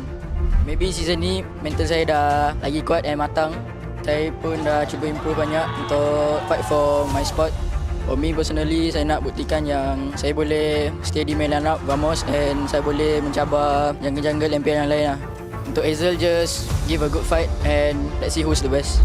Hari ni kita orang lawan Untitled and saya rasa kita orang kalah sebab kita orang hari ni tak panas lagi kot. Dah berapa musim juga first match kita orang kalah. Season lepas kalah dengan Homebois. So season ni 2-0 dengan Untitled.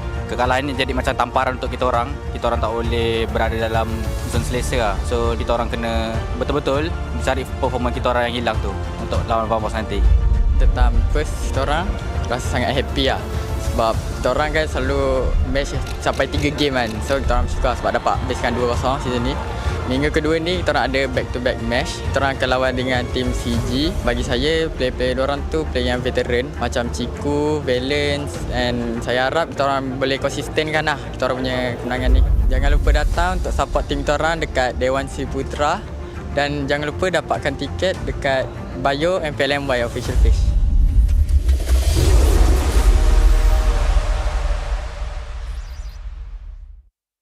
CeraVe baharu, blemish control, membersih. 2% salicylic acid untuk membersihkan pori dan 3 ceramide untuk melindungi kulit, memperbaiki. AHA, BHA dan niacinamide untuk menangani jerawat. Untuk kulit bersih dan sihat. CeraVe.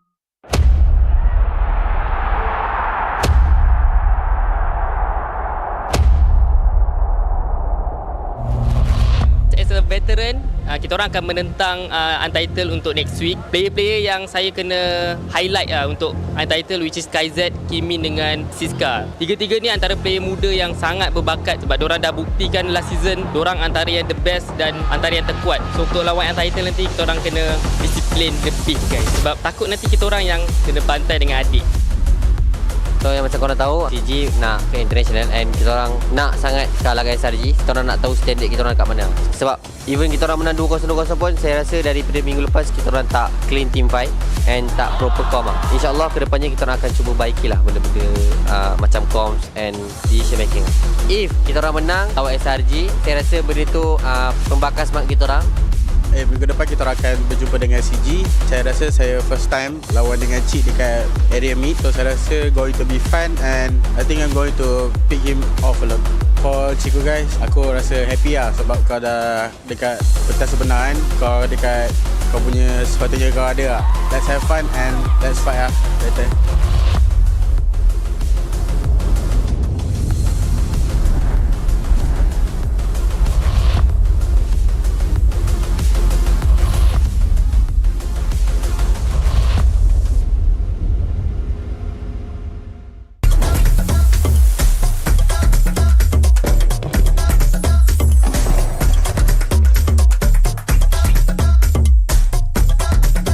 Flame grilled peri-peri chicken.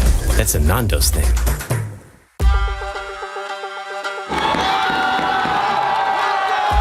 Untuk minggu depan, MPL MY akan ada match-match besar. Kita ada Todak versus Homebois, SRG versus Vamos dan Todak lawan CG Esports.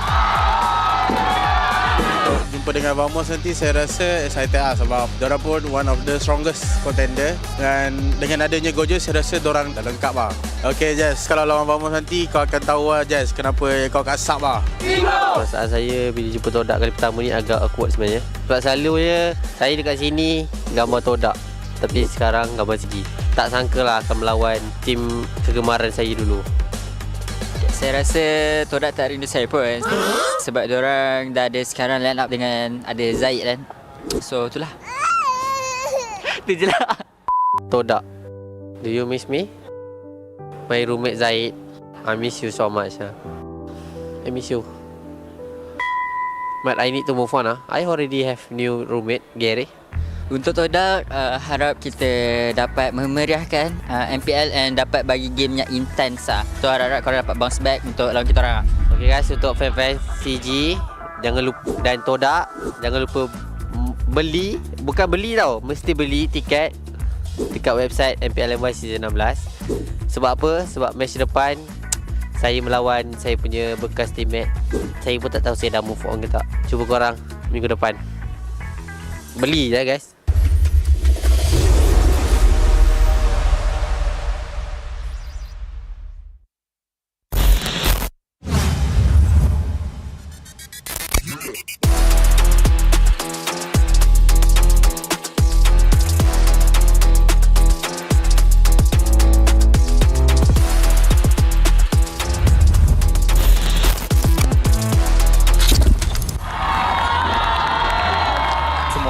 Tengah tumpukan dekat kita orang AERO Untitled dengan Team Break untuk rebutkan slot nombor 6. Sejujurnya memang rasa sedih sebab season ni lebih teruk. Season lepas walaupun kami kalah, kami tetap ada 1 poin. Tapi season ni kita orang dah 3 game 0-2. Jadi kita rasa tu result yang buruk untuk kami. Mungkin kita orang punya mentality kot ataupun kita orang punya semangat drop. kami akan berhad lagi sebab kita orang memang akan usaha keras lagi untuk mendapatkan playoff. 1, 2, 3. Go. Lepas kalah dengan SRG, macam kita orang kena tamparan juga lah. Lagi saya kan. Sebab Yungfa dia cakap dia letak high expectation untuk saya. Lepas tu kita orang tak dapat bagi saingan. Semua kecewa lah. Lepas daripada tu kita orang betul-betul try hard lah. Kita tak ada main-main dah. Minggu depan kita orang akan lawan MV. Untuk season ni saya confident juga untuk menang. Tapi jangan overconfident, still respect enemy and buat yang terbaik. For now saya rasa team race sangat kurang. Saya rasa gameplay and also kita punya strategi agak lemah lah. Saya rasa sebab tu lah kita orang kalah. Perasaan sangat sedih lah sebab last season saya dekat JP pun ya we relegate right. So this season pun chance tu nak play off susah. Untuk next match lawan SRG and Vamos, we try our best. Kita try our best lah. Okay guys, next week kita akan buat 9 year anniversary celebration dekat sini guys. Okay guys, bye.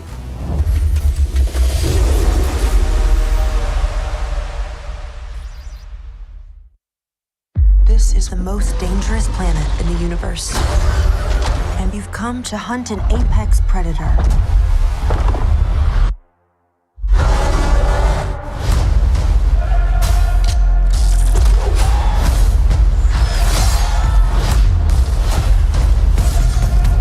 You might not be alone in this hunt.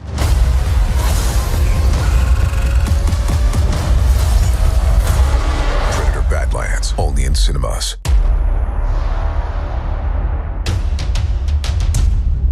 Dah 2 season tak main playoff MPL. Bila dapat main balik ni agak rindu lah dengan suasana. Lagi-lagi macam season 10 dulu ada Viking Club, Atras.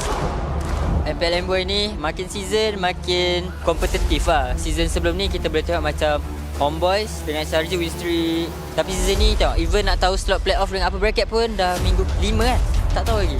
So bagi saya season ni lagi kompetitif. Kick semula. Dapat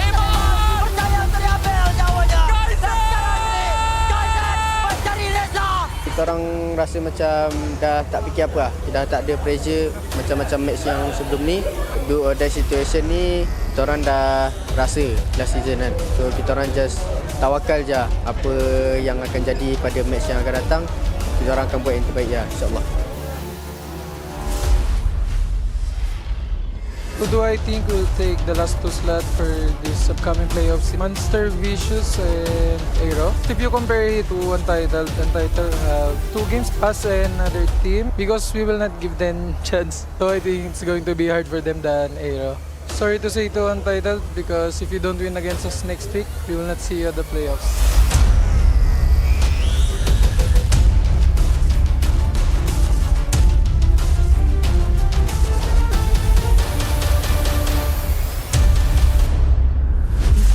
Most dangerous planet to hunt an apex predator.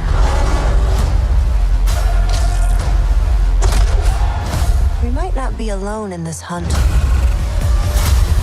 Predator Badlands, only in cinemas.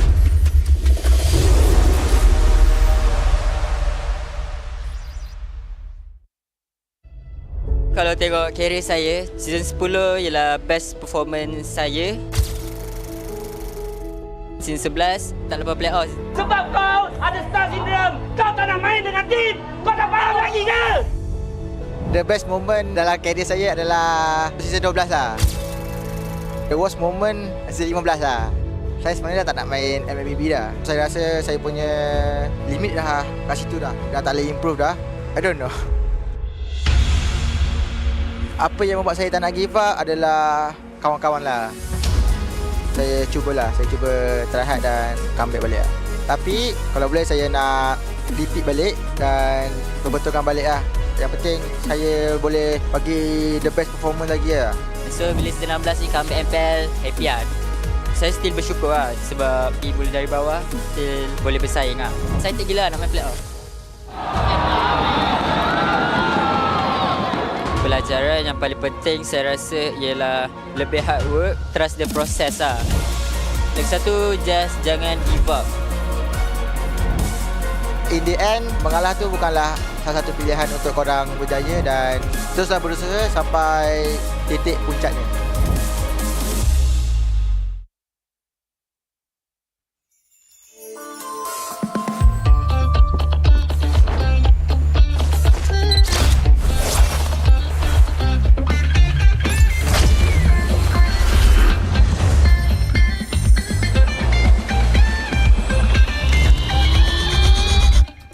datang ke Double 11.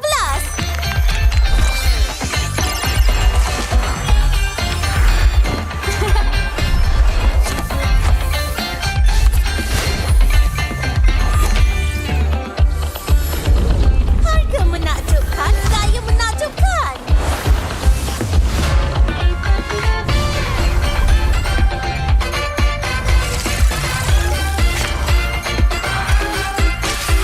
Menang besar dalam cabutan mega.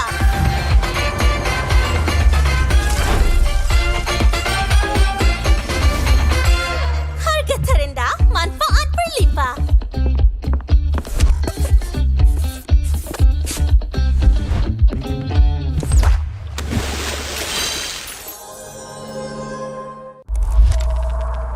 Tahun, 16 musim, perjalanan yang dianggap sekadar permainan di telefon kini menjadi isukan paling berpengaruh. Inilah MPL Malaysia. Era permulaan segalanya, titik mula sejarah apabila Malaysia dan Singapura menjadi tuan rumah MPL pertama di dunia. Di musim pertama, kita melahirkan legenda Solos, penjahat dan Fredo. Dari musim ke musim, MPL MY menjadi pentas lahirnya pemain tersohor. Musim kedua mengukir cerita untuk pasukan yang tak disangka.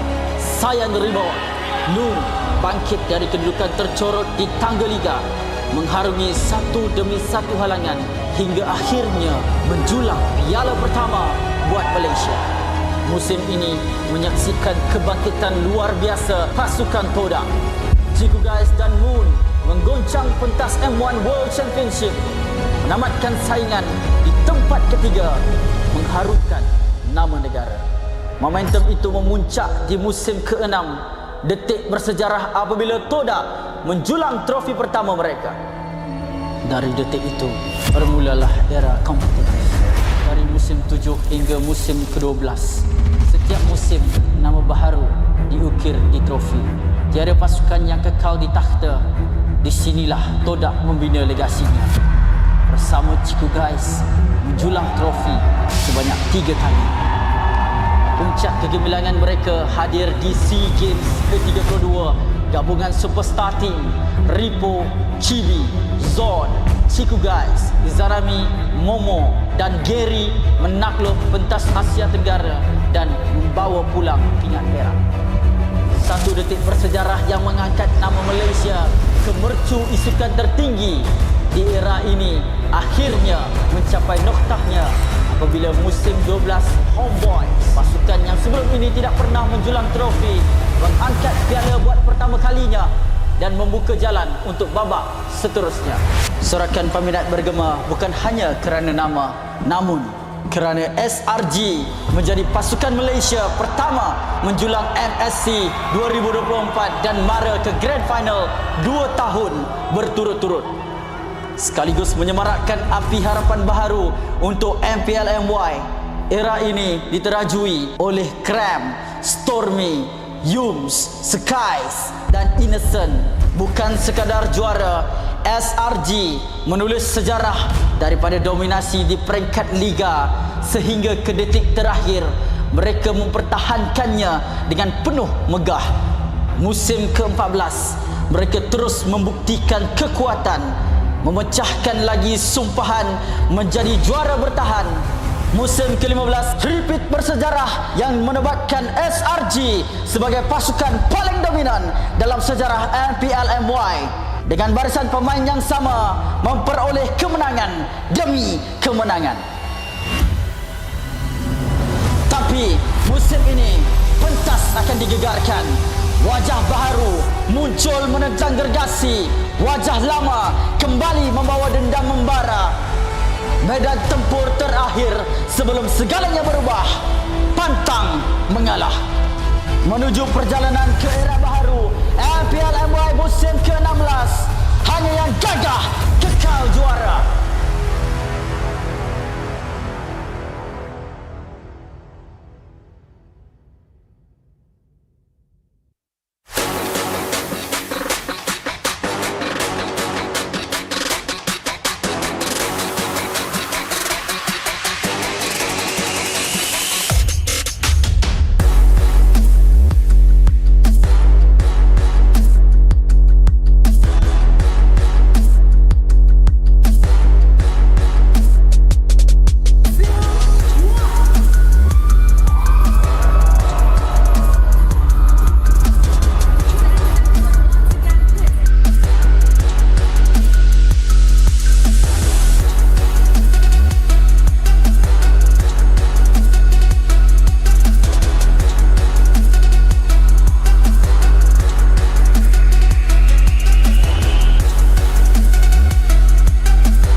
MCGG Rising Stars.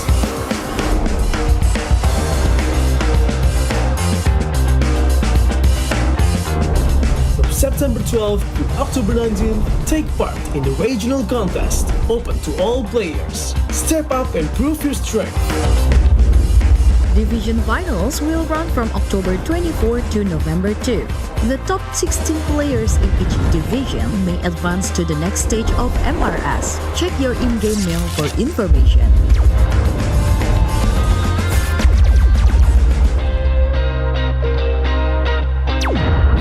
The S3 Finals group stage kicks off from November 8 to November 9. The top 6 players from each group will qualify for the S3 Finals semi-finals.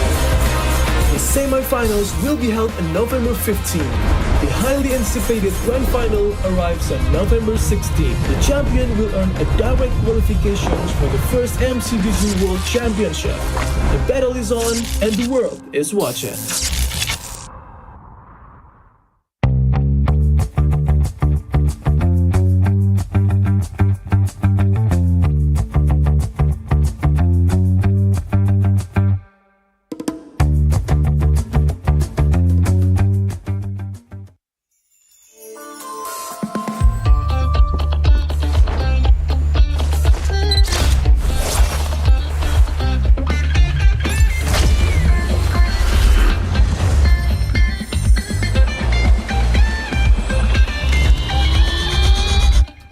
To Double 11.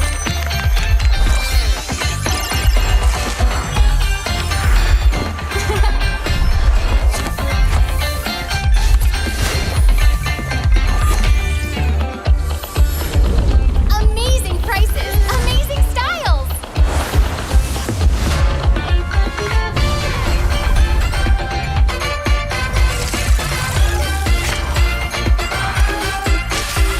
Win big in Mega Draw.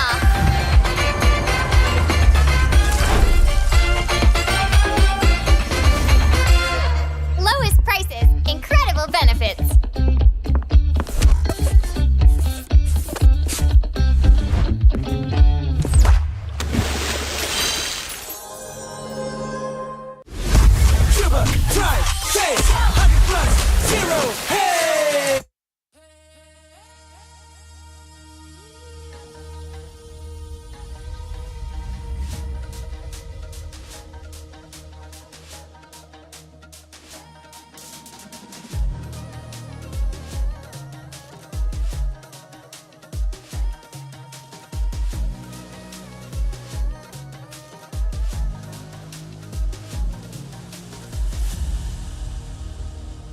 Aku hembus kata simas. Bila terjatuh aku beringat. Jalan dah jauh cari titik bermula. Krak krak krak krak. Jangan patah semangat. Semarak api bukan calang-calang. Biar apa menghalang aku sambut datang. 1000 daya, 1000 alasan. Harungi semua sampai di akhir garisan. Eo eo. Kami tak senang mengalah. Kami luar biasa. Semangat membara, harungi bersama. Langkahlah sama-sama langkah. Bergema di kiri dan kanan. Tak berhenti marah ke hadapan. Tak mengalah berdepan cabaran. Jaga, jaga, kita jaga. Jaga, jaga, kita jaga. Jadi ayo. See me, watch me, hype me, gotta give it all. Don't matter how many times I fall, gotta get back up. Yeah, yeah, gotta go. I can hear them calling, now I gotta serve. Mess with my clique, now you get what you deserve. We keep it tight, we keep it cool. They got me and I got them too. Rasa api tak kunjung padam. Marah ke hadapan kita sehaluan. Jangan simpan-simpan kita anak Malaysia. Kami tak senang mengalah. Kami luar biasa. Semangat membara, harungi bersama.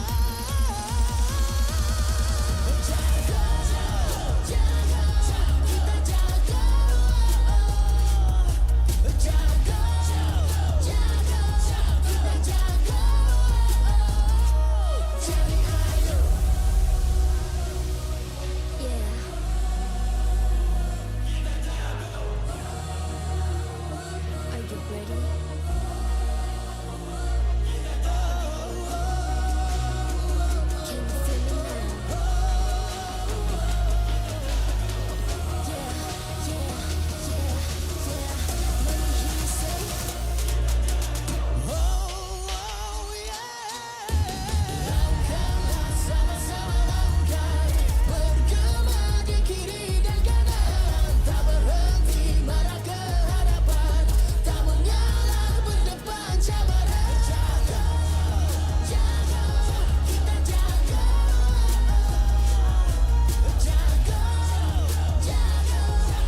MPL Malaysia Season 16 is powered by Moonton. Presented by Celcom DG. Stream, game, vibe on social media, and more to your heart's content without missing even a single moment. Power up with lightning-fast 5G speeds. Stream all day long with Celcom DG Prepaid 5G. Our official sponsors. Official gaming smartphone, Infinix GT30, just launched. Comes with a free magnetic cooler, even more affordable than the GT30 Pro. The only phone in its class with GT trigger, 1.5K display, and 144Hz refresh rate. Supports steady performance with 120 FPS in MLBB. Available in 2 exclusive colors for the GT30, green and blue. Perfect meals for gamers, Grab. Grab food for one. When eating alone, enjoy meals from 10 ringgit with just 1 ringgit delivery fee and no minimum spend. And group order. Get 15% off when eating in a group. Bigger gang, bigger savings. Our esports partners, 100 Plus, Ferry, and Yamaha. And thank you to all our strategic partners, CeraVe, Nando's, and Playas. Predator Badlands, in cinemas on 6 November. An action-adventure horror, set in the future on a deadly remote planet. Predator Badlands follows a young predator outcast who finds an unlikely ally in Tia as he embarks on a treacherous journey in search of the ultimate adversary on the most dangerous planet in the universe where everything is trying to kill you. Catch Predator Badlands in cinemas 6 November. Keep an eye out for special ticket bundles that reward you with in-game diamonds when you purchase Predator Badlands movie tickets for IMAX or 4DX. Supported by KBS, ESI, Rakan Muda, MESF, and MAPS.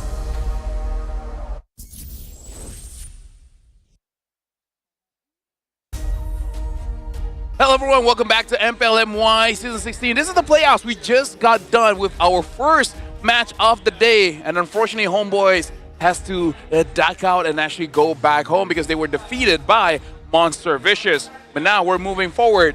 Vamos going up against AERO. Welcome, my name is Fel. Alongside with me is Stafa as well as Wolf. Now, Wolf, both teams have roughly the same style, but different carries for this one. And, you know, I'm going to be looking towards, a Filipino, of course. Being the carry coach is there. A very kind person. I hope that he becomes more successful. Unfortunately, it wasn't the cleanest for AERO. I heard that it took them so much. It took the league so much just to put them in the playoffs. They figured it out by week 5, and we only have 6 weeks. Late, so it's difficult. But also, if you're looking at Vamos, come on, Chibi's just a great, I would say, personality. I remember following him and watching him play even internationally, and I think that he also deserves to be competing internationally as well. Honestly, he's one of the most consistent junglers out of his entire career. So far, yeah. He only had 1 bad season, and that was the previous season. And then all of a sudden, this time, MVP performances every single game. That's insane. Yeah, personally, I still hold on to the fact that TVP is like the only player on Vamos who is consistent every single time he shows up on that stage. One of the most reliable junglers in MPL Malaysia. And now we gotta talk about the lineup here. We got Nako, Zorn, Klakun, Chibi, as well as Gojis. Now this is a very interesting lineup here because I want to see what has changed after the break, because Gojis is one of the EXP laners in Malaysia that actually uses the Yuzong. So we might see that in draft. And Zorn is a roamer that's been playing since Season 1. We saw that Leone with the Cho damage, and we saw the Helker. It didn't work out. I wonder if Zorn will try to go for that route. You know what's interesting is that when I arrived here yesterday, there was a rehearsal, and being around Zorn kind of makes you feel like he's a celebrity. Yeah, that's that kind of aura, right? He's actually very well known in the Philippines. Yeah, we really like Zorn for everything that he says and does, and it's easy to support him actually. Yeah, honestly, like, there's always some hate, but honestly, if you know the guy, he's a pretty cool guy. Yeah. And now we're looking at AERO Esports here. You got your boy there, Kusei, Zikif, Team, Hazel, as well as Move. And again, just now we had Rough, and this time we have Smooth. So, you know, naming scheme here in Malaysia, by the way, Wolf. I would say I love it. For AERO, Keem has been performing very well. Hazel and Zikif during the regular season hasn't been doing well. I hope in the playoffs they pick it back up. I think the team in general still has some work to do. They're a little bit too dependent on snowballing, and they can't really come back from bad spots. And now we're going to be listening to the teams because it looks like we had a sneak peek into what they're talking about before the game even starts. Keluar Fedri. Oh, kena Kena? dua ada bisa okey tu. Aku okey je lah Fedri fail. Keluar Fedrin, keluar Uranus. Aku tak okey tu, Bi. Siapa cakap? Syam. Asal kau tak suka tu ya? Sana okey tak? Just kalau kau nervous kau kena beritahu aku. Sebab aku ada Syam, aku nervous. Okey, nice. Nanti kau je tak bercakap tu. Kau jangan tengok depan je, tengok phone je. Nanti kalau dia tak bercakap duduk kat laning tu. Dia pening tu, nak buat apa? Kuatkan suara saya sendiri boleh? P3. Banyak minta ada ni.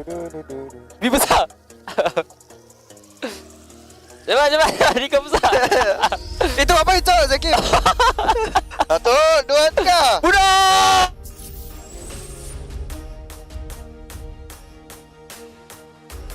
And there you go. No, honestly, nothing much, but something did know that Clockland seemed just a little bit nervous here. Well, like, how do you feel like a player in the zone?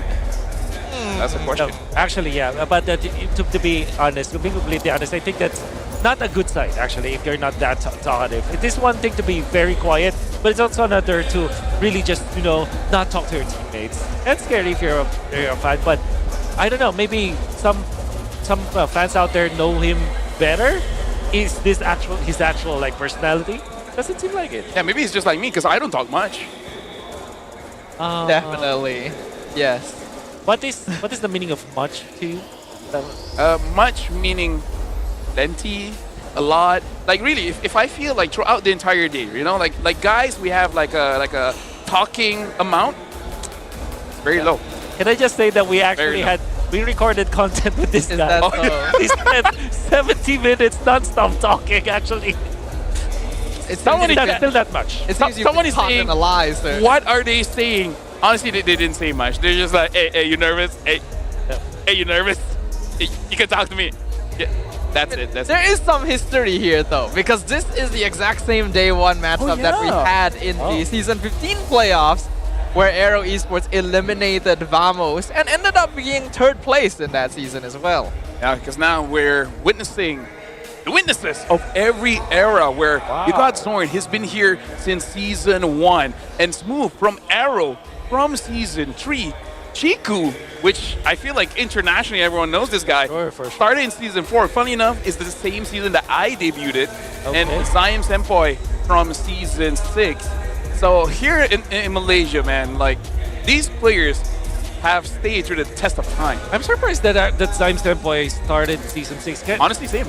Because I feel like he's been around forever. I feel like he's older. Yeah, I feel like he's longer, but again, that's what I said. Oh, yeah, sure. Yeah. The founding era, the forefathers. The forefathers. That works. Honestly, though, we have a lot of long-lived players nowadays as well, right? Yes, they're all still living. Yes, I hope so. We know Zion Senpai started in... Well, now that you've said it, nothing's going to happen. Yeah, exactly. The curse, right? Curse. Nothing's going to happen. Nothing is going to happen. Zion Senpai started in Season 6.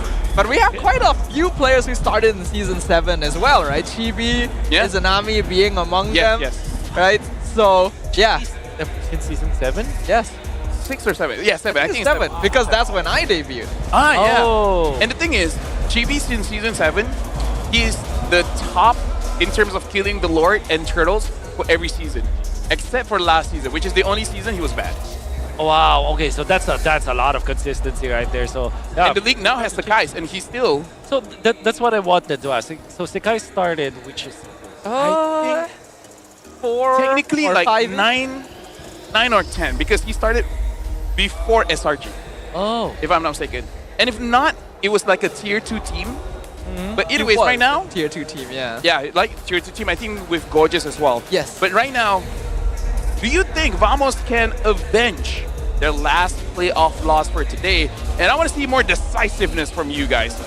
It's either A or C.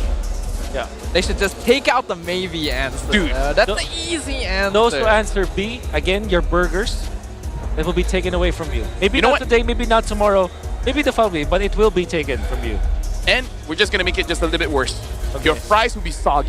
Yes. Oh, Cold wow. fries. That seems a little far. Hey. That's where we Does have anyone to really deserve that? You do. Scan the QR code A or C. But now, I hope both of you guys are ready because look at the stage. Everyone is absolutely ready. So now let's introduce the marshals.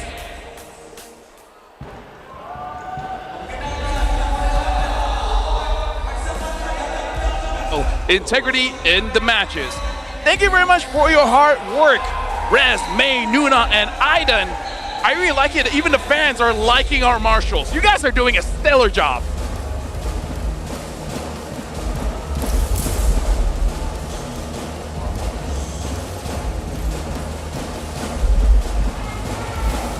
After closing out the regular season with back-to-back victories, they now step onto the playoff stage with their fighting spirit burning brighter than ever.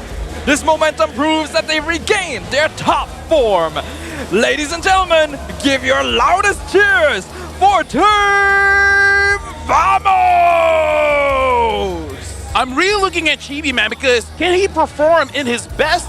Proving once again he's one of the best junglers that Malaysia has ever had. And can they actually get their revenge on AERO for the defeat at last season's playoff? Vamos has a lot to win here. Not just going to M7, man, but you got that revenge.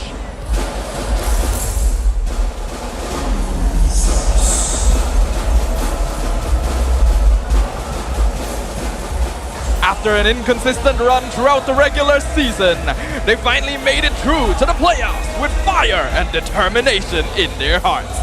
They return more organized, more mature, and hungrier than ever for victory. Ladies and gentlemen, give it up for AERO Esports! Their goal this time is clear. They want to earn their spot on the world stage. And I gotta say, this organization has been hungry for it for a while. Can Kim actually cement his name as one of the local mid laners that really should be watched? And now we're gonna introduce the head of League Ops, Franklin, along with the coaching staff of both teams, the masterminds behind every game. For Vamos, we got Pak Bet as well as Pak Atan. And for AERO, we got Coach Panda and Jif the Gaming. And honestly, looking at the minds here coming in for both teams, Pak Bet as well as Pak Atan, making it so that Vamos, they get the draft that they're comfortable with. But AERO, man, ever since Panda, from a player of Team Hawk becoming a coach, has really gotten AERO to the spot that this time they could actually win the playoffs. And now let's keep it going with the fist bumps between the teams, a true sign of professionalism. This is gonna be the second match of the playoff. This is a revenge match for Vamos, and this is a match where AERO, they can prove themselves strong again in the playoffs.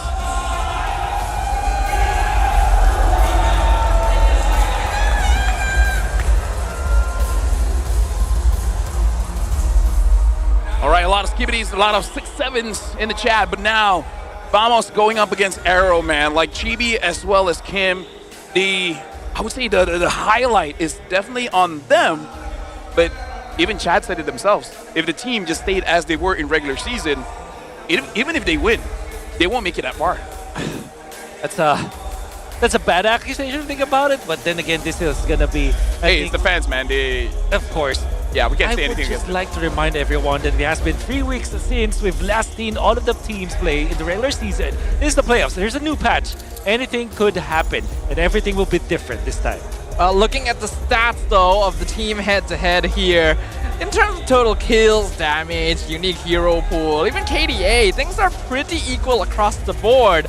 But AERO wins out pretty notably in terms of first blood rate, while losing out in terms of overall win rate. And I think this lines up with the overall gameplay of these teams as well.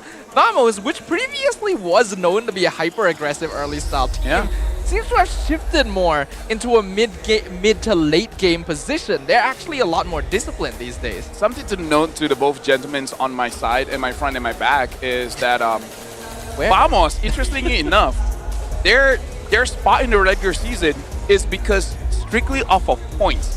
But in terms of just raw wins, right? The amount of match wins, they're actually second in the league. Number one is SRG, and Vamos has the second highest wins. It's just that they lost on the points. Oh, so that's interesting. That kind of makes it so that they are a very strong team. I would say that between Vamos and AERO, when you're just looking at the regular season stats, it's easier to put your money on Vamos. Yep. But that doesn't But that's mean that haram. again, also that's also haram. And everywhere, please don't do that. Yeah. If you do, don't post about it. Yeah. Keep it to yourself. Just give it to yourself, exactly. Yourself. And then, of course, AERO, what I do like about this team is that, apart from Kosei is there, they will not be here if they're not deserving of the spot anyway.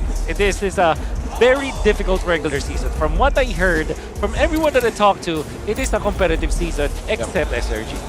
And I gotta say, looking at the map here, again, it is dangerous grass where Vamos has 100% win rate and AERO has 0. So in a sense, AERO has not been touching grass.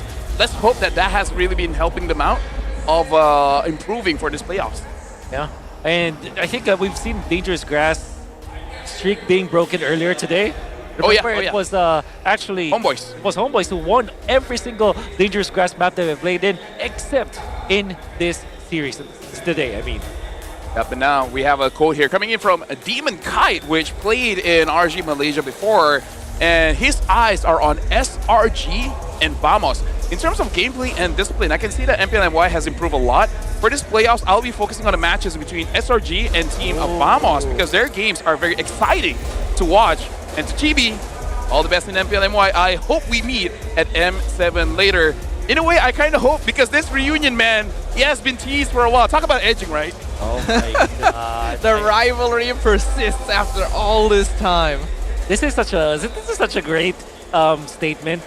You feel that it's very light. It was written in a light manner, but you can feel the intensity. It's like, I haven't forgotten, man. I haven't forgotten. And, you know, I kind of wish that this happens. It will be a very long road, though, for Vamos. Not only will they have to go through AERO, there's still a lot of steps for them to get into the international stage, especially in how competitive this playoffs can be for MPL Malaysia. It's going to be a difficult spot for Vamos, but they have to start with AERO today. Let me just say, we localized Demon Kite. Localized Demon Kite, alright. So we called him Demon Kita. Demon Kita? Yeah, which basically means our demon. Oh! Yeah, because Kita means like us or ours. Yeah. Oh. So what do you call innocent? Esan. Esan. Which is basically like a technically Arab name, but used a lot in Malaysia as well. And crime is Ikram. Ikram. Yeah, so basically we just give them 10 out of 10 name. for Ikram. Yeah. So we're just stealing people from you. Alright. Yeah. 9 out of 10 for Ikram, 10 out of 10 for Demon Kita. Yeah, Demon Kita. I like it. I love it. Yeah. How about Coach Art? We did give an I can't remember what it was. Did we? Yeah, we I did. feel like we still call him Arcadia. No, we call him Arcadia. But the SRG fans, they have a name for it. Oh, really? Yes! Okay. Facebook, man! TikTok! Touch grass! Touch grass! This is the opposite of touching grass! Stop Okay, now you being can't an be edgelord. attacking me personally like that, sir. Dude. This is not an attack, this is an intervention. You need to get out more. Okay. MMPB is great, but you know. What is that? River? Is it River? I think it's River. Anyways, Vamos banning out the Fanny as well as the Grog. Oh, AERO already knows something's up. They banned out the Helker and they even banned out the Yong. Finally, the Dragon being banned, being at least noticed in this game. Vamos, they have Coach Pacmet from the Philippines, formerly known as the coach of the universe, formerly known as one of the best drafters out there, especially after winning so much in the global ban era of MTL. I'm excited to see how he drafts, actually. So no Lancelot. This means Gatot or Yi Sun Shin. That is nice. He's still here. Oh. He's contributing to our conversation as well. What did he say? What did he say? Where is he? Touch the grass. No. No. He refuses. He refuses. The sun is not great. What does the grass ever do for me? Oxygen. Okay. That's a fair point. That's right. So CC gets picked up. Hey, great hero, man. Grow with yo-yos, man. Yeah. Yizichin is open. I think AERO should not be giving that up to Vamos right now. At the same time, though, we have to think about the Gato Gacha. So, if this were MPL playoffs, this will be Gatot Yizichin. Yep. Because you don't want to give the Gatot, honestly, or the Yizichin to Vamos. That's right. So it's more of a deny. Yeah. Even if you don't like the heroes. That's right. But I feel like for AERO, they might just go for Hilda's commodity here in the MPL MY, I feel like. There's also the Hayabusa, actually. That's one of the Hazel signatures. But looks like they do go for YSS. Farsa as well. That's going to be the first time Farsa is showing up here in the playoffs. Are they like forcing Vamos to pick up the Gatot? Not only is he good to get with CC, but he's good against the Farsa. It's almost like a bait, doesn't it? At the same time, though, in this scenario, you pick up, Hylos going up against this Yizichin, and you now decide, will you go utility jungler or will you go assassin jungler? Because you're eventually gonna run out of options. The best hero now is Hayabusa, I think. There it is. So I think Hylos is gonna be a good answer for Vamos, or Hayabusa and the Gatot Kacha. Yep. I feel like, honestly, even the Cho, if Zorin wants to flex that, it looks like they're going for the Eve here, which I think is a very solid pickup because, as we saw in the previous match, Tafa, like range really matters, especially in those turtle and lord fights. Yeah. Eve is very consistent nowadays as well, so if you want to match up against an artillery mage like Farsa, Eve is going to be your best bet, and you gotta lock it in before it gets banned out. But now the Uranus shows up for the first time here. I mean, like, honestly, like after the changes, Uranus is actually pretty good. He puckered up. Is that what people say in English?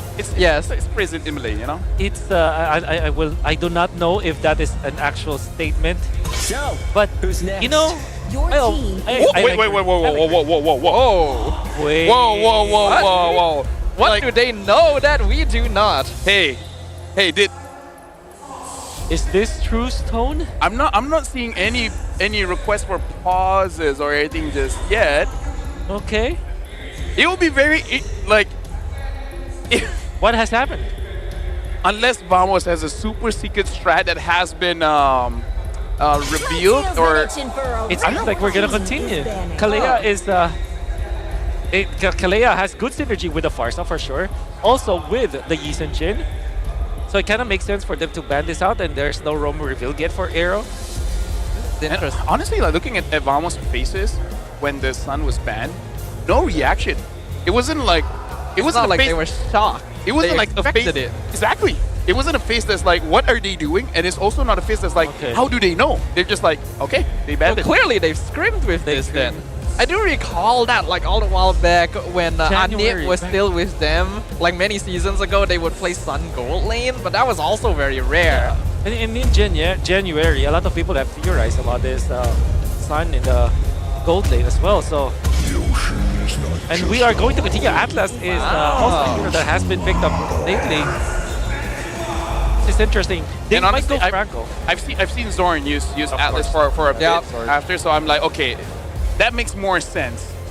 Go just looks pretty happy here. I wonder if they're gonna change it up and put CC in gold so that he can have something to deal with the Uranus. Yeah. I think so. Because I kind of want to see an Alice here. That's what I was thinking, actually. You put CC Gold, Alice EXP.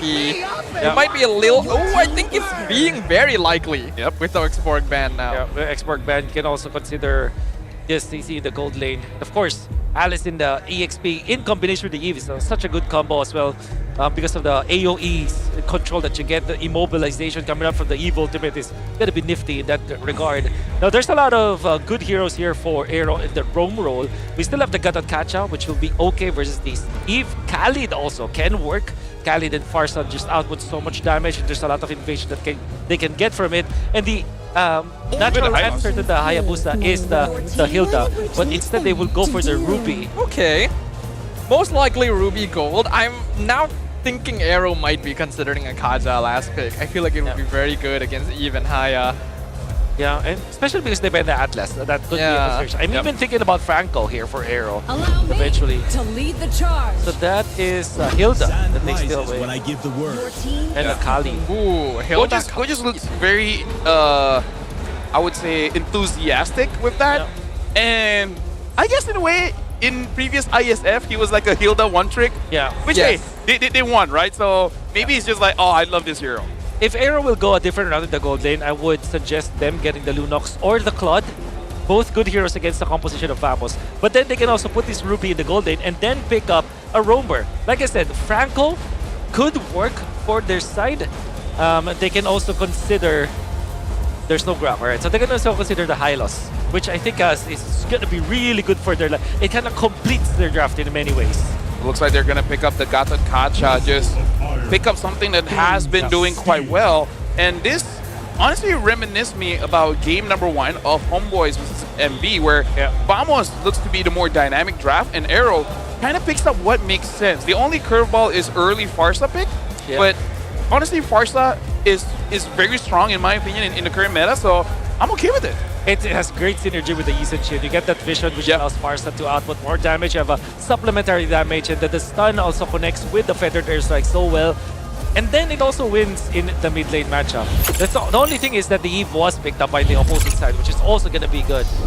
The only curveball that, which is still, it still weirds me out, is the Sun band coming up from there. Eventually didn't matter because like... The only thing that even chat reminded me of is that remember that Vamos brought Rome Fanny. That's true. Anything could happen.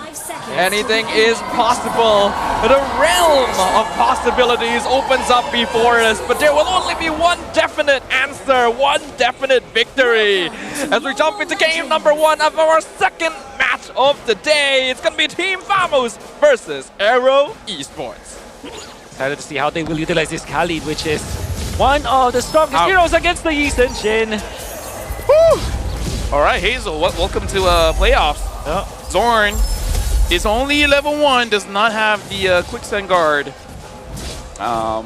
He didn't go revitalize either, so he might be a little bit screwed here. Tries to flicker over. One last hit. Kim picks up first blood.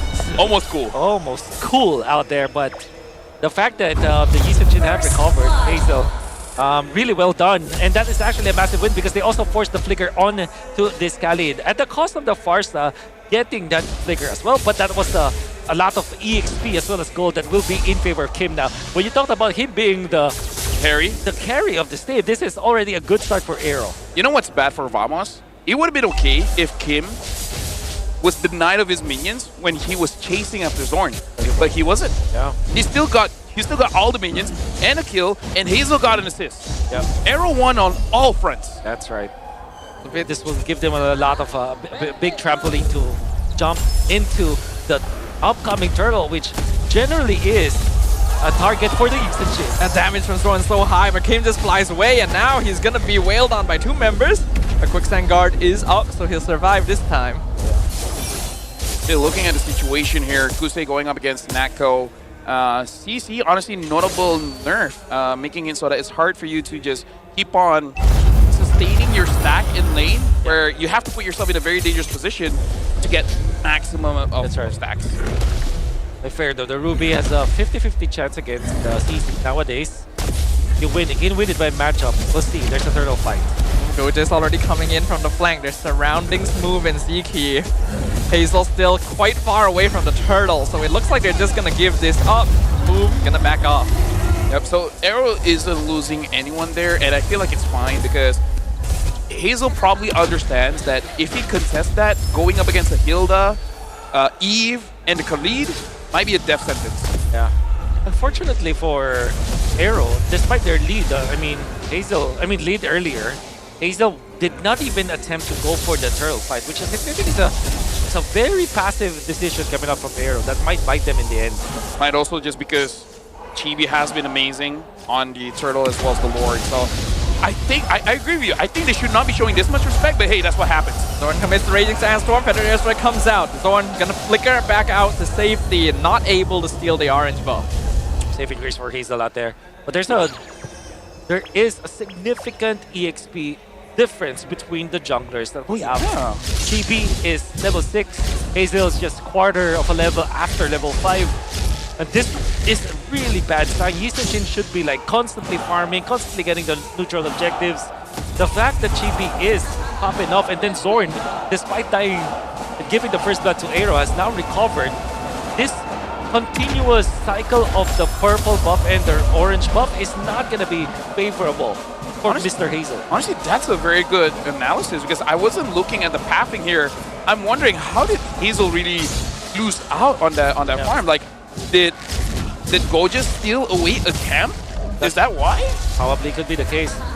And the fact that they did not contest that first turtle kind of tells me that they are not prepared for that. Because even when they attempted to go for the orange buff attempt, from Vamos, Chibi was already 2 levels ahead of the Yisenshin. Yeah, it's a weird position here, but at the very least the goal difference isn't too big, so even if they're behind on levels, they're still matching up in terms of items. Now the next turtle is going to be up. Smooth already here providing vision. Right now, honestly, with Chibi getting the Hunter Strike as well, Vamos could actually go for an angle where they just go for the fight, because if AERO missteps, Nako and Gorgeous could potentially catch someone like nice here. Two-man taunt from ZK into Better Ezreal. I'm offended, catches Gorgeous, raising stance from cancels out the backline. Kim gonna be gone. RWM catches 3 members of AERO. Zorn gonna be a little bit isolated, but here comes the Ogi Shadow Kill, dropping Kusei down 10% HP. Smooth gonna be walking forward, forcing Nako back as well. Still no kills on either side. Zorn gonna be all healed back up, coming back through AOG, and defensively Hazel secures the turtle. Gorgeous goes down to see Kim. The conceal comes out. Kim still alive on 1 HP. Zorn gonna go down, and it's an all-out chaos.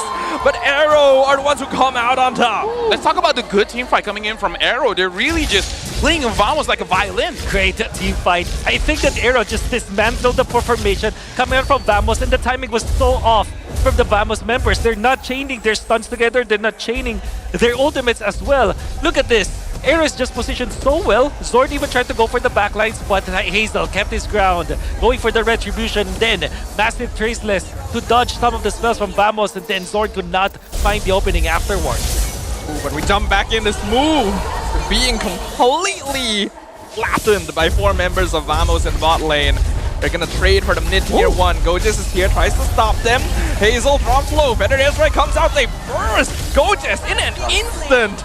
AERO starting to up the pressure. Dude, this picked things up so fast. That kill, that death on this Gorgeous is such a bad death for Vamos, because now they will lose control of their jungle. And the AERO have been just being aggressive right now. I mean, Chibi will be able to get this purple buff, but the fact of the matter is, this Hazel Yisenshin is starting to get way stronger than the Hayabusa. The reaction timing! The Mountain Stalker stops TB before he can even use his ult. Dude, AERO stepped up, man. Like, they needed that break. They needed that break. Now Coach Panda coming in. By the way, it's Malaysian Panda, not Korean / Filipino Panda. Yeah. You know, like, dude, they just needed like 3 weeks to get back on their feet. Yeah, and especially after not having the best first 3 minutes of the game, AERO found their footing. Hazel has been really good with his positioning, as well as the timing of his spells. The fact that he also dodged out the shadows with the pixel perfect positioning, and then utilizing the ultimate to the right moment to punish GB. What a guy. Well, here's another turtle now being contested. A lot of trading happening. Mountain Stalker comes out. They see everything. Raging Stance from Flicker lands on 3! Into the I'm offended! And AERO is dismantled! 2 members down. Turtle secured by TV. Nako in some danger. He will probably get sacrificed. 2 for 2 trade. TV jumps back in. He's looking for Smooth. He's not able to find it. But at least they got the objective. This is something that I like in Malaysia. Just because you lost doesn't mean you stop fighting, because Vamos found an angle, and even though the goalie is still for AERO, but hey, it's something. There's still life in Vamos. That kind of mentality is what gave Team Liquid their signature playstyle of even losing some of their players or heroes in a specific skirmish doesn't mean that they've already lost the entire fight. And Vamos have recovered so well. Sword have found the opening into the backlines against Hazel. That jump was so good, and now they have chipped down the lead for AERO. It's just 1,000 gold now. just not having such a good time here going up against Smooth on this Uranus. And I appreciate it because this time Smooth gets a hero that actually makes sense. And hey, he's providing a lot for the team. Despite the KDA not being that impressive, but in terms of what he's doing on stage, on the map, dude, it's a lot. Yeah. It's classic Smooth, right? He did get shafted quite a lot in the regular season, oftentimes just having to play a very sacrificial frontline role. But when you give him a hero that can make impact, even if it's just securing space, this man will do a lot with it. So this is all about right now setting up for the upcoming Lord, which we saw that both teams, they have ways to engage a fight as well as I would say playing around their abilities. So I feel like for Vamos and AERO, I would say the next two Lords will be a real test of how they play around this neutral objectives. And I think it's about who starts first. Yeah. And speaking of comfort here for AERO, Hazel was able to put himself in a very comfortable spot. I think he already weathered the storm until now. It's man conceal. They're collapsing on that co. I'm offended comes out. You're not going to survive that even with Vengeance. 5-man die from AERO. And they instantly rotate to mid, not even letting Zorn take the flank. Good catch, and more importantly, no hesitation at all. Use all your abilities for that one kill because, yeah, why not? They scouted where Vamos members are. They know that they can actually take this fight. And Kusei now has the ultimate back up with the flicker to go with it. So it's gonna be scary. Gojes trying to jump on Hazel in the back. Mount Sharkin comes out, unoffended, pulls him into the pit. Gojes is gone! And with that, the chances of Vamos even attempting to contest this Lord. That was small, but that was impressive. Kusei had his eyes on Hazel, making him untouchable, man. That's right. Good positioning coming out from Kusei. Eventually takes and collects that Lord. Smooth now in a very aggressive spot because he knows that they can be more aggressive in this scenario after winning that fight. And of course, Gojes coming out from Vamos, playing the Hilda, just literally sacrificing himself for nothing of Vamos because Vamos didn't look like they were even poised to contest that Lord. Chain of mistakes from Vamos actually biting them now. This is very interesting here, where Chibi is already doing one of the least amount of damage, only just above Ziki on the Gacha, and he built the Sky Piercer here.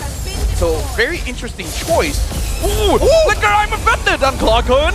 The Art of Venom comes out though, they're reversing it. Feathered Airstrike already cancelled in advance. Zorn gonna go down as they pick them off one by one. Notco diving his head too deep. The Lord collides with the bottom inhibitor. Another minion wave coming in mid as well. All 5 members of AERO still alive thanks to the Revitalize from Zkeep. And they're pushing against Tree. The Crystal is wide open. Ogi Shadow Kill comes through. GB trying to clear as much of the minion wave as possible, but he gets taunted when he pops out and taken down. 2 members of Vamos left. Another minion wave pushing in. Feathered Airstrike comes out once again. Nako and Zorn gonna respawn, but it's a bit too late. The minion's still alive, and with that, the crystal falls. AERO Esports takes game number 1. A very quick game number 1, by the way. Top-notch target selection from all of the members of AERO, and Kusei made it quick. We weren't talking much about him in the early stages of this game, but man, that jump on the valid target of Vamos actually started the fight for AERO to be able to win that very decisively. Honestly, like in that game, like it was quick, but it felt very quick because we saw AERO not losing momentum at all. Okay, we get this, we get mid, we get this, we get kill, we get this, like it just continuous, and Vamos was struggling to keep up. This is the strength of the double fighter setup. Like happy the Rubius was the Uranus kind of makes it so that you're always topped up. I mean, your ultimates are low cooldown ultimates as well. And then you combine it with the vision that you get from the Yeast and Chin, and the fact that everybody's just playing so well. This Sparsa is on point. There wasn't any miss coming out from this Sparsa all throughout the game. Even playing with them, it's like, okay, I have 1 HP, but hey, maybe I can do something, right? And he did. I mean, we all know Kim, right? He's an aggressive mid laner, one of the cores for AERO, and he continues to prove that fact. This is one of the teams in MPL Malaysia that you cannot afford to give early game momentum to, and unfortunately, that's exactly what happened. And the thing is, I kind of feel like we got to break down quite a lot from AERO from every single movement because Vamos did make a mistake in the initial going inside of the jungle. But other than that, it's like, yo, AERO's stepping up. Yeah, again, regular season is different from the playoffs. And this time, AERO, they did not look very sharp in the first maybe 2 minutes of the game. There were some weird decisions, but they were just minor weird decisions. Overall, in the grand scheme of things, their fundamentals are just laid down perfectly. They have to they fought when they have to defend their jungle. They didn't fight in the first turtle, maybe because they're planning something out, but in the second turtle, they knew what they had to do. They positioned their pieces well, and then eventually won the game afterwards. Maybe it was the coach saying that, okay, guys, we probably don't have a good first turtle fight, but hey, second and onwards. And this is Kim, the MVP of the game. Yeah. In a way, he's the face of AERO. Throughout all the roster changes, he's been consistent. And I would say even in skill and leadership, man. Yeah. He has an eye for opportunity, and he specializes in these sort of damage-style mid laners. Not necessarily scaling type, more of the early burst. That's why he's been known for Pharsa, known for heroes like Lo Yi as well. You let him position well, you don't interrupt him, and he will do his job very well. Getting the first blood in this game in exchange for a flicker. He did not waste what was given to him all throughout, only dying once with 79% kill participation, and the damage output was there every time that AERO needed it. This is a first pick Pharsa to go with the Yeast and Chin, and I think this is something that Vamos will have to recalculate in the end. Although they have gotten both the Hayabusa as well as this Khalid, it seemed like they have the pieces, they have the ingredients, but they just can't cook against Kim in this game. Speaking of which, I feel like part of the reason why Kim was the MVP was that he only died once. Despite Vamos trying multiple times to make sure that he was the first one to die. Yeah. Right? The fact that he survived, gets a stun, and even dealing damage, whereas like Vamos is trying their best to initiate their plan, but every single time, it looks bad on them. It's almost like, why are you going for Kim? There is a good amount of counter-engage coming in from AERO Esports. A lot of their ultimates are good at reacting and stopping people from trying to chase down the backline. So even though Vamos has a lot of heroes that should counter the Pharsa, we've already seen this sort of trend recently where Pharsa is no longer as vulnerable as she used to be. That extra mobility from the Wings by Wings gets you out of a lot of sticky situations, especially since a lot of fighters in the meta right now are basically, once you're in your full commit, you don't really have anything left to chase a bird. Forgive me for my honesty, right? But I really feel like in this game, it is mid and EXP diff. Because Move did not give Goges any opportunity to get close to Hazel. And even if it does, Kusei is there to peel for him. And then Kalakon did a lot of damage. In fact, he's the most amount of damage dealt, but his impact is definitely not the same as Kim. I definitely agree with that. And unfortunately, we gotta address the elephant in the room. Goges was acting weirdly this game. Yeah. I think his decision making needs to be re-evaluated. I'm sure that this is just game one jitters for Goges because of the fact that Hilda plays a very important role in this game. He has to be the one to apply the pressure on both the Pharsa as well as the Yeast and Chin, or maybe just the Yeast and Chin. But both of those heroes just ran freely in this game. Something that I saw that maybe after this game he might re-evaluate his build as well. He went for the Blade of Heptases first, but I feel like if you're losing the lane, stuck at Fury Hammer, and then go for MR, right? Preferably go for Radiant Armor so that you can at least deal with that a little bit more, or just like the magic roll. But anyways, right now this is the Hall of Fame. The rich guy is still going over to Hazel, and Clockwood did the most amount of damage, 50,000. Smooth took a lot of damage, and Hazel was also the best wingman. But yeah, again, like I kind of feel like it's okay for Hilda to build the Blade of Heptases, but I feel like in a losing matchup, maybe you just focus on your job, which is being tanky. That's true, because that's what they needed. They need a contact hero. I call it a contact hero. Basically, actually soaks damage, becomes the meat shields, and actually becomes in contact of your opponents. You're the first guy in, and now that allows the Khalid to eventually find an angle to jump. The CC cannot be the one in the front line because this is not an EXP lane CC. Hilda has that specific job of being in front, in the face of AERO. Unfortunately, the way that he plays it, he does not have anyone to connect with him, so there's no punishment if he does soak up the damage. His timing is not that good, and that's why AERO were able to just punish him constantly. What, 3 deaths in this game or 4? Yeah. Long story short, Vamos didn't have a sandbag, right? Yeah. They didn't have someone to stall for them to be in position. They technically do, but I feel didn't like do their job. Yeah, the cohesion was lacking from Vamos because they have Hilda, Khalid, CC, all of which are supposed to be pretty strong lane dominators, very strong early rotations, but they were losing early. A lot of these heroes are dependent on early snowball to maintain relevance. And when they were already behind in the first few minutes, it becomes impossible to catch up against a better scaling comp. Look at that, by the way. Hussein just landed this great usage of the second skill to actually cancel when Chibi went in for... Oh, this time. But that one. It was Look at 2 that. stuns actually. It wasn't just the Yi Sun Shin, it was the Farsa. I think the Farsa got the stun first and then the Yi Sun Shin. Yeah, that seems about it. This was a good fight for Vamos. And they have found some semblance of hope in this game. Unfortunately, AERO were just relentless. And again, Kusei with that flicker play. They have found another opening. Look at Kim being in the right moment. And of course, the members of AERO were just on point. They're always together. And good dodge coming out from Hazel to dodge some of the damage. He still received some damage, but because of the fact that he stayed alive, he's able to return the favor. Personally, for me, I'm pretty sure some of the players disagree, but for me myself, I like that Farsa is back, man. Like as a caster, such a cool hero. Yeah. To see him making plays. I wonder if you're going up against Farsa, you probably don't like him, but hey, who does not like Farsa? The people who lose the Farsa. Oh, that's why. Right? I'm pretty sure 1-1 doesn't like the Farsa. For sure. But yeah, Farsa is such a great hero. I think it just complements so many good compositions. I like that it's a box type of mage, so really good.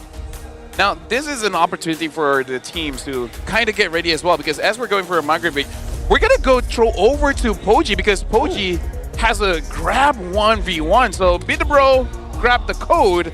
We're going to be throwing it over to Poji to see what is going on with the 1v1 challenge. Terima kasih kawan-kawan caster saya. Anda kembali bersama saya, Bu Bojing. Dan sekarang kita ada satu segmen yang istimewa. Segmen yang dinamakan Challenge Abang Grab. Ini nama dia kan. Beat the bro, grab the code. Mekaniknya mudah saja. Game kali ini kita akan bermain Johnson. Tapi bukan abang ni akan main dengan saya. Abang ni akan main dengan anda yang berada di Dewan. Kita nak tanya, siapa yang nak cabar abang ni main Johnson? Ada tak orang yang berani? Angkat je tangan. Ni ada abang belakang. Sini bang. Come here. Alright, kita dah ada dah. Abang yang sungguh berani. Nanti abang datang, naik ke atas, kita akan bagikan telefon. Apa khabar bang? Assalamualaikum. Nama siapa bang? Waalaikumsalam. Daripada mana bang? Dari Ceras. Dari Ceras, jauh. Anggap je jauh. Right, okay. Mekaniknya mudah. Kalau abang menang, kan? Abang menang, semua orang akan dapat kod juga. Akan dapat hadiah daripada MPL. Tapi kalau abang Grab yang menang, penonton dekat rumah yang akan dapatkan kod hadiah istimewa tu. Mudah kan? Jadi kita akan mulakan dengan abang Grab. Anytime you ready. 3, 2, 1. Okay, kita recall. Abang recall loh. Kita masuk. Masuk dalam base. Lepas tu abang recall. Daripada base tu abang pusing seluruh map. Sepantas mungkin. Okay, recall dulu bang. Okay, pusing keliling. Okay, pusing. Alright. Wah, semua dilanggarnya. Abang ni pemandu Grab yang berhemah. Pusing. Jangan kemalangan. Ingat. Don't drink and drive. Penuh berhati-hati. Cuba mendapatkan pusingan yang sempurna. Kemudian kita akan menilai berapa saat yang diperlukan untuk abang ni pusing satu map. Dan masanya adalah... Okey, berapa saat? Kita nak tahu berapa saat? 26 saat daripada abang ni. Jadi untuk yang seterusnya, kita akan tengok pencabar kita. Kongsi telefon. Okey, ultinya dah ready.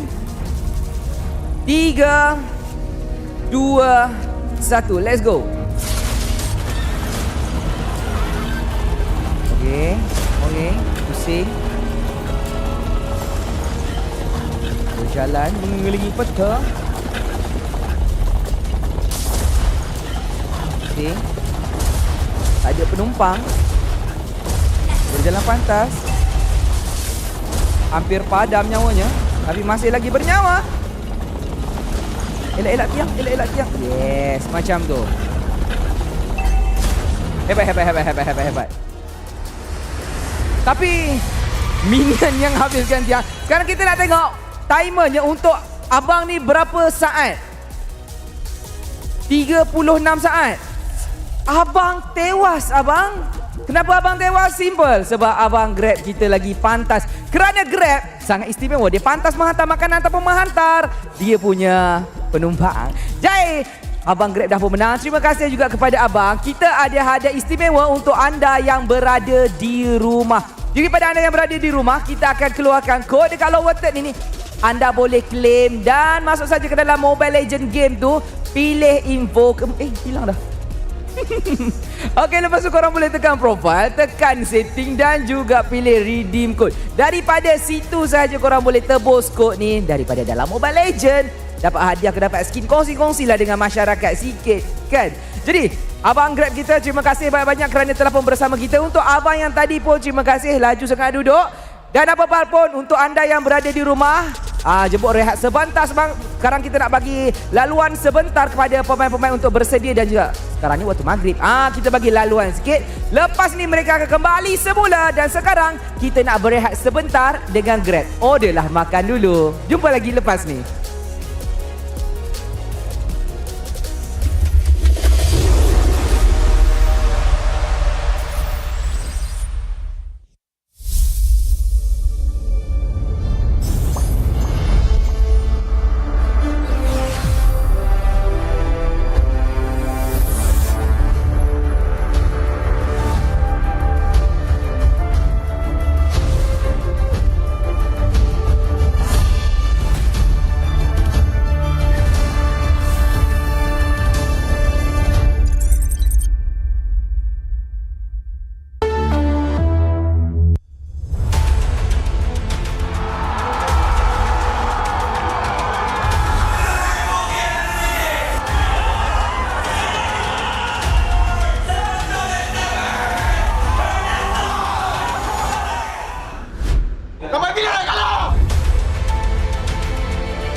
Welcome to MCGG Rising Stars.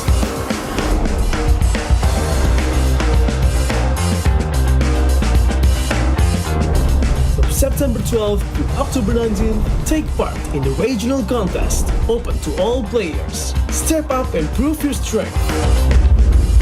Division finals will run from October 24 to November 2.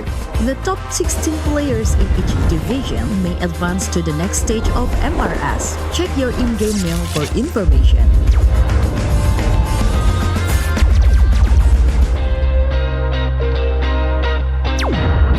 The S3 Finals group stage kicks off from November 8 to November 9. The top 6 players from each group will qualify for the S3 Finals semi-finals. The semi-finals will be held on November 15. The highly anticipated grand final arrives on November 16. The champion will earn a direct qualification for the first MCGG World Championship. The battle is on and the world is watching.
Lawan harimu dengan 100 plus 0.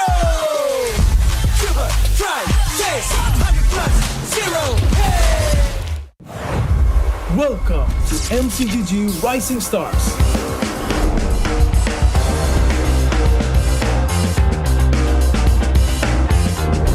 From September 12th to October 19th, take part in the regional contest, open to all players. Step up and prove your strength.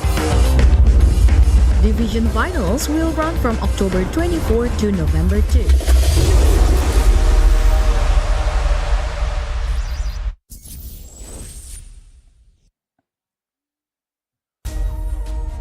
See, no issues. We're here, right? All is good. All is well. We just got done with game number 1. Had a short migrate break, so hopefully it's enough time for the players to come back into the game. Welcome back, my name is Stefan. Alongside me is Tafa as well as Wolf. And in game number 1, it was quite one-sided. Yeah, and I think it started with some of the draft choices. Yeah. However, I still feel like it was the execution that comprises 80% of the reason why AERO won this. I like how they recovered after losing the first turtle, or not fighting the first turtle. I like how Kim was able to utilize and pilot this Farsa, and most importantly, Kusei with clutch usage of the Ruby in this game. And now we gotta see what you guys thought. Okay, see this is better, right? Less of the maybe, so your burgers are fine, your fries won't be soggy, but yeah, Staffa, they said that Vamos can avenge their last playoff. They have improved, but after game number 1 though. Ooh. It feels like the viewers are starting to curse the players a little bit. Because this is what happened in the previous series as well. That's true. Everyone was voting no against Honestly, MV. the entire regular season. Yeah. Okay. Interesting. A very interesting phenomena happening here. A weird phenomenon for sure. I'm just actually surprised that just 11% of people who think that history will repeat itself today. There's more than there's double the amount AERO of people. Fans, yeah, but AERO fans. There's 11% AERO fans. Just 11% is criminal to me. That's what I'm saying. Like there's, people who voted maybe they should have just went. Yeah. To letter C, So. It's just criminal, but then again, I cannot blame them because I think that Vamos is a more beloved franchise. No, I mean, like, let's look at regular season. Of course. Vamos is the second highest wins, and AERO barely, right? They got into playoffs limping. That was how bad they were. So people are like, they're bad, but hey, playoffs, different story, man. But I do wonder if this is going to be consistent, right? Because even during the regular season, both of these teams had some of their ups and downs. AERO in particular is a team that quite heavily depends on the early game going their way and then ending the game quickly. If it doesn't end up in that rubric, then we see them be a little shakier. So going into game number 2, will it be a repeat? Will we actually get to see AERO deal with a situation where they might not be having as smooth a performance? I agree that the audience agrees. They say viewer curse. Shout out to Viewer curse. Ayam Seram, which translates to scary chicken. Seram. Right. Yeah. But 50% win rate for AERO on first pick, which despite their regular season is higher than I thought. Yeah. I think it's really there's so many things that are lost when you're just watching and looking at the stats of a game. Yeah. But this. Wait, is this 10? Am I counting this correctly? 10? 1, 2, 3, 4. Okay. From 10 players became coach? Wait. 12? Oh, 12. Oh, no. It's the same players. Sasa's 2. So 11. It's the same players above and below, guys. Yeah. Oh, okay. Yeah, okay, never mind. Because I think in total, we did have 11 players become into coach. But yeah, the notable ones here is Ozora Vecchi, which is a player for GeekFam, now coaching for SRG OG. Sasa played for Onyx, Team SMG, as well as King Empire. And then now coaching Tianfeng Yaoguai. And then this is the other one where even Ashi started as Mystic Bird and player, which is notable because it was with Zorn's team, if I'm not mistaken, and then becoming a coach for Todak. 11 players became coach. It's quite a lot, actually. We don't have other options. Well, no, this is actually surprising to me. Of course. And wait, so am I reading that correctly? There was a player named Long, which I fairly remember from Malaysia. Yes. Went screaming against him, and I really like his antics. He's a very funny guy, And he's in TFYG? Yeah, with Sasa. With Sasa, and there's a player named Long as well. Yes. So he has to change his name. So his name is Long S. Yep. Okay, now we talked to Light. He's a cool guy, right? Good roamer. One MSC, right? Pretty high, right? Yeah. He said on why he chose AERO for M7 because I expect SRG and AERO to qualify for M7. I chose AERO because my former teammate from RSG, Kusei, is there. The team in Malaysia are truly dangerous in my opinion. Whoever faces them at M7 should be prepared. I agree, Light. Thank you very much. Yeah. You know what? Yeah. I cannot argue against Light. Light is You cannot regular Is it season because you're on cam?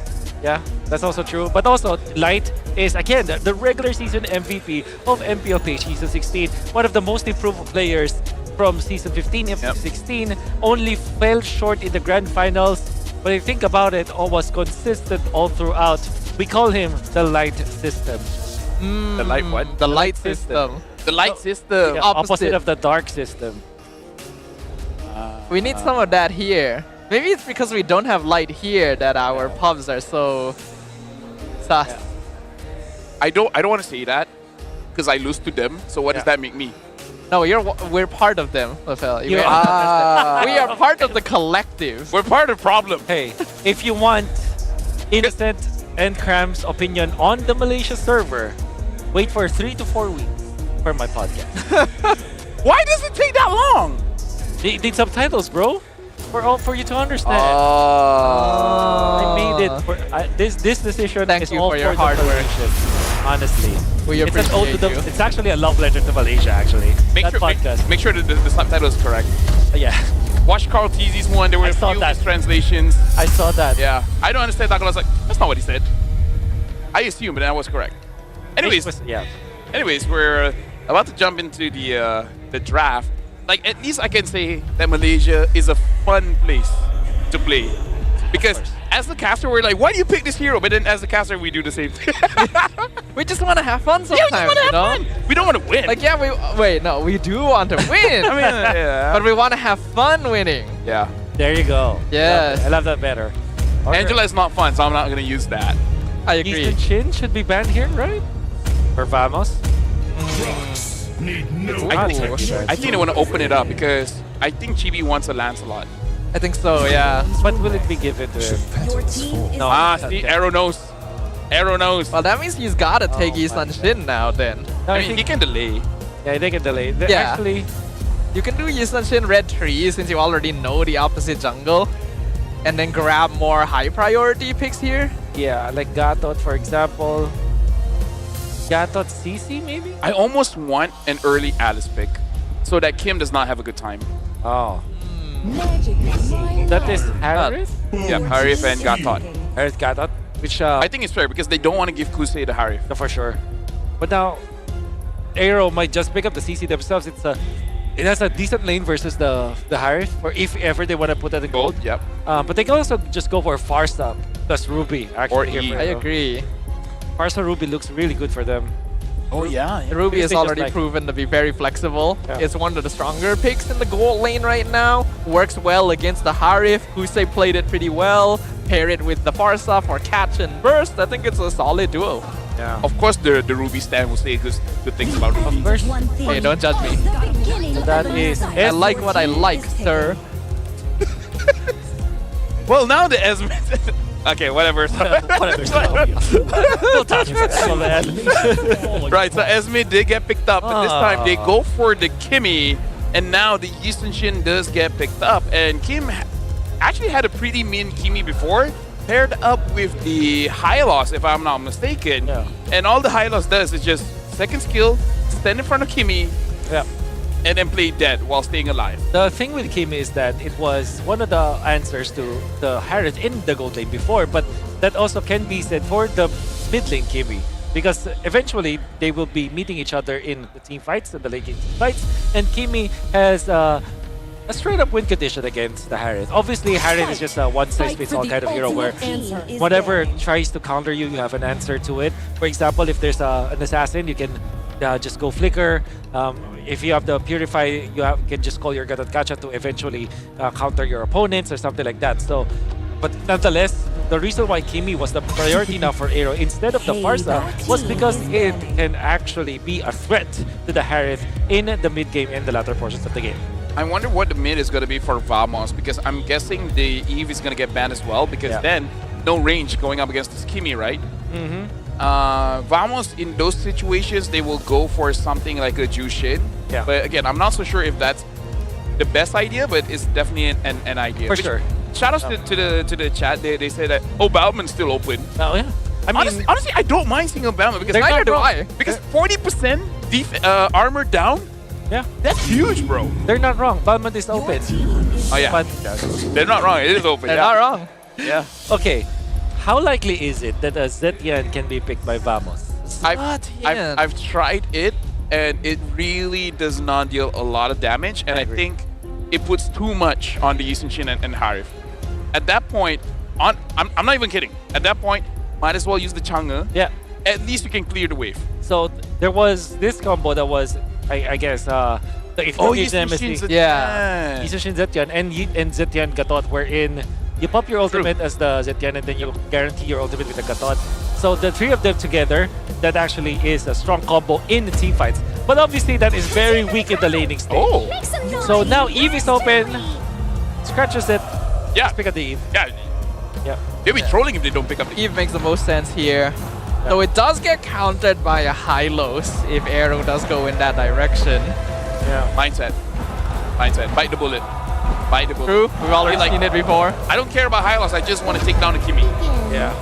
So that is Ruby. They snatch it. Actually, a good decision.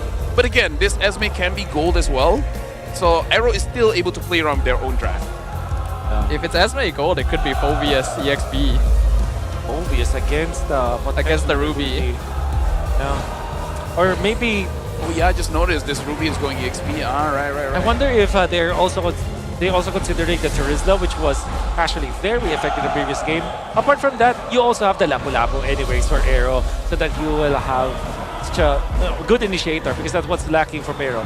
And I do like the prospect of getting the Hylos right now against the Gatot Kacha. Maybe the next option is the Padang, but the Hylos just makes so much sense for AERO in this game. What is that? Export. Atlas! Alright. Yeah. You know what? I love MPL MY, man. I hope that this is the Eve, but also the Valentina is good. Yeah. As good counters to the Xborg, and also you can also copy the Atlas if ever you'll need that. So there's already two valid ultimates to copy, but when it comes to like reliability, I think Eve is just such a good pick for Vamos. I didn't feel pain. I harnessed it. Okay. All right, Valentina. All right. Again, quite a lot of good ults here for the Valentina to pick up, and I do remember Kwakun, not all the time, but he does have games where he's been very successful on that Valentina. So Vamos, they got to get back the momentum here, because AERO is already up by one game, and if it goes anything like game number one, bro, I gotta say, the fans will be pretty upset. And yes, I'm reading chat. Yeah. What's up, chat? What's up, chat? You know, this Xborg, although there's so much hype around it, I like it in general, but it being played or picked at blue number 5 is, to me, an unnecessary risk for AERO Esports, because again, it gives Vamos that launchpad to pick up the Valentina. However, let's see, because it's still a very strong matchup versus the Ruby. Apart from the Valentina, there's really not much Hulk that can take on the Firaga armor. The only issue is he can give the last insanity to the opposing Valentina, which is going to be very painful. At the same time, though, there is no legitimate way for Vamos to take away the Firaga armor of Smooth. There's a lot to consider overall here, so it's gonna be up to Smooth to see whether or not he can blaze a trail through game number 2 here. That was close. That was almost stolen. TV actually trying to steal on the opposite side. Will get it, but he's way too deep. Him picks up first blood again. Was that necessary? Unnecessary. Totally unnecessary. Didn't have the help of his teammates, and now gonna store this. Yo, that's some damage. Yeah. Honestly, like, thinking on his Atlas after the buff is so tanky to the point where even if I use Atlas, I don't care about the ult, man. I just become a frontline that just so happens that I have an AOE starter. Yeah. The range of what you can get. Ooh, they caught Zorn. He's in trouble. He doesn't have Revitalize either. Hazel gets a free kill. The area of effect, or the range, or technically the reach that you have for this Atlas has increased by a significant amount. It's not that big, but it allows you to have more plays. That's what I'm trying to say. And combo that up with the flicker, now you're always a threat. And if you think about it, Vamos only utilized this Yi Shin, which after the Traceless does not have enough to actually get himself or separate himself away from the Atlas. So this is gonna be a very interesting pick. I will not be surprised if this is gonna be a Trent versus the Yi Shin. Yep. They're gonna be able to get the taunt on Zeke if he's in trouble. Perfect match comes out, but he still gets picked off. So they will find a revenge kill onto the Atlas and transition to the Turtle. Honestly, yeah, GB just has to be careful because the Traceless before has 1 second of CC immune, but now it's only 0.6 seconds, so still pretty good. But you gotta be careful. Last Insanity, Kim does not have Flicker. He's gonna get blown up. And now Smooth gonna be burning them back. The rest of Vamos coming right back up. I'm offended. Catches the X-Core, pops the armor straight away. He doesn't have Last Insanity. Falling Star with though lands on 2. Zorn pops the Revitalize. Gonna be able to keep himself and his team alive for now. And now Vamos looking for the reversal to get the stun on CK. And Natko comes in to secure the kill. That is why we don't like that blue 5 pick on the X-Board, because the Valentina. Kokun has proven to us how strong of a counter the Valentina is against the X-Borg. Going in for that play, eventually AERO did not have enough damage. Unfortunately for Smooth, going in for the sprint, he waited so much to pop his ultimate, and by the time that he wanted to pop his ultimate, Vamos already had the Goges in that area to actually stun him up and not allow him to pop the ultimate. This is something that AERO needs to fix. Yeah, I think they really fixed on that Glokun was 100% going to pick up the Eve. So, yeah, curveball bit. Glokun taking damage from Hazel. Hazel's trying to dive. Dolan Phantom Execution used to escape. Glokun doing a good job on the Valentina so far. Hey, like in the, like them talking to each other, they made it look like Glokun is nervous, but I think Glokun is the one that's performing quite well in game number 1 and game number 2.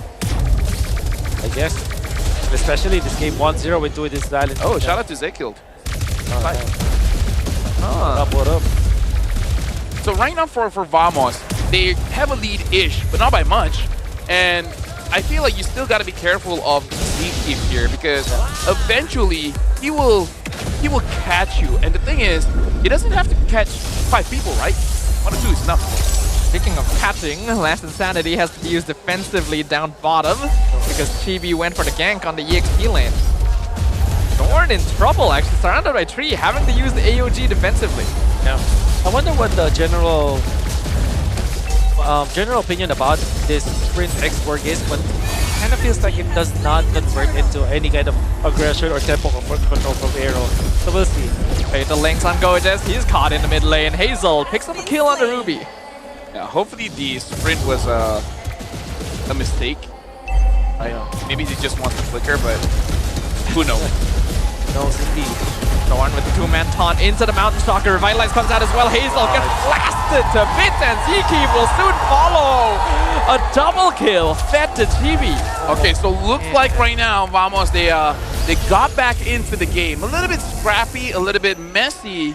But still, they're doing it. By the way, yes, chat, it is Wolf. Wolf is casting. He wanted to buy a new car, so he decided to get an extra job here in MY. Oh, is that how much you get paid every day, Mr. Rafael? No. It was a Husky's pay. Oh, it was Husky. Yeah, you're taking his pay. Oh, that's yeah, right.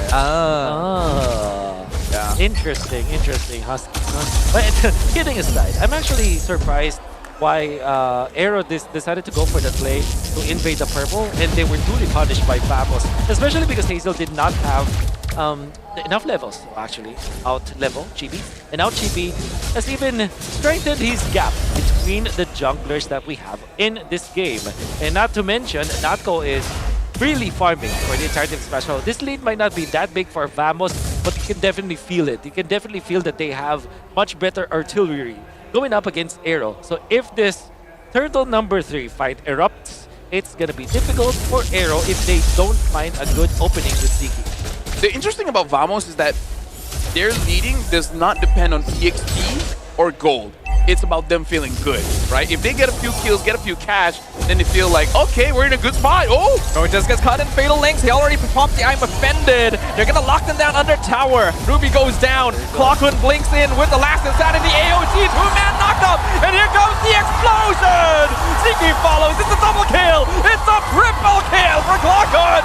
Natko chasing Snoop all the way down the bot lane. 4 members of AERO Esports wiped off the map. and again, Vamos, in their eyes, gold is not considered as a lead. EXP is not considered as a lead. It's all about that momentum, baby. And then Echo dies. Tuesday? Come on, that was a great kill, by the way. Unfortunately, we are now feeling the full effect of the Valentina versus the export. To be fair, Clockwood actually took his time. He had to pop 2 charges of his skill number 1 in that bottom lane after the flicker, which was interesting because he didn't need to. But then again, he knew that there was Sword to follow up afterwards. So even when he did his time, even if it was patient and not going in for the instant last insanity with the flicker, they still managed to get even more. A triple kill for Clockwood, and also another kill for Natko, and that's Vamos just taking over this game right now. Dude, Clockwood is having an amazing game. I wish I can say the same for Gorgeous, because I really feel like in game number 1, game number 2, he's not showing up just yet, because in the death that Gorgeous, died in, there was no purpose for it. It's just misposition or getting forced on under the turret. Well, the first 2 letters spell go in his name, so it's probably why he's doing it. Hey, you know what? A plus. If you read his name like back in reverse, it's just go. That's right. Just go. It's Sedge go. Sedge og. I like my version better. Right. They get the fatal links in on Zorn, pulling forward the tower. Revitalize comes through. Ziki just instantly blows up, but Zorn does get traded. 1 for 1 on the roamers. Dude, everyone gets exploded very quickly in this game. The strength of the meta that we have right now, wherein you have this Yisenchin, this Valentina with the Harriet, which naturally has a lot of magic damage to her side. And to think about it, there's really not much magic defense. Okay, now I see it. Because in terms of tank items, Ziki actually went for the fleeting time, which that's right. Honestly, like, I play Atlas, I can see that makes sense, but I think you don't need that. I don't think it's right. You just need to be a frontline, which is the thing that your team needs. It's not a good item to prioritize in this particular game. Maybe 3rd item, but they badly needed that radiant armor, actually. Yeah, agree. The first few minutes of the game. They went in for the dominant size, which has intrinsic adaptive defense, but it does not help his teammates. I think with radiant armor, it actually helps your teammates, because you don't only have your magic defense, but you also neuter the amount of magic damage that your opponents do. And now Clockland getting that last insanity as well. The fight around the Lord here, I guess this is the moment for Ziki. If he really wants to make that flicking time work, this is the moment. Well, here comes the conceal, popped by Vamos first. AERO Esports will play it safe, start backing off. Now going to regain their position as the Lord drops to 50%. I'm offended onto Smooth, locks him down into the Lord knockup. Natko finds Kim in the mid lane. Guzay comes in from the back, Revitalize gonna be popped. Last insanity used by the Valentina. Fatal Links catches 1. It is absolute chaos in front of the Lord mid. Natko with the double kill. TB secures the objective. They're trying to chase them, and he's standing there taunting them because he knows they have walked too far. It is a team wipe for Vamos. Okay, what happened to AERO? Maybe they shouldn't go for that break, but Vamos was able to reset. And AERO, on a person for me, Ziki getting fleeting time early, that was a big fumble. For sure. He's not doing his job. So many mistakes that were seen from AERO's side. When they went in for the trade onto Zorn, that was a Gatot catch-up with Revitalize. In exchange for Kim on this Kimmy, definitely not a good trade. And to add to that, Smooth was just waiting for his ultimate. He's just being too patient, overly passive, to the point where his ultimate does not have any impact at all. I think that he is so stingy with the ultimate that Vamos were able to just capitalize. And afterwards, it was just full pandemonium. Vamos did not, AERO did not have enough sustainability when Ziki as well as Kim died in that skirmish, and now Vamos have a substantial amount of lead. It's almost impossible for AERO to come back from this one. And the fun fact, the last time Atlas was used is back in Season 11, and none other by Use, and it was in the Grand Finals. I still have some slight recollections of that here. It's been a long time. Unfortunately, Atlas does need a slightly different item build nowadays. We talk about how much tankier he is, but that's not from changes to the hero specifically. It's because of the items, and going for fleeting time means you're throwing that away. Radiant armor is definitely an imperative here for AERO, but looks like they're not building that up yet. The only magic defense here is Oracle and maybe some top boots along the way, but this is where you know that Clockwood can just tear them apart, as well as Natco for sure. But just having this Valentina constantly copying the last Insanity, going in for the flicker plays, already a big problem for AERO. Yeah, honestly, like looking at the items that AERO has already built, there's really no defense items. Like you said, Wolf, it's only Oracle on Kusei. Other than that, I don't know, there's a lot of weird things here. Like sprint on the X-Borg, fleeting time on the Atlas. Yeah. Again, okay item, but not the first one. And if I was Kim, I would be a bit upset. It's like, where's my front line? Yeah. How am I supposed to deal free damage? You know, I wonder how. I wonder why AERO can get back from this game. It's so difficult. I'm looking for many angles here. I think the only way for them to eventually win is that if Vamos messes up so badly and then it goes to the 23-minute mark, then they can fight afterwards. But in this specific moment, everything that Vamos wanted, they can get for free. It's a really tough spot for AERO because they're not tanky enough to sustain frontline, and they don't do enough burst damage to warrant that either. Vamos has them beaten basically every corner right now. 8k goal lead. Mount Stalker gets popped, they see everyone. Lord dropping low, I'm offended, catches, move. Firaga armor already gone. Nice taunt from Zorn to stop ZK. Kusei comes in on flank. Oh, beautiful three-man Fable Lynx catches GB, and they melt him down. But the rest of them are still too tanky. Clockwood's already dismantling the backline. He's taking out Kim, he's chasing down Smooth, and that means that there's no more damage for AERO to play around. They're slowly but surely being chased down. Hazel being corralled like an animal in the zoo. Another wipeout for Vamos, and that means the path to the base is wide open. They are going to take game number 2. Dude, this is such an amazing game. Vamos have recovered and they have equalized. And let me take the time to say here, man, where was Clockwood like this in regular season? Oh my god. He's a good player, but now he's an amazing player. What happened in these 3 weeks? Well, regular season might not matter as much anymore, because if you pop off in the playoffs like Clockwood is doing right now, then you have a way better spot in taking that M7 representation. Most importantly, that was a terrific jump coming up from Zeke the Atlas, but even better, Clockwood, oh my god, outplayed so much. And then when we said that Kim is like the carry for AERO, it's like a probably, you know, the ace player of this team, literally outclassed in this game. In that last clash, not only did he defeat Kim, Clockwood also defeated easily Hazel. What an outplay with that flicker. Can I just say, you truly are an analyst? Okay. Because we talked about the mic check, and you were like, is he nervous or locked in? Yeah. Hey, I guess Clockwood locked in, man. Locked in. Oh, and he was on another level that game. We already knew the Valentina was probably going to be a pretty solid pick into an Atlas and X-Borg, but we would not have expected the sheer difference in value. Yeah, and there were so many bad decisions from AERO, from the draft pattern, the itemization, the battle spell. Sprint on X-Borg. They were just so scattered on the map. I think that they got discombobulated after that break. Can you say that one more time? Discombobulated. That's a big word. It is a big word. Yeah. Do you use that in the hospital? Actually, yeah. Yeah. Discombobulated. This kombucha? This kombucha. Yeah. Discombulated? Okay, hold on. Let me try. This is the MVP. We gotta look at the MVP here, and it has to be Clockwood, all right? It has to be Clockwood. It cannot be anyone else. If not, I'll be discombobulated. Ah, there we go. Yeah, you got it. You got it. With the Malay slang. Yeah.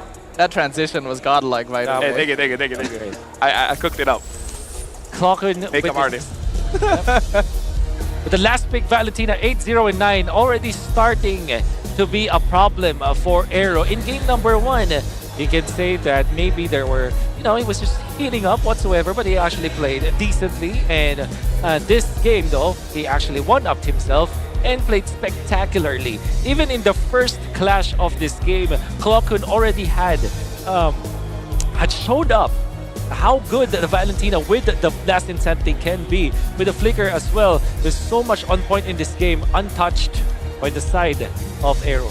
So Stafa being Malaysians, we can say that in ranked games for tonight, we're going to see more Valens and we're going to see more Estes. Maybe don't play tonight. Maybe don't play tonight. Probably not. Let's talk about something else here. I don't know. Let's talk about itemization, because I feel like that's important here. That's true. I think we highlight the fleeting time already. Is there anything else that might have been an issue? I feel like that is the one that we really have to talk about, because as a Kimi, you like having something like a Fredrin, like a Box, like a Hylos, someone that can really escort you. Yeah. In this game, no one can really escort you, and even though Atlas, the way that the passive works right now, it does make you very tanky, but you can't rely 100% on that. Yeah, because when we were talking about the Atlas of some of the changes, we talked about how tanky it could get. But with Rapid Boots and Fleeting Time as your first items against immense amount of damage in the early game that can come out from Valentina's was ahead, and not even talking about the Yisun Shin that will always be a problem. But when it comes to the actual threats in the first 5 minutes of the game, if you look at the draft of Vamos, it's a clear indication you want to pick up Radiant Armor.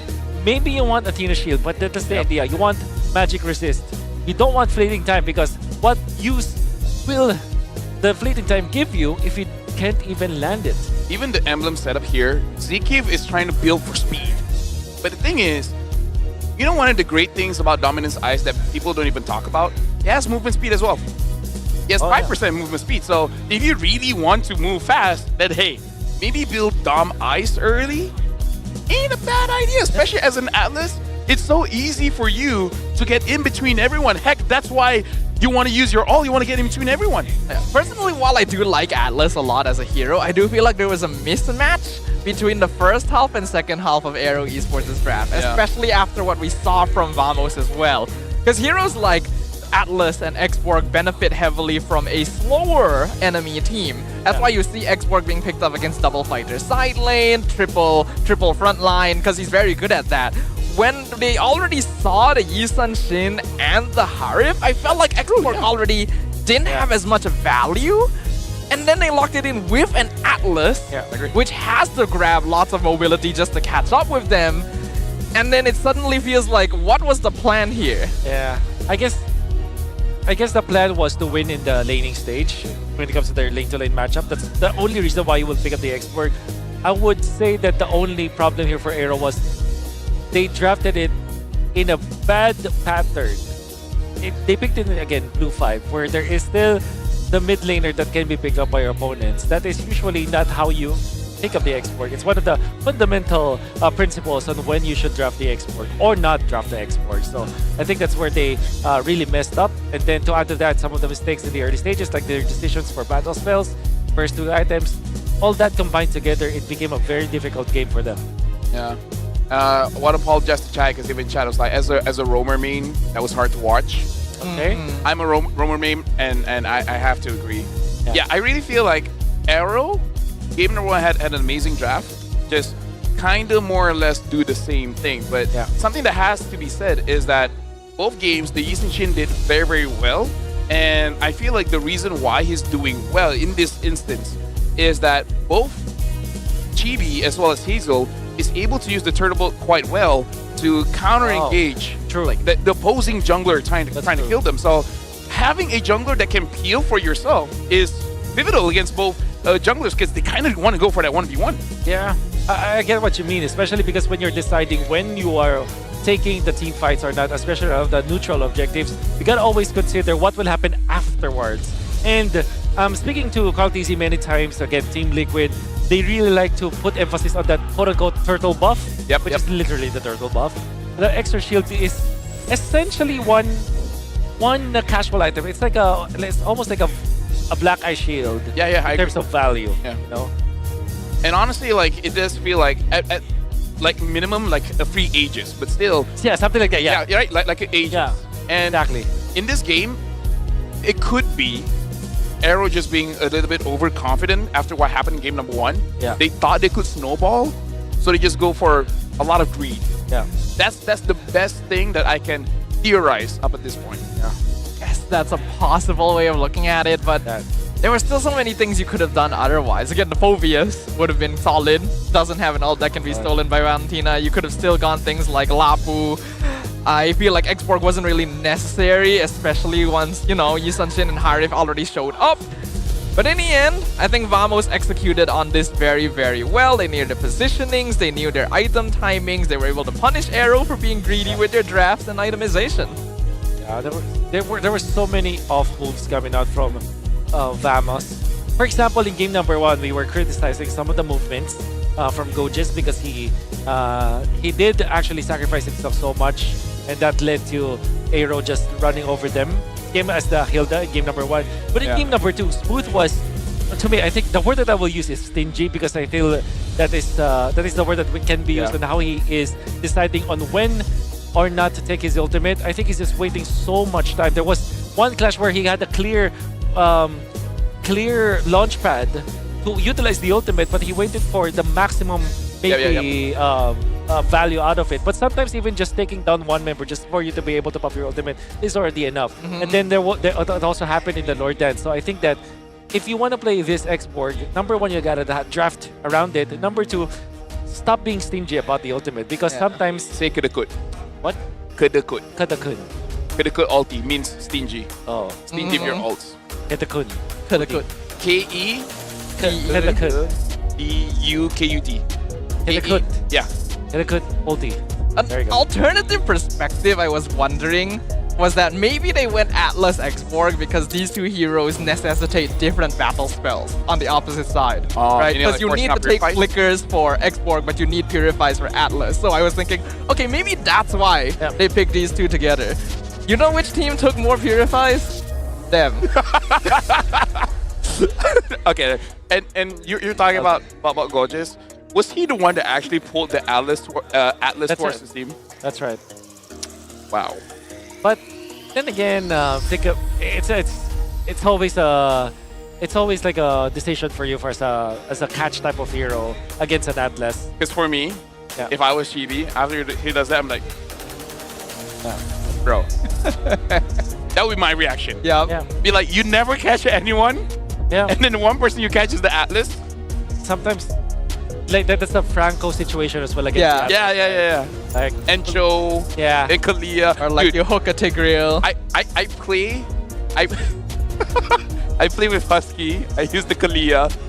I ulted the Tigreal towards Husky, and Husky was using farts. After the game, did he say like, "Hey, I'm gonna do the dishes"? No, I'm gonna. We continue playing, oh my God. right? And I did the same thing. Except this time, I pulled the Tigreal towards everyone in the team. I think Midnight was playing that time as well.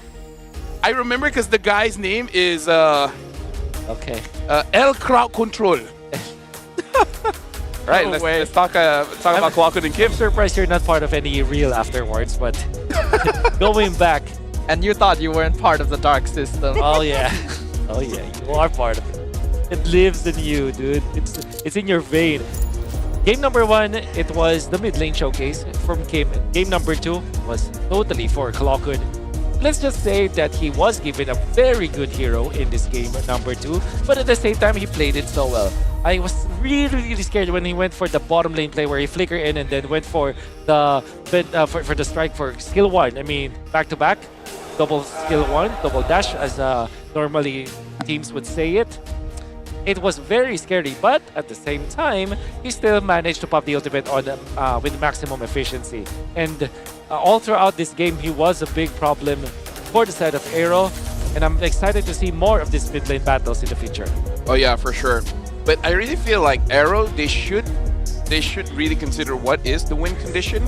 Because if Kim is the win condition, then I think it's better just to draft around him. And maybe they were considering like a wombo combo, like Traction Pulse into Atlas all into X, Spark all. Like maybe that's the angle they were looking for. They're looking for a big 5v5 team fight. So maybe part of the reason why they built the fleeting time. But again, I kind of feel like they shot a little bit too high, you know?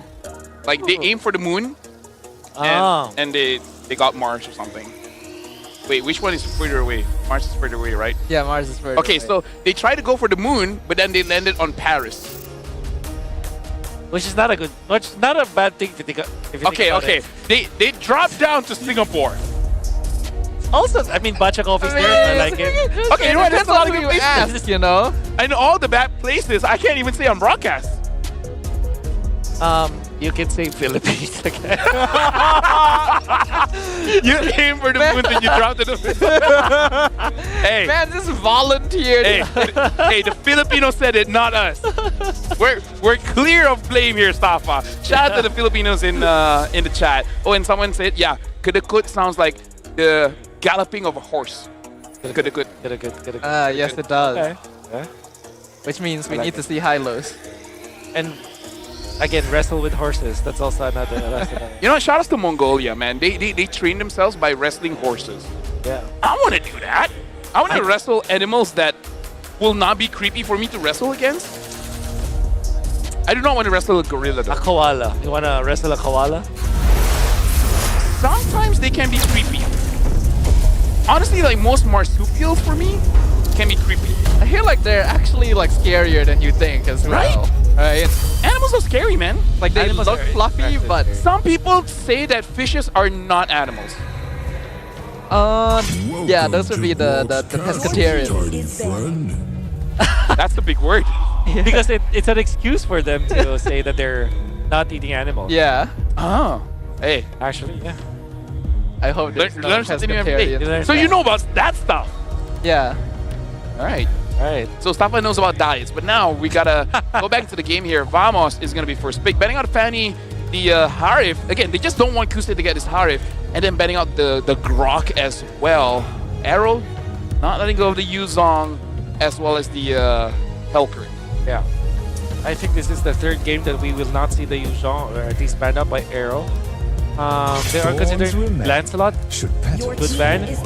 Will Vamos first pick the Ethan Chin again?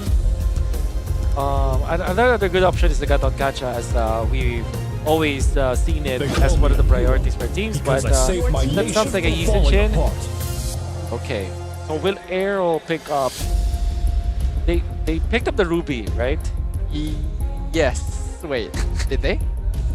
I Shout out to remember. chat. It was Gojas. Gojas played Ruby. MY Caster staying on topic challenge. Impossible. We can Oh, you should... I'm gonna upload our podcast. yeah. It's a podcast, but it's not actually a podcast. It's a... We're just mic'd up while we're eating. And I'm gonna call that actually as... Isn't that a mukbang? That's actually... You know what? He's the genius. You're a genius now. Yeah. Okay, don't touch grass. Don't touch grass. Stay as Keep you are. on doing what you're doing. Yep. Yeah. So now Don't need to CC tell as well me as Gat. twice. Okay, so this is a very strong combination already. Yeah. If add on with the Eve, then that's the I had a name for the combo. I already forgot about it. No, it's like a lot of shapes. What was the combo? Oh, they got a lot of shapes. A Squid Game. Yeah, Squid Game. Yeah. Oh. So you know you got the square, you got the circle. If you get a Lancelot, that's the triangle. That's but you know, Oh, that's the Squid Game combo. That's right. You're right, actually. I like it. You learn something new every day. That's why you don't touch grass. No. That's why. Oh, ADHD denied gets hard. it. Yep. They have denied it. Vamos could do the same thing. They got a square, they got circles. They can go for high-loss so that there's a rectangle. Rectangle. Yep. Lolita for a triangle as well. Oh yeah. Okay. Maybe not. Or an Iksha. Yes. An Iksha. An Iksha. Now we're thinking about shapes. Now we're thinking outside the box. Nice one. Get it? That's 8 out of 10. Yeah, thanks. All right. I was thinking about that kid's toy where you have to put like the blocks into the right holes. Oh, yeah, I mean, Farstar, right? like, let's talk about Okay. Yeah, Farsa. Farsa is just making it for AERO. Then Or do you could want to have pick up a Venn jungler? diagram. Your team That is Hayabusa. winning. Okay. Which let me just say, maybe just slight tangent, right? Okay. Indonesians, Tangent's a shape too. Kind of. Indonesians have amazing Hayabusa players. Okay. Like Kyrie is Filipino, but his Haya is cracked, and the I'm forgetting his name right now. I can't get over the fact you said Indonesians have cracked Haya players, and the first person you said was a Filipino. No, this guy is okay. Chad, help me out. This guy is better than Kyrie, but I can't remember his name. He played in the grand finals, right, from Alter Ego. Was I think it was Alter. Yes. I think it was Alter Ego. Sounds like a Japanese name. Another Sun ban. Oh my. Okay, God. so this is intentional, right? Because there's no way you accidentally ban the Sun twice. Yes, that's right. It's impossible. So I'm actually really I curious can remember about the this name. Dude, I can remember the name as well. We're just saying he's such an disputed amazing yesterday. player, and we don't remember the name. Good Google this Hayabusa right player, a jungler in Alter Ego, sounds Japanese. Yo, Yeah, Mirko, help us out. Hold on, I'll just Google this real quick. Hold on. payback. Dude, they're not even helping us out in the WhatsApp group, man. Nobody's helping. Yazuki? Yasuke. Yeah. There you go. But other than that, even Albert's insane, you know, like they got a lot of good Hayabusa players there. Yeah. So I feel like if any of the MY talents wants to go to Indonesia, when I give the word. gotta know how to play the Hayabusa. Well, seems like it. Because Hayabusa is a Indonesian, if you don't know. Hayabusa is Indonesian. Yeah, Hayabusa is Indonesian. Bang Haya. Yeah, Bang Haya. Like favorite food, nasi padang. You know? He eats with his hands. Drinks coffee every day. He drinks coffee every day. That's Hayabusa, man. Bang Haya. Bang Haya is Indonesian. I'm waiting to see if there's any Indonesians that will clip that. Oh my God. Hero. They don't don't even have know what the to access say. to Farsa anymore. So another option. Well, Calm there's down, no Wolf. Kimi. No Kimi. Do they want to go Valentina so that they can still complete? I hope so. Not bad. I hope so. They can still complete that Squid Game.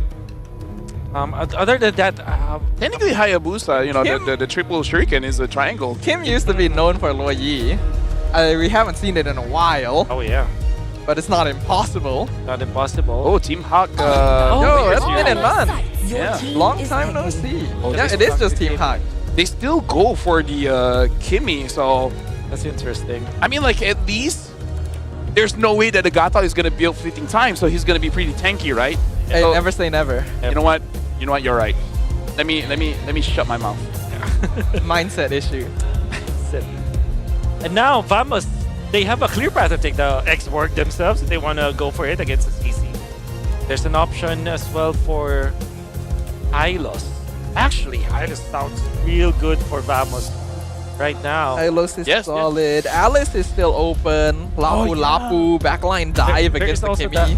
the Hilda angle for Vamos so that they can actually make it difficult for the Hayabusa. Oh. For a real fight. Your team is Well, this time there's not gonna be a. Oh. Oh, wait, what if they just put Kimi Gold, right? Kimi Golden Valentina. Okay. I mean, like, just to give what they received. That's early. right. I like that I'm rage baiting chat because now they're like, no, Hayabusa is Japanese. I'm like, chat, just Can't you see that he is actually Indonesian? Bang Haya. It's Bang Haya. But yeah, like, if gold lane here, is there any other, like, will a Claude still work here? Although we haven't seen a lot of Claude. Claude is typically used to versus the Eve, so yeah, that could work. I mean, there's Granger. I like the Bane actually for AERO if they want to pick that up. Apu? So this is going to be a CC gold lane? Or like it. Lapu Lapu Gold Lane if they want it. But however, I think that you would be better off putting the CC against the Ruby and then put the Lapu Lapu versus the X-Borg. But I agree. So far, I'm really liking what Vamos has built when it comes to their draft. I think it's holistic. I really like the touch of the Kalea plus the X-Borg and the Eve. I think there's just so much team fight that they have. So the Squid Game composition reigns for me. What he said. Yeah. Oh, okay, sure. Yeah, I do also think that their composition is a little bit more logical on paper. They've got good crowd control, the team fighting is solid. I do feel like it's not really the best comp for Xborg again. Not to mention this is gold lane Xborg. It looks like it's not Kohu to be playing it, Ruby and EXP, but who knows, right? Anything is possible as long as you put your mind to it, ladies and gentlemen. We're jumping into game number 3 here. Which of these two teams will be able to put themselves one step closer to the next phase of the playoffs? Yeah, right now, honestly, I want to look at the junglers again, because no doubt the mid is going to show up when it comes to how they really want to control the game. But Hazel was known for his Hayabusa, where in the previous season was able to get a game off of SRG. So there is some repetition here for Hazel. So we're just hoping that he really shows up here. With his Hayabusa, he is going to be a threat. I mean, we're talking about how holistic the Vamos composition really is, but if you look closer at AERO, they do have a lot of angles to win the team fights. Most importantly, when Hazel is going to be able to pop up, Clockwork will always be on his toes. It's not going to be an easy catch for Zorn. Think about it. So this is not a straight up 100% win for Vamos, but I do feel like they have the draft that is easier, way easier to execute. Yeah, no, 100%. I do agree. And Zorn here trading quite well against him and ZK with Hazel.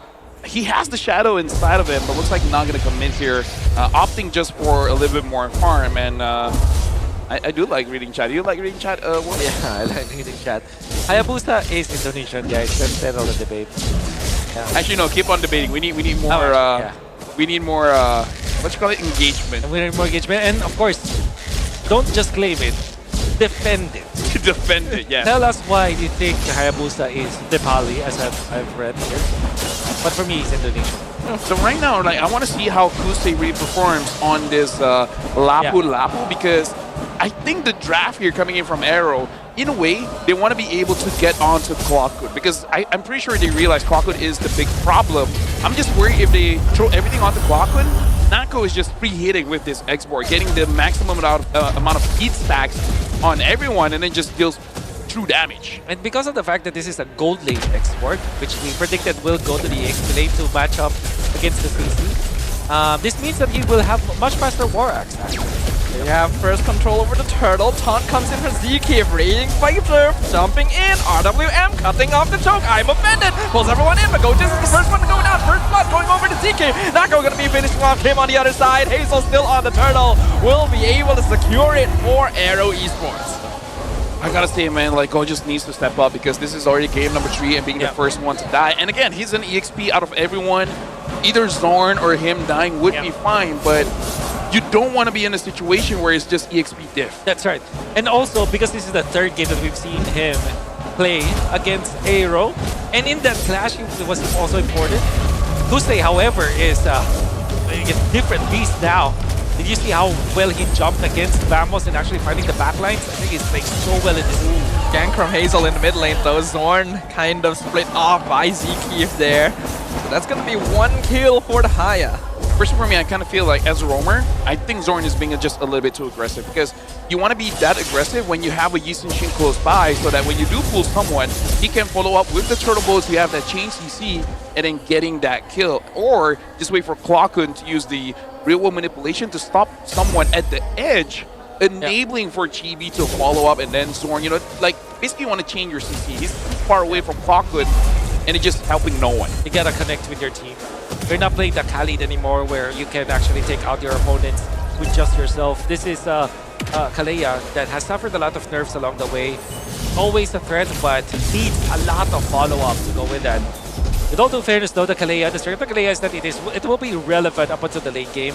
If you think about it, only Kim rocks the Purify for AERO, so there are a lot of good targets for Zorn to get into in the latter portions of the game. They just have to be well connected. To be fair though, this is even Kalea, so that's still a very strong combination. Yeah, but I feel like he just wants to get Bang Hazel there because I doubt that he wants to catch the Lapu. Well, hold on, he's gonna catch the Gatot there. Because again, I just want to make sure that he can be aggressive, yes, but don't be a detriment to your team because they're gonna need you later on. Yeah. My main worry though is that the Zorn can catch, yes, but they're a bit lacking in just direct burst, right? You don't really have a mage hero like Marsa that can instantly 100-0 someone, and you have multiple forms of catch. So I feel like it might result in fights taking longer than they'd like. For now, Revitalize comes out. Nice, I'm offended. They're all inside the funnel in the RWM. Mount Stalker unfortunately doesn't hit anyone. Sunak's flank gonna be purified as well. Zorn goes down. Nako comes in from the flank. I feel like he could have used Last Insanity, but he's a bit too slow. Hazel picks up the turtle and AERO just walks out. Oh man, props to Smooth. What a good curtain call. The timing as well. Vamos, although they are in front of AERO, they probably did not expect that Smooth will actually commit with a curtain call. The timing was so perfect that it allowed AERO to eventually punish Vamos. And even when there was an I'm offended play, there wasn't any follow-up after Vamos because of the timing from AERO Esports. Now they're collecting so much gold around the map, 1.9k. Hazel did get 2 of the turtles. And now he is actually level 9 compared to Chibi's level 8. At 5 minutes now, the glowing one has been completed by Clockwood, so we'll see if this impacts AERO because, yeah, part of it is because they've been surviving for such a long time because the moment ZK pops the Revitalize, it's kind of go for the whole team. Like, okay, let's fight in the Revitalize. And Vamos has shown that kind of a struggle. They could not kill anyone in there, so hey, maybe glowing one is what he waited for. Got the taunt on Gojes, and once again, he's just way too far forward. Oh, that's a major key, a major piece for Vamos' formation and the way that they are approaching the team fights. Always gone upon 0 and 2 for Gojes. This has to change. The I'm offended play is very important for Vamos, as well as the stun. There is a lot of counter engagement that they can do with this hero, with this Ruby. And the main way for them to control Hazel is actually Gojes on this Ruby.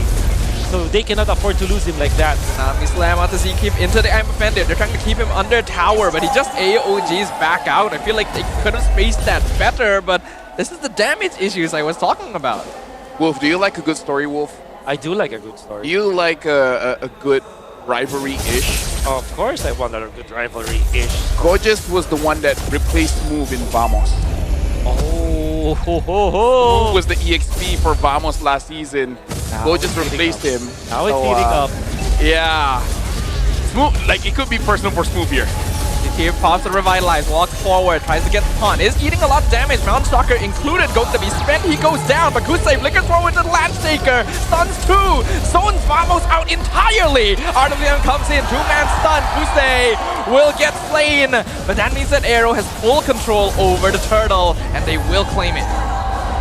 Very scrappy fight coming out from AERO. I would say Vamos played that well. Unfortunately, they just didn't have enough gold to put against AERO. And to be fair, Kusei, even after he dies, actually waiting for the right targets, going in for Clockwood, then transferring to Chibi. He might have died because, again, they were too far forward, but they still achieved something. One thing that's really good about what AERO Esports are doing right now in this particular game is that they're making plays that can achieve 2 things at once. So even if they failed on one thing, they still achieved something. So they might have lost 2 of their members, but they have taken down the turtle and have achieved some map control as well this game. As if AERO doesn't have enough damage, Kim just completed the Sky Piercer, and sorry to say, but Vamos, there are quite a few times where especially Gojes is out position. It might actually be pretty easy for Kim to get a lot of stacks on the Sky Piercer. So even the front lines of Vamos have to be careful here. If they start giving off free kills, then they're just going to make it impossible for Clockwood and Chibi to really do anything. Vamos has undoubtedly been positioning in a very sus way this entire game. Very inviting. Yeah, the coordination is very lacking. Yeah. Seems like this series is gonna be about who commits fewer mistakes. But so far, AERO, I know they're gonna be starting the fight. Or not, I guess. Or not. Hey, like the intention was there, you know? Vamos actually backed off for once. It's about what's in the heart. And Zorn is just trying to get information here. And I gotta say, Zikif, as the Gata, is not super flashy, but really impacting the team fight quite a lot. It's not just the Revitalize, but having those crucial taunts onto Zorn as well as Gojes kind of gives free reign for Kim.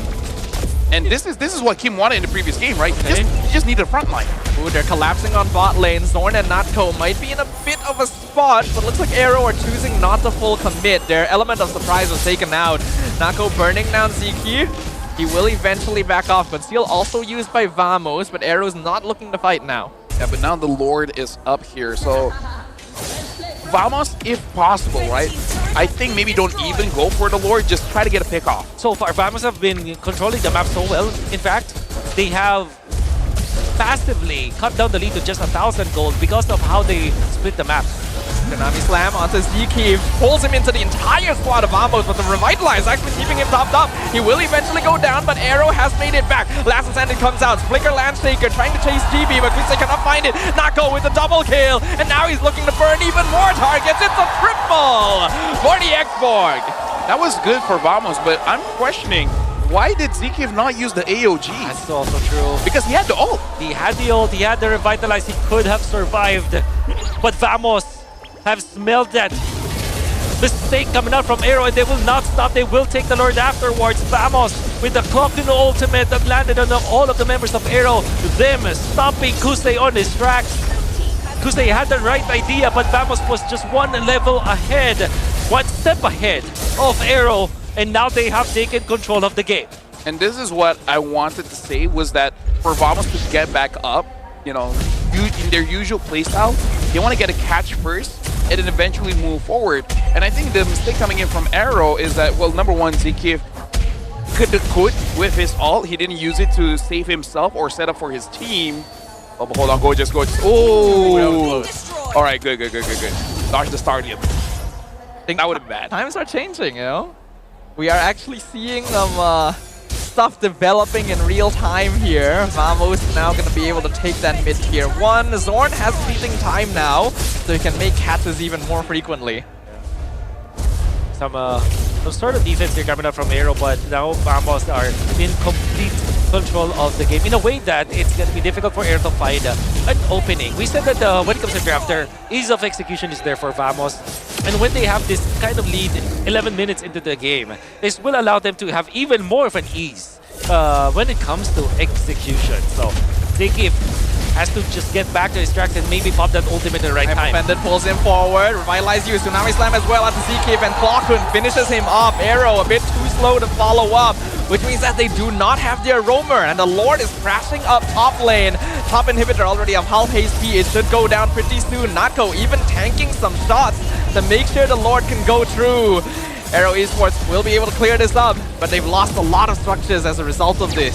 This is the current problem. They're not dropping down the Faraga armor, right? Nako is not in a position where he's healing more than the damage that AERO is able to output. And in this situation, if they had a Farsa, it would have been much better.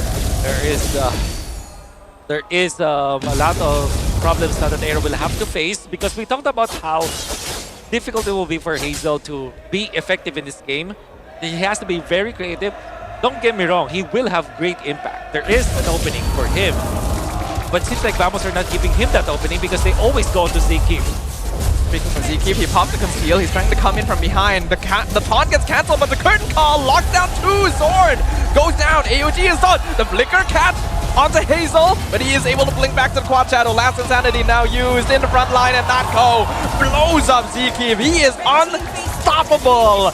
Vamos have completely reversed the tempo. They're now looking to push in on the mid inhibitor as well. It's currently a 4v3 defense. I'm a Bender catches Kusei. He's in some tripping, but he will be able to escape for now. Now overall still good in AERO. Vamos forced out Smooth to use the Vengeance. So for the next 1 minute, Smooth isn't going to be as tanky. So Vamos, they have options here, right? For the Lord, they could use the advantage with the Kalia and catch whoever wants to open up the map, or just burst it down. Personally, for me, I prefer the other option, which is just kill them straight up, right? Yeah. Just catch anyone that's brave enough to step forward.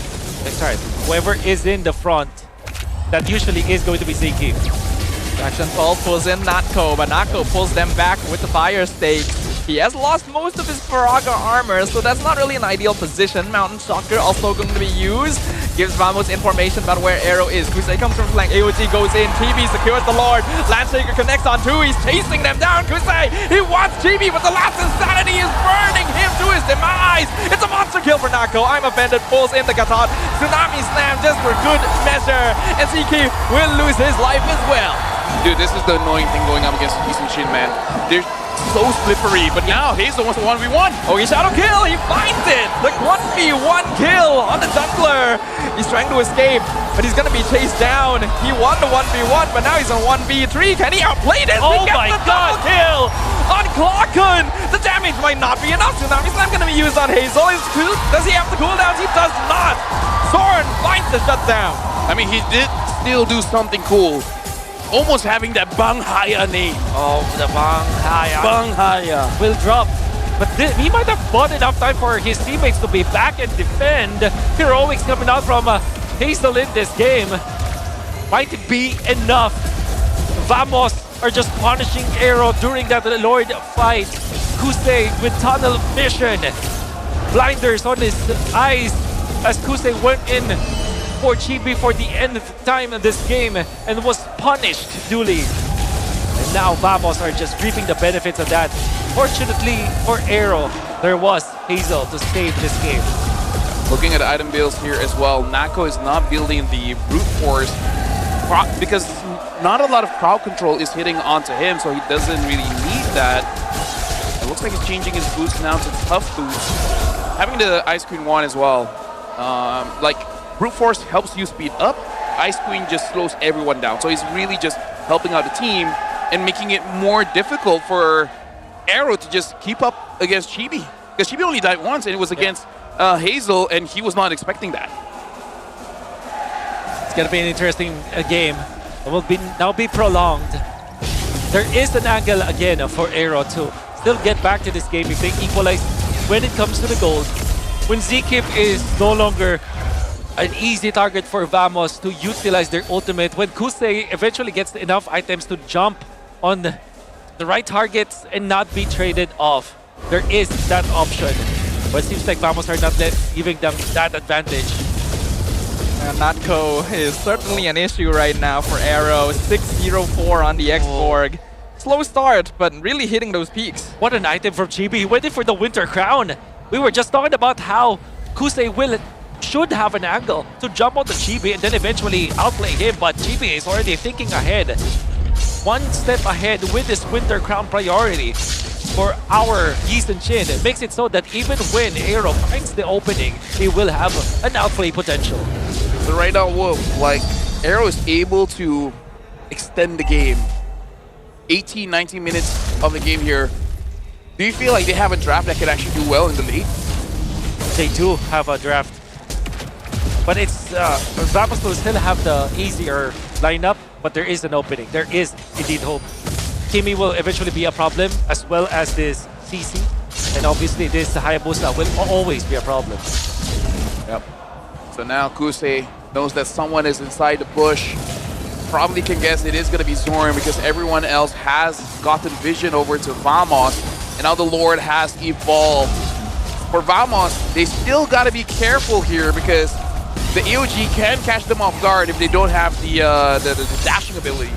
Well, Zkip has popped the conceal, but right in plain view, so he's instantly going to be cancelled away, but he's just buying time, so it may cost him his life. Revitalize not going to be able to survive against 5 people. Immortality burned down, but Zorn also loses his own. Kim actually doing a lot there. AOG defensively, Last Insanity also used, but it misses completely. He gets stuck behind the wall. AERO Esports has taken back control. Hazel secures the Lord away. Smooth will stay, buy some time with the Winter Crown, but the trade is definitely worth it. There's so many important mini skirmishes that happen in there. For example, Kusei is getting outplayed by Vamos, but Smooth also outplaying Vamos and then getting traded off. Hazel obviously being very solid when it comes to that Lord fight. This is gonna be a 50-50 again. Right now, honestly, like, AERO, they are starting to get mistakes off of Vamos. And now Zkip is doing his very best to create opportunities for the team.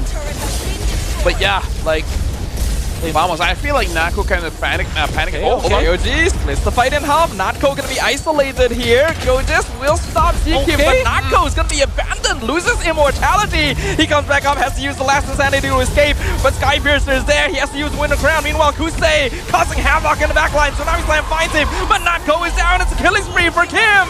Trading Kusei for that is definitely worth it. Gojis, why are you still here? Loses immortality. RWM comes through. Skypiercer finishes him off on the Ruby. It's a double kill for Kim. Why is no one focusing Kim? It's a triple kill for Kim on the Kimmy. Where do we start here, Wolf? So many scrappy fights and so many good plays and bad plays as well. Kusei just really put on the blinders on it, just focused on GB. It did not become successful, but Kim also did not get touched by Vamos at all. And then Hazel just outplaying everyone in that game, in that skirmish, I mean. Oh my goodness, AERO. As scrappy as it looks like, it seems like they are outplaying Vamos this time. There's so much to digest in just that one scrimmage. I know. And not just mentioning like everything else that happened in this game, but I want to bring up one thing. Okay. Which is Natko. Okay, I want to bring that up too. Yeah, it's starting to choke a little bit with the last insanity from the last Lord and that flicker. I do not know why he committed for that first last insanity.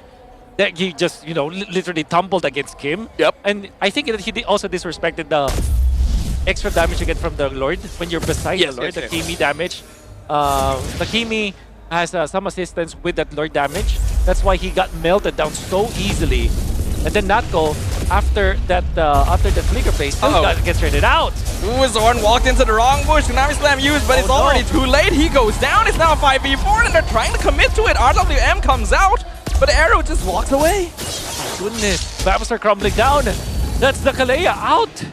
Bro, right now, Vamos, talk about losing momentum, because people have said it right. Vamos is a team about vibes. When the vibe is bad, they crumble, and right now they are crumbling. Lord is at 20%. Last Ascending comes out. The Lord knocked up into the I'm offended. Hazel! He's dead! It's a 50-50 Kim! He secures the Lord away. GB gonna be chased down by Smooth. Still has immortality, so he will be back. God. Somehow, AERO still gets the Lord. Oh my god. I don't know if Natko actually timed this last insanity with the stun that can come out from the Lord. If he planned it out, I think that's gonna be genius. But at the same time, you understand why he went for that play. He almost actually won it as Hazel was taken out, but Kim just at the right moment to actually take the Lord. Let me just say, even if he doesn't time it out, it means that he has that instinct, that intuition, the thing that you can't explain, you just know. Oh my it's god. Time. And he did it well. Yeah. I mean, Natko has blundered, but hey, he redeemed himself. He did redeem himself for sure. And Smooth was there to redeem himself as well, as GB was taken out. I mean, the immortality was taken out because of him. Nevertheless, Vamos will still take down the last inhibitor turret for AERO. And even when AERO does have the gold advantage, they will not have the real estate advantage as Vamos have taken out all of their turrets. Right now we're in the part of the game where we're just swapping items here and there. Why you're there? Oh my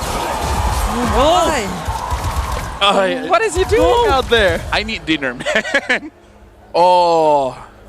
We've been having fun, chat, the entire day, but now it's starting to have some mistakes that leave us casters be like, oh my god, none desu ka?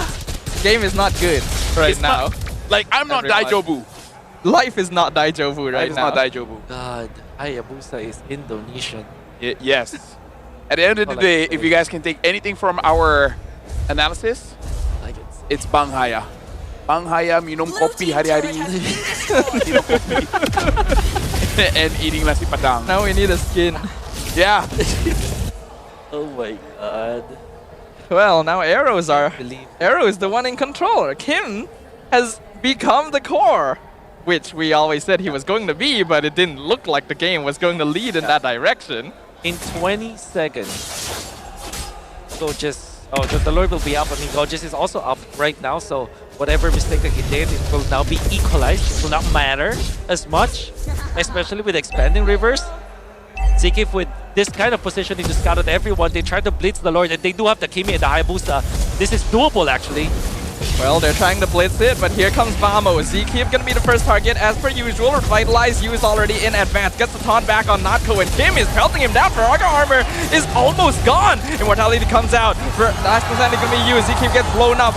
They're gonna use Semi Slam, pull Smooth back, but the curtain call locks them together. I'm offended. Gonna pull Smooth in. RWM pops the Immortality for the first time. Hazel trying to save his EXP laner, but it's not gonna be enough. Smooth goes down, and now Vamos regains control of the Lord. This is good coming in from Vamos. They kited it out because they know if they want to beat AERO, they got to take the fight one at a time, and AERO fall for the trap. In a snap, Vamos became so clean. That was the best execution of their lineup that we've seen all throughout this game. Punishing Zkeep, not overextending. Luring Smooth in, not also punishing him. Getting out of there safe. Members of AERO did not have a good opening. Even Hazel tried to go for the play. Kusei, after failing so many times with the jump, second-guessed himself and did not commit anything to go with that. And now AERO in big trouble. It's been a long slog, but we're 25 minutes in, and the Lord is pushing into a naked base of AERO Esports. A nice flicker in Tsunami Slime catches Hazel. Looks like I come with TV. The crystal's wide open, and Vamos knows it's time to call it. It's time to end this. Game number 3 goes in favor of the mascot team Vamos. A lot happened in that game, but I kind of feel like win or lose, you got to reset, man, because I kind of feel like that game might have taken quite a lot for all players in the game. But hey, Vamos overall was able to come up on top. And Zorn, the veteran in this team, with that smile, making 2 good decisions in the last 2 fights that happened, even with that flicker to counter Hazel, to outplay Hazel, and show him why he is one of the best players to ever grace the MPL Malaysia stage. With that jump, the Tsunami Slam to answer the Hayabusa, and of course to control Zkeep many times in this game. What a great execution from Vamos in that last string of matches. Yeah, I'm guessing if it goes to MPLPH, might not be in the top half, but hey, for sure. It is to the Philippines, sorry. It is what is it? Honestly, like I would say, most of the analysis I want for this game is in regards to a lot of individual mistakes, because something that we do have to remind ourselves that as casters, yes, we want to bring up the players, right? Bring out their glory, but at the same time, this is for M7. Right? This is representing MPL MY in the world stage. And if they really want to go there, they got to take the criticism and actually improve, because multiple people like deserves criticism. There's a lot of like question marks that can be raised. But this could also be a story of redemption, because you saw like Natko making that awkward play, immediately makes for a great play from a 0 to 100, right? And then Zorn, you can see that he actually landed the better targeting, you know, and even Gojes, right? So many times in this game. It still does not absolve everything, but of course we have to start from something. Natko, story of redemption in this game. Missed some of his shots, but when he was needed the most, he delivered. But he did again in Tagalog. Maraming beses siya nagkamali, pero nung kinailangan na niyang galingan, dun siya nagpakita. Yeah, there you go. I think that just cements it in a little bit more. We gotta have that some of that serious international energy. Yeah, Natko definitely deserves MVP. He only died once, but that was a pretty notable blunder as well. Like, I do have to be objective. Both teams, almost every single player this game, was not consistent. There were multiple cases where they did not pass the vibe check, and you saw that affect their gameplay, and that's just not a good showing, unfortunately. So it's really like, when the highs are high, when the lows are really low. So it's like every single play you're going for that highlight play. I would say the most consistent, honestly, is Kim. Because Kim didn't do any big blunders. Kim and Clock. You think about it. Yeah. Both mid laners, honestly, yeah. Everyone else is just like, it's my time to shine, and now it's your time to shine. Let's trade spotlights here, but... Grab my Milo. Gorgeous, man. Like, he had 15 assists, but I think in the grand scheme of things, it's not international level yet. I understand why you would say that. I think that all throughout the 3 games that we've seen, he delivered a lot of mistakes that could be costly for the team. Yeah. It's always scary. The positioning, the decision making, he has to improve. It doesn't absolve, again, it does not absolve him. The Vamos winning does not absolve him in this game. I think that they still have to improve because this is a 5-game series. Even if they have won game number 3, there are still 2 games that can be played. AERO, if in a snap they, change their playstyle, they go back to their winning ways, and they actually deliver a different stuff in game number 4, it will be just a best of 1 afterwards. On the other side, we gotta talk about ZKIF as well, because him on the Gatot, man, like, usually when you're in a pinch, you AOG out of there, right? If you get canceled out, if the opponent just keeps chain CCU, there's nothing you can do. You already tried, right? Yeah. But then when you don't use it to save yourself or use it to set up for your team, that's right, risk dying, then it just feels weird that a hero is not using the full kit. Yeah, I agree. There were definitely some points where ZKIF didn't maximize his kit, but I also don't feel like he made that many blunders this game. He did do his job of soaking up damage, and he could have been played a little better, but I think his presence was still pretty solid overall. Yeah. The reason why I understand where Lafelle is coming from here is that if you probably do it once, you made a blunder like that, like the same blunder, once, it's whatever. Whatever. But if you do it mistakes 2 or 3 times, I mean, it becomes a habit. It shows you that it's a habit that it has to change, because those are important. Like, every single play that you make is so important, even when you're not successful in your attempt. You not showing that you can do it or willing to do it, and it tells about how you play the game. Yeah, now we have the highlights here. We got the rich guy Chibi Kwaku doing the most amount of damage, 122,000. ZKIF, Sandbag, and Gorgeous being the best wingman. So I think the deaths here, we are in agreement that both mid laners are honestly having a spectacular game. Yeah. And it's about trading which one wants to pop off as well. Like in this game, we saw Nako, which, shout outs to him, man. Like, the fact that he was able to essentially save the game with that board, killing off a Hazel, that was insane. That was insane. Again, but I also feel like a lot of the good gameplays that happened, like, Natko getting farmed, or Kim starting to make a little bit of a comeback in the later game, happened as a result of mistakes on the opposite side, right? So it's a bit hard to really say, like, this was really good, because... Oh, wow. Okay, we're gonna be looking at Gorgeous. Wait. The pathing here, here. Okay, I think we're seeing the... Well, apart from the pathing, we're also seeing where he is able to assist for his team.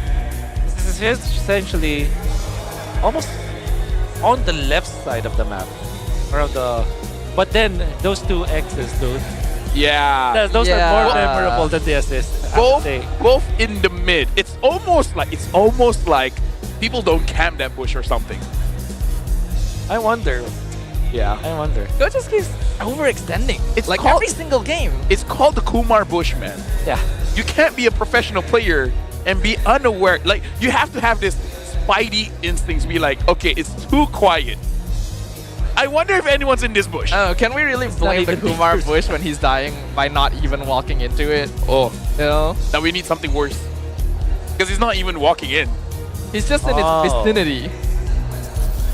Well, you know what? We'll leave that to chat. Fair enough. They are creative. But now let's look at the highlights here. And Vamos started, like, let's talk about Vamos, how do you say this?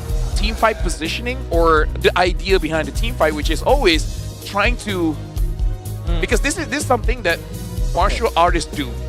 If you're one against many people, a weird thing that you want to do is back into a corner or back into a very tight alleyway so that you're fighting 1v1.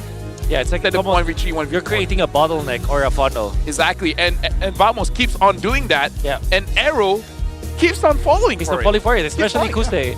Again, because he got his blinders on, they just focus on one job. I think that his coach said, okay, your job is to actually jump on Chibi. And then that's all that is running through his head. It's like, you know, that SpongeBob episode where he had to like forget everything. Except fine dining. Yeah. Seems like it. And then it was working for a little bit. And then when somebody asked like, oh, what's your name? And then he crashed out. Because there was a time that he was like a deer in the headlights. The last clash, Kusei couldn't do anything, not even make a mistake, because he was second guessing himself. I think this is the clash that we're talking about. Look at him just look into the eyes of Vamos players and not able to do anything. Look at that. And like, again, absolutely amazing. Love the analogy, by the way. Shout out to SpongeBob. We're about to get a skin for that very soon. But right now, we're going over to Poji, where he has something to do with Grab. So let's grab Poji and see what's up. Terima kasih anda semua, dan sekarang anda kembali bersama saya untuk announcement yang istimewa untuk Grab Food for One. Bila korang makan seorang solo tak ada kawan, dapatkan sajian daripada RM10, charge penghantaran RM1 tanpa perbelanjaan minimum. Dan juga kalau kata korang ada parti yang besar, korang boleh saja orderkan group order, lepas tu dapatkan diskaun setinggi 15% untuk order yang berkumpulan. Lagi ramai kawan, lagi banyak untung, lagi seronok untuk kita makan. Dan sekarang ada benda yang lagi istimewa untuk anda yang berada dekat dalam dewan kita ni sekarang. Dekat bawah kerusi korang ada 12 orang yang bertuah. Kita akan bagi kod GrabFood. Cuba tengok dekat bawah kerusi, ada tak? Ada tak sesiapa yang bertuah? Dia berbentuk warna hijau macam ni. Kalau tak ada kerusi, korang cuba selak kerusi kawan-kawan. Warna hijau. Macam ini. Ada yang dapat? Ada yang dapat? Tak, abang tu dapat. Okey, istimewanya dengan grup voucher ni, ada voucher satu untuk RM5, satu untuk RM25. Belakangnya ada kod, korang boleh tebus saja dekat dalam app Grab. Lepas tu korang boleh order, tak payah bayar. Jimat. Grab baik hati nak bagi dekat korang semua. Ada 12 orang yang bertuah dekat dalam ni. Sebab kita kena faham, untuk order makanan, kadang-kadang kita nak order makanan yang besar, kita nak order makanan yang sedap-sedap. Jadi dekat mana korang nak dapatkan order yang terbaik? Mestilah daripada Grab. Jadi, mana pemenang tadi? Saya nak jumpa pemenang tadi. Abang, come here. Hai, apa khabar? Okey, bang. Berapa ringgit? Apa dah? Berapa ringgit? Berapa ringgit saya tak check lagi. RM5. Masih not yet. Apa? Okey bang, apa yang abang plan nak beli dengan voucher ni? Memang beli makanan lah. Memang beli makanan Tapi okey, kita tak nak sewa makanan banyak sangat. Kita nak ucapkan terima kasih kepada Grab yang dapat sediakan voucher kepada abang. Soalan seterusnya saya nak tanya dekat abang. Game hari ini abang sokong siapa? Saya dekat sini. Apa lagi belakang? Hala Bobo!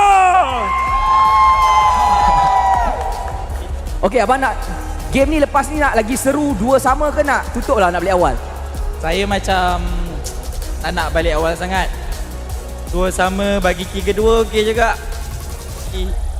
Tapi macam sejuk sekarang. 3-1 tak apalah. 3-1 tak apa. Terima kasih. Hala Bobo.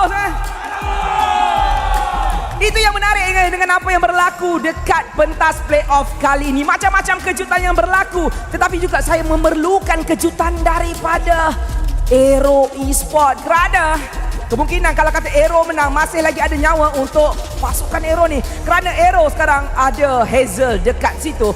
Wakil tunggal RRQ yang berada di Malaysia. Dan sekarang ni kita nak pergi dekat pentas major panel untuk dengar apakah ringkasan, apakah rumusan atau rungkaian tentang apa yang berlaku tadi. Jadi tanpa saya membuang masa, let's go ke major panel untuk dengar apa mereka punya celoteh. Let's go. Thank you very much, Poji. And honestly, we just want one thing, and it's that for everyone to step up, because everyone in the world has felt regret before, and today it is an elimination match. I do not want the players to basically lose with a big regret. Like if you want to lose, then make sure you give it your all. That's right. So that you're like, okay, you know what? I tried my best. I lost. Let's wait for next season. Yeah, that's definitely a good way to, a great outlook when it comes to approaching games, especially in elimination. You spent, what, 3 months in the regular, 2 months in the regular season. Technically speaking, 4 months, give or take, including the preparation and the playoffs. That's a big chunk of the life you'll spend as a pro player. You gotta give it your all. And not only that, play without any baggage, you know, so that you won't have any regrets. Play your best. I think that's the important part, right? Mental, psychological, always going to have a big impact on how you approach these. And I think we can see that there are some issues happening with the players just based off of what happened in the previous game. It was not clean by any means. And that's not the way we want to see these teams perform. Now that we are in the playoff stage, they have so much time to prepare after the end of the regular season. By the way, someone has texted me, and then they're like, don't be fooled. Wolf seems very nice. He seems like a good guy. But he has his own agenda here. He'll come here and take all our food and etc. So be careful around him. Who is that guy? Why did you assume it was a guy? Oh. It was a girl. Okay. So far, I have taken a box worth of a combination of energy drink and regular drink. From SRG. Yeah. With consent. With consent, yeah. Okay. I mean, like, you got a whole box. There's no way. There's no way they're like, huh, I don't know what he's carrying out. Yeah. Either ways, we're about to... A box. Actually, you know what? The girl makes sense. You already took drinks. With consent. From the best team in Malaysia. Let them play the Either ways, right now we are here to take our burgers. Take our burgers as well. Yeah. And our buttermilk chicken. I like the buttermilk chicken. Oh, really? I haven't eaten yet, but I'm guessing it was cold. Vamos! Already banning out the Fanny as well as the... Welcome to Grok's Castle. Harif and the Grok. And sorry, I lagged a bit. No, internet connection. Helkert as well as Yuzong. AERO has stuck to their gun, saying like, no matter what happens, neither of these two gets out. And they ban out the Ruby. Interesting. Wow. Okay, interesting. So they might have been forcing Gojes to play a different hero. At the same time, it's also a good addition to a fun type of strategy. Vamos how have access to the Lancelot as well as the Yisun Jin. Between the two heroes, I would prefer the Lancelot all the time. And then AERO can just answer with Yisun Jin and CC, or just CC and then Eve. Yeah. I think apart from just taking away the Ruby from Gojes or the entirety of Vamos, you also have to take the Eve away. Interestingly, Vamos opted to go for the Yisun Jin instead of the Lancelot. I mean, it does have a 100% win rate in the series so far. That's true. Now the question is, they banned out the Ruby. Ruby, like, what could disrupt their draft here that does not want to see a Ruby? Hayabusa, probably. Yeah, maybe. A lot of mobility type heroes in general, honestly. Ruby is kind of a one-size-fits-all because of all the crowd control that she provides, fits into gold and EXP, so I guess they just want to take that off the table. Yeah. I think CC Eve is the perfect pick here for AERO, or Gatot and Eve. Mainly because, again, apart from taking away the Ruby from Gojes... What about just Barca again? Good point, actually. Yeah, there it is. Yeah. Barca, you read it all, okay. Now AERO is like, okay, let's just get good heroes and figure it out later. That's right. They don't have to pick up their jungler first because the Yisun is already revealed by Vamos. But this will give Vamos that option to get the Eve for themselves. It's usually what they answer it with. However, I guess they will have some problems facing this Uranus. So you kind of have to have some sort of shred. Typically, you pick up the Lunox to answer this. True. And seems like Pakbet is cooking something up. Pakbet, by the way, is a meal. It's a dish, actually. Oh, really? It's yeah. I think kinda. It's stir-fried vegetables. Oh, that sounds pretty good. It's pretty good. I like fried. Bones of steel. Okay. I will restore the Nice. I'm guessing of all the words that you said, that was not the one that was. you... Okay. Yeah, I mean, it was one of them. Yeah. Well, the Lunox is there. Okay. So hey, you're a stir-fried vegetable. You know about it. Yeah, I'm a stir-fried vegetable. You can't just call someone a vegetable, FL. I want to be a sweet potato. I want to be a broccoli. You want to be a broccoli? Yeah. What do you want to be? A man? Yeah, it looks like we have very lame definitions. Yes. Like, what do you want to be? I want to be a broccoli. I want to be a sweet potato. Yeah. At least we are part of a diet for. I'd rather not be food in general, you know? Yeah. I mean, like, just because you're human doesn't mean you're not food. Yes, but I would prefer to not be near the bottom of the food chain. All right. I have one very philosophical quote. All right, sure. Okay. In the eyes of plants, the tigers are the heroes and the goats are the villains. Yeah. You're correct about that one. Right. So it's always about perspective. You always think this guy is the bad guy, but is he really? For the other bad guys, the bad guy is a good guy. Yeah. And the good guy is a bad guy. Unless you're invading someone else's country, then yeah, that one you're a bad guy. But other than that, you know, all good. Yeah, definitely. And not letting them get food. The only invasion that we tolerate is invasion in the jungle here in Mobile Legends. Yep. And I guess other game titles as well. But in general, in games, video games. In MOBAs. Not in real life, okay? Right, not in real life, ever. Because if you do, then, you know, go to hell. But, so right now, we are clearly too tired for this. At this point, at this point, I want to see what they can do with the sun. Because I'm more curious than anything. Yeah. I hope whoever they're fighting against next be like, you know what?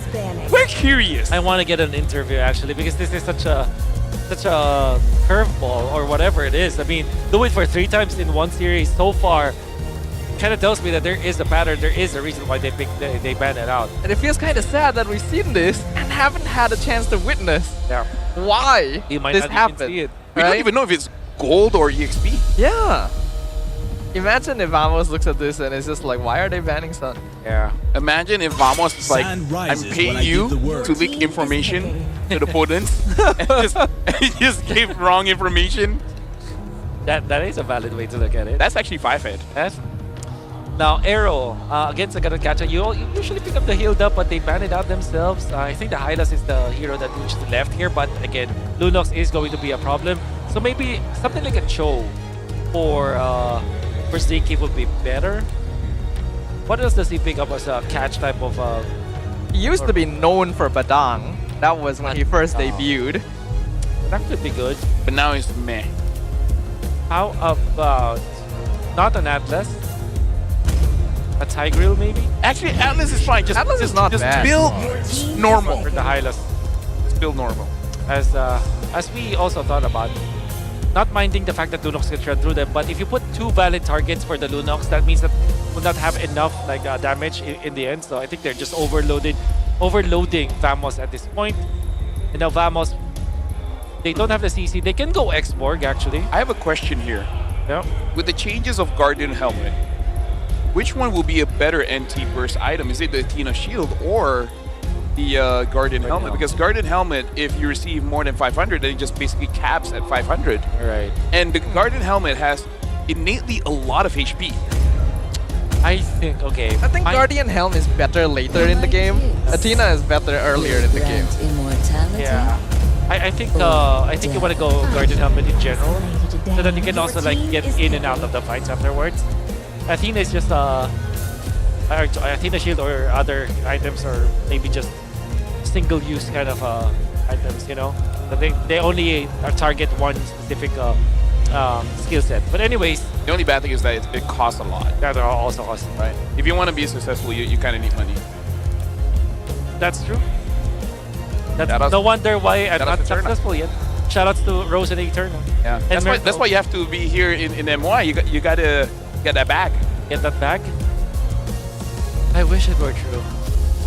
So right now for There's AERO, so much longing in that. There's what? There's such a genuine sense of longing in that sense. Wait, how did CC make all the way through? I thought she was banned. She was banned as well. But CC makes a lot of sense in this composition. It made a lot of sense for either team early on. Actually, I really like AERO's draft in this game. So you think it's going to be an equalizer here, huh? I think it's going to be 5 games, provided they don't make the mistakes that they were doing earlier. Could happen. Could happen. It's possible. Anything is possible, right? That's what I said when we started Game 3. What did I know? But this is an opportunity now. We already witnessed the reversal of history earlier today when MV was able to break their day 1 curse for the first time. Last season, Vamos was eliminated by AERO on day 1. Can they reverse the fate? Can they turn things around, or will AERO Esports decide it's time to actually lock in as we jump into the land of Dawn for game number 4? Right now, honestly, like in terms of the momentum here, because I really want Gojas to pop off for this one, because Alice is, I would say, an easier playmaker for the team, and it's essential. It's essential to deal with the Farsa. Oh, Zorn. Oh, that was close. That was close. He did still have Revitalize, so he was playing with fire a little bit. Yeah. If he died, he would get flamed for it. But yeah, I legit, I really feel like Gojas needs to step up for this one, because if not, then I guess Nako can as well jump into the backline, but you prefer Nako saving it for someone else. That's right. And this time, Kusei is playing a more familiar hero with the CC. Natko going back and taking advantage of the flying cloud to just get out. It's difficult to actually freeze the lane in this scenario. The flying cloud will allow Natko to get back into that lane, not losing any, maybe just a bit of the gold that Kusei was able to deny away from him. Yeah, so right now, looking at how the team has been shaping up, looking at the lanes, it does look like AERO is winning the lane for quite a bit. But like I said, because of the clouds, it shouldn't punish them that much. But at the same time, I want to make sure that they don't lose by a lot here. And GB's just getting that for free. Interesting. Now, Azo's still level 3. That's right. They have invaded, and I think that they also protected their own side of the jungle. This is going to be an important advantage for the Eastern Chain. I wonder if there will be a 4v4 fight in the Turtle. Well, right now, it looks like everyone is huddling here mid. Do we want to go for a play here?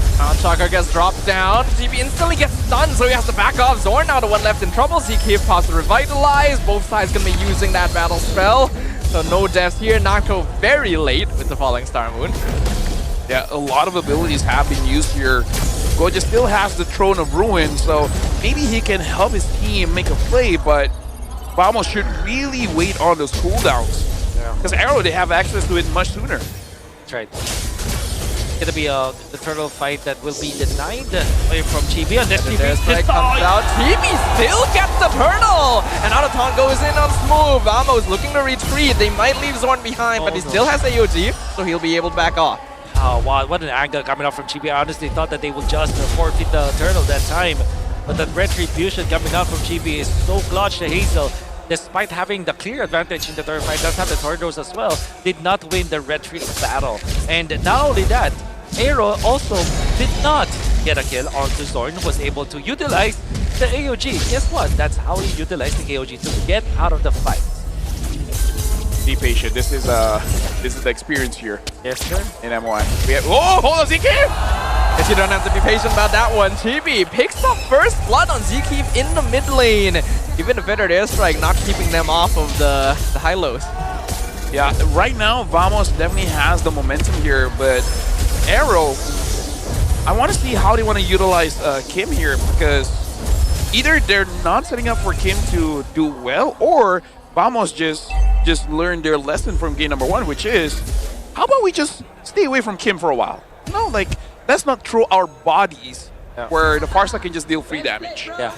That's a great decision right now, because we saw how Kim was able to pop off with the Farsa in game number 1, and they just stay away from him. I think the spacing coming from Vamos is way better now. We have not been talking about the Alice just yet, but I think this is such a good start for the Alice in a way that because he is untouched, you can see that he will be able to tank up for his team. An interesting switch lane from Vamos. We're going to be putting this Alice against us. Yeah. In this case, I think that this is already a null kind of lane where they're just going to be clearing the waves. Yeah, and I think they just want that Uranus Esme matchup because it's very historical. That's right. And I feel like Vamos. Do not stop lane. Do not stop lane. Hold on. Uranus. Uranus. Pop. Jumping low, but it looks like he'll be okay. And Vamos needs to back up the rest of the team on the turtle. Forest Pathway slowing Chibi down. Hazel on top of the turtle. Zorn looking for a taunt. Not quite able to find it. And now Smooth joins him from the flank. Gojas jumping in front of the turtle pit. Better Destroy comes out. Hazel secures the turtle. Throne of Ruin gonna be used. Smooth gets bursted down and revitalized. Still keeping Gojas alive. But he'll eventually fall anyway. In the backline, Zkeep also going to be run down by Natko on the Esmeralda. It's gonna be a 2 for 2. Forgive me for saying, it was still Vamos doing good on that one, but Gojas, instead of using the Throne of Ruin onto Kim, which he might not be fully in range, but I feel like he could have cancelled the Fed S-Strike. He tried to save his team. Oh man, JB showing himself in a very awkward spot without his ultimate, and he was taken out easily like that. And like you said, Gojas, his job here is to cancel the far stuff because there's no other hero that could. I mean, technically speaking, Zorn can, but it's more important for him to peel for his team. Zorn might be in a tricky spot here. He's trying to defend the tower. One more minion left. Tries to go for taunt. Not able to find it. He goes down. Tower goes down. At least Natko is able to trade for top tier 1. Chat, sometimes you guys are asking like why we're joking around, why we're talking about random stuff all the time. Letting you guys know it's the coping mechanism because we need something to neutralize our emotions, to regulate our abilities to do our jobs very, very well. So just so that we're all on the same page. We're on the same page. We need some jokes to lighten the mood. Equivalent of listening to music while you're at work. You need something to make you happy. An interesting set of moves coming out from the members of Vamos in the bottom lane. AERO will now have a 500 gold lead and will actually have a lot of fighting chance when it comes to this third turtle as we are heading into the 6-minute 45-second mark. It's gonna be a lot of Bandos spells, actually all Bandos spells. Move gonna walk into the bush, spots them out. Throne of Ruin coming through, only lands on one in the end. AOG knocks out Zkeep. Every ultimate in the game is being popped in the mid lane right now. Revitalize keeping Zorn alive. Phantom Execution gets cancelled, doesn't quite connect, so he's not able to get the kill. Move has to flicker over the wall, they flicker after him. Clockhood finishes off the Uranus, and Ramos should get this turtle. It kind of looks like for both teams, they're fighting in a very desperate situation. That's right.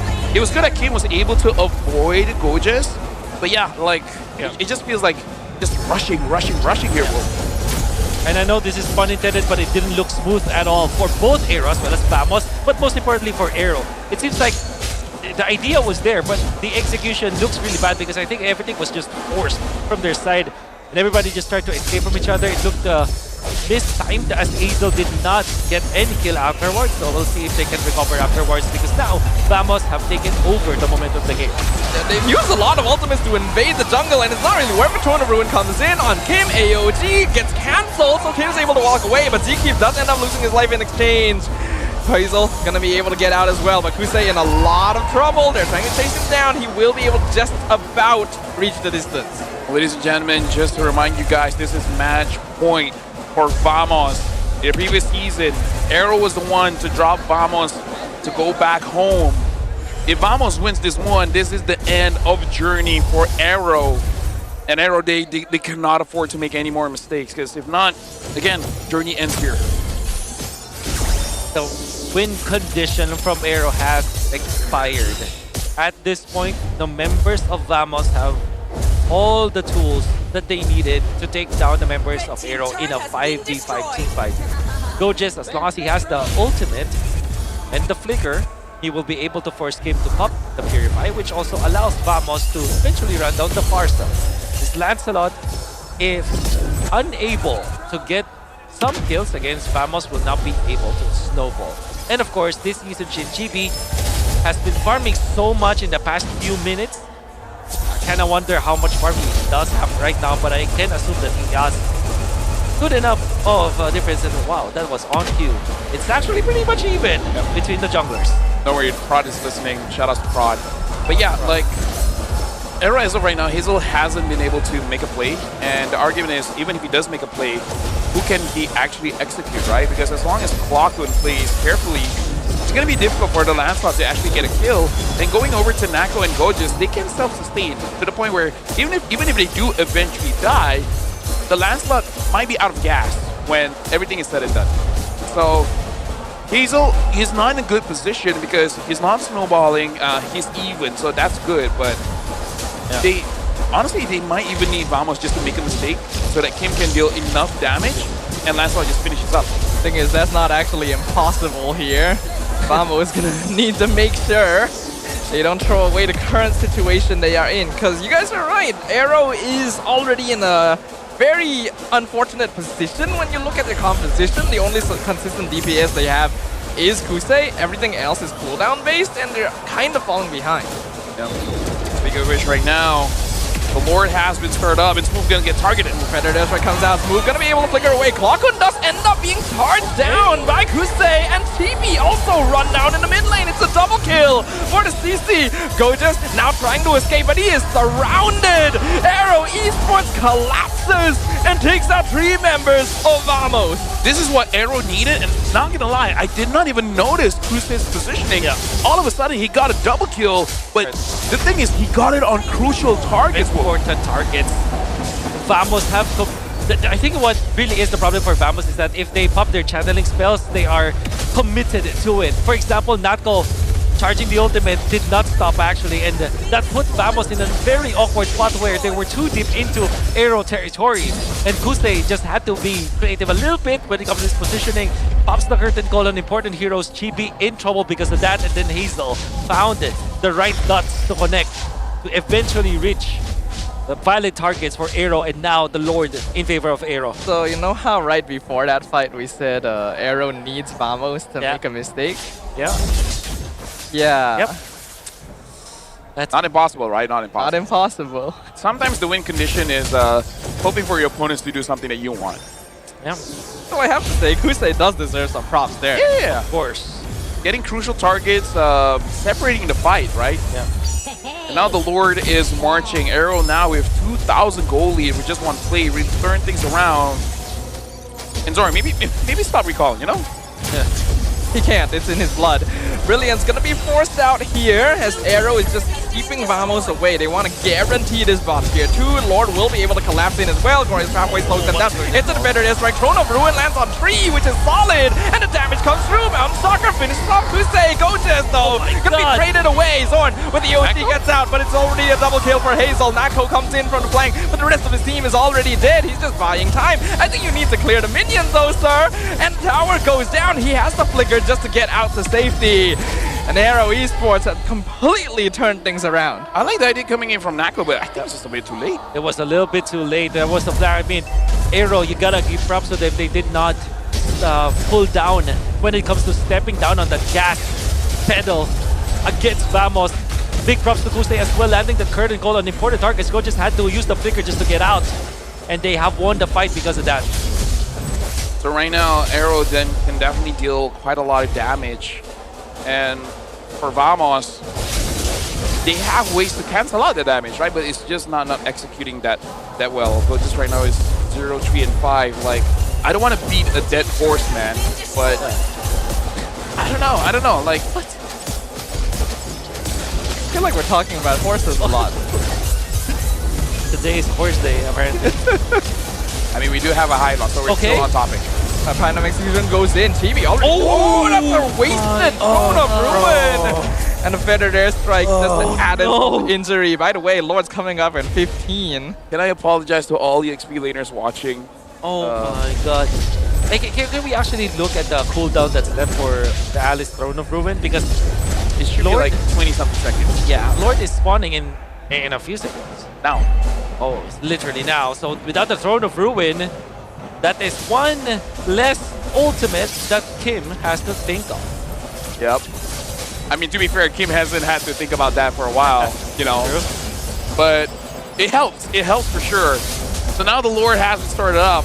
Chibi is looking for an angle because he really wants to steal this away. Mountain Stalker comes out. They see everything. Feather Airstrike instantly zoning them back. The Throne of Ruin does cancel the Farsa, but the rest of AERO are still wailing on Vamos, and Gojes has been abandoned in the backline. He's trying to flicker out. Kusei chases him down, and that means that Vamos cannot contest. It's gonna be AERO securing the Lord for sure. The fact that they forced station Vamos kind of made the members of Vamos panic. Another forced error from AERO. And that meant that they will be able to get a kill, but the Lord is not done yet. Vamos really wants to fight this. They force the reset, but the Fendered Airstrike Gore's pathway comes out once again, zoning them out. Zorn tries to enter, and he just gets exploded. It's a mega kill for Hazel. They secure the Lord. TV's getting chased down. 4 members of Vamos dead. It is a bloodbath. AERO Esports have done it. They have wiped out their opponents. The crystal is wide open. Gojis is trying to hold. He gets a really nice Throne of Ruin. But where are the rest of your team?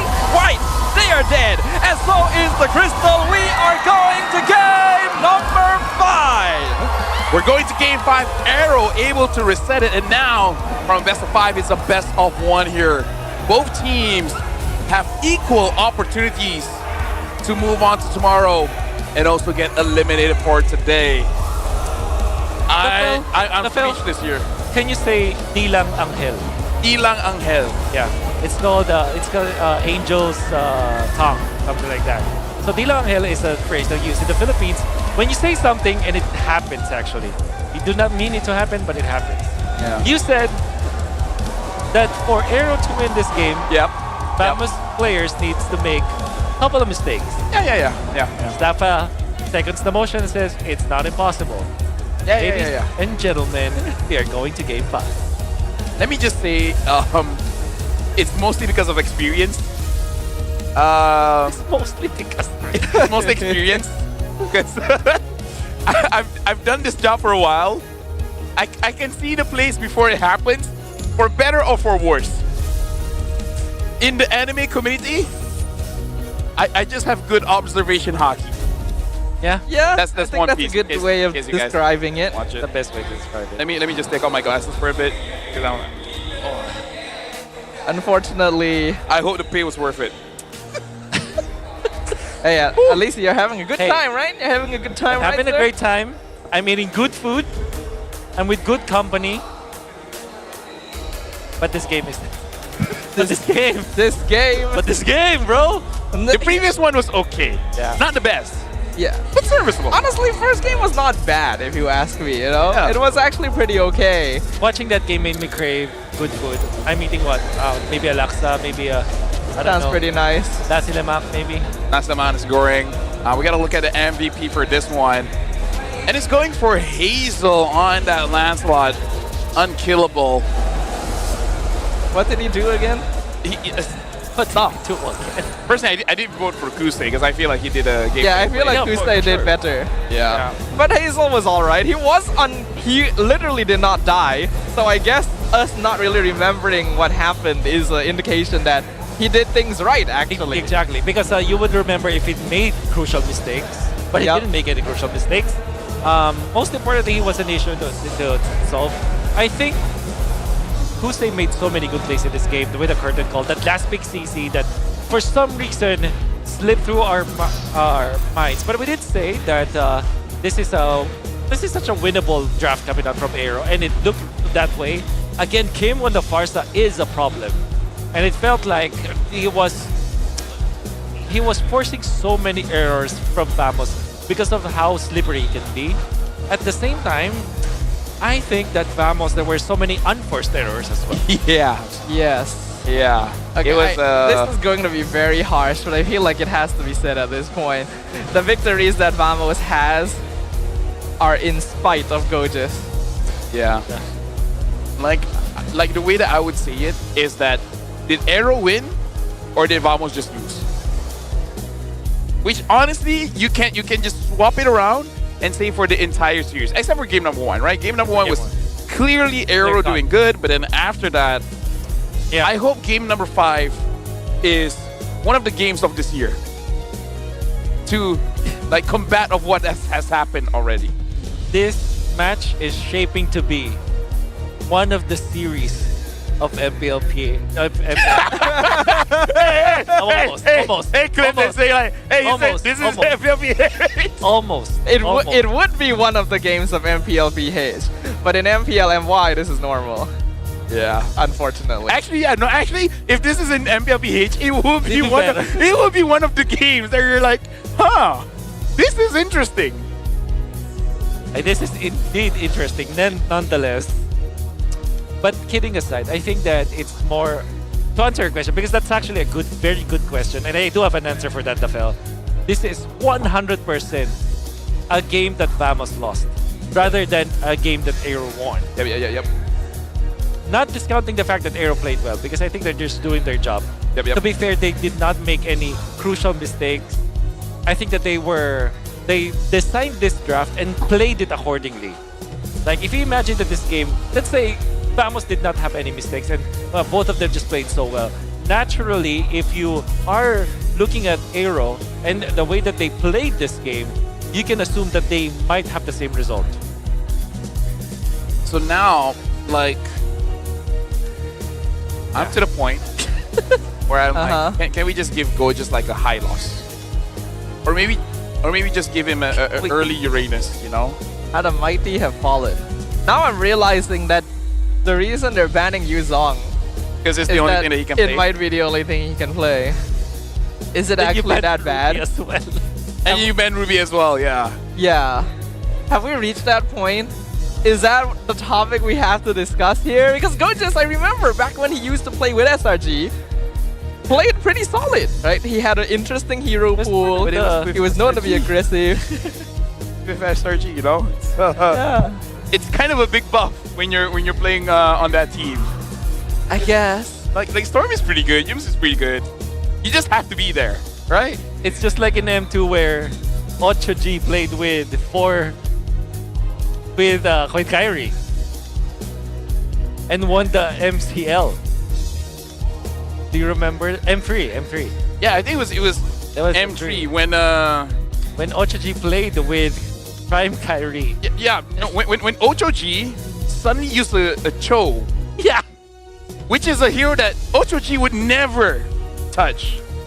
And Selena. 8G. Yeah. And won the MCL with So long story short, we're playing 5-man casters. 8G turned off the mic. Alright. Disappeared for a while and then played. Okay. And then suddenly had an amazing Selena and Cho game. We're like, hold on. I know this guy. He does not play Cho, he does not play Selena. Getting 1v1s in lane, I'm like, hold on. We can say we carry Kyrie because, you know. We did actually carry Kyrie. I saved Kyrie multiple times. MCL champs, by the way. MCL champs. That's a very cool experience. Yep. I'm sure Kyrie remembers. Yeah. Anyways, right now we are looking at the okay, Wolf, look at this, right? How Vamos has roughly controlled it. Yep. Up until like 9 minutes, and it just all the way down. That is just a span of 6 minutes. Literally right after we said. Yeah, literally right after. Now that's the clippable moment. Yep. Like, can you say caster curse or caster experience? Like, doing this for such a long time, we can smell when the throw is happening. I think that's just your skill. The intuition. Your intuition. That's just Thank you. That's just how much you mastered this league, brother. Dude, we have put hours into our craft. Well, sometimes I wish we just put minutes, but it is what it is. You can't choose your battles sometimes, but these teams can, and I wish they did. Right. So right now we're looking at the highlights here, and I feel like me and Wolf were just waiting for that one. What did Kusei do that destroyed the backline? We can see that. It's not this one, it's after this. Because it's around 8 to 9 minutes. Yeah. I think, again, Natka was already casting his ultimate during that moment, and then I think that they were hard committed to jumping AERO, and then they were punished afterwards. So this is not the clash. This is what we're talking about, that kind of bad spot. And then Kusei actually used the minions to jump. Well done. So all the while, they were going on to Smooth, and then just Kusei just tied them up. Yeah. And then just hit them with the yo-yos. In a very quick manner as well, going for the halberd, I believe. And there's another good Kusei play in here. Go just forced to use the ultimate in a bad spot. Eventually, Kusei goes down, but Hazel was there to collect the kills. And I think that's an MVP-esque kind of movement coming out from the Lancelot for sure. Yeah, thank you very much, gentlemen. Before we go into the final game, we're going to be throwing it over to Poji, where he's able to talk to Kim's as well as Chibi's mom. And this is amazing coming in for our players that their family fully supports their journey here in MPL MY. So for the final game here, we're gonna start it off by talking to both Kim as well as Chibi's mom, interviewed by Poji.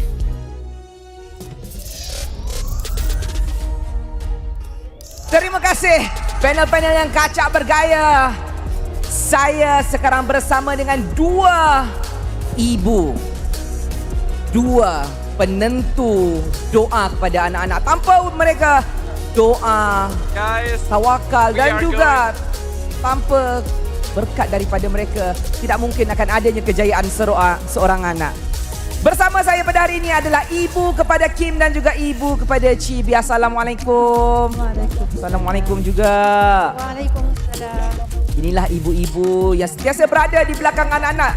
Tidak kira jatuh ataupun bangun, sedih ataupun gembira, merekalah tulang belakang kepada anak-anak ini. Jadi soalan yang pertama, kalau boleh kan, kongsilah sikit dengan saya kan.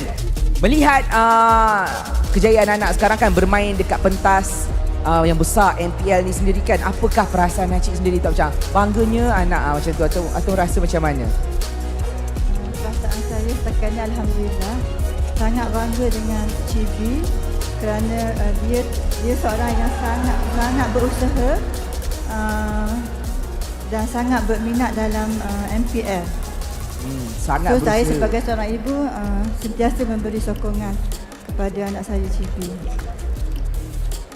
Berusaha. Dan inilah dia macam dia cakap, sentiasa memberikan semangat. Macam mana pula dengan Acik? Tiap-tiap minggu saya nampak. Apa perasaan tengok Kim tadi? Memang seronok lah. Memang seronok lah saya tengok dia main. Dan saya berbangga dia dapat masuk MPL. Alhamdulillah. Jadi kan kalau boleh kan kongsi dengan saya sikit kan, pernah tak kan macam anak-anak ke apa ke kan, bila dah main ni kan, apakah perasaan lah kan, apa perasaan bila tengok anak-anak tu momen kebenaran, kegemaran lah semua, bila anak tu menang ke, bila anak tu dapat kill ke ataupun macam mana, macam yang memberi kenangan dekat diri sendiri tu. Memberi kenangan memang, kalau menang memang kenangan yang terbaik lah buat saya. Kalau kalah pun saya terima je lah. Yang penting sokong. Itu memang saya sokong lah. Kalau menang ada perlawanan. Sangat positif. Pada Acik sendiri, apakah momen kegemaran sebenarnya? Bagi saya, semua sama ada dia menang ataupun kalah, saya tetap menyokong dia. Tak kisahlah, tetap menyokong. Tapi tetap menyokong sebab dia sangat berminat. Tapi kan bila cakap sentiasa menyokong kan, kita kena faham. Kadang-kadang ini adalah pertandingan. Ada menang dan ada kalah. Ya, ada menang, ada kalah. Kalau kalah tu macam mana nak kawal emosi anak? Kadang-kadang mak tak nak main dah, nak balik. Pernah tak macam tu? Biasa kalau Chibi ni walaupun dia kalah, dia tetap bersemangat untuk meneruskan permainan dia, perlawanan dia untuk masa-masa akan datang. Dia tak berputus asa? Tak berputus asa. Macam Kim pula macam mana? Kalau bila dia kalah tu, sedih ke? Ada tak Acik cakap, adik, jangan putus asa? Ya, kalau dia kalah tu memanglah dia sedih. Tapi kami kena pujuk dia lah. Sebab kita dah masuk perlawanan, kena terimalah hakikat. Menang atau kalah tu ada je lah. Jangan nak bersedih sangat. Mungkin kita bagi sokongan, akan datang kita masuk lagi. Sebab setahu saya MPL ni pun dah diiktiraf oleh kerajaan Malaysia. Jadi bila saya tahu dia masuk MPL, saya memang seronok lah. Saya terus bagi sokongan lah. InsyaAllah. Jadi perlawanan akan bermula sekejap saja lagi. Diorang pun dah bersedia dekat bahagian belakang kita.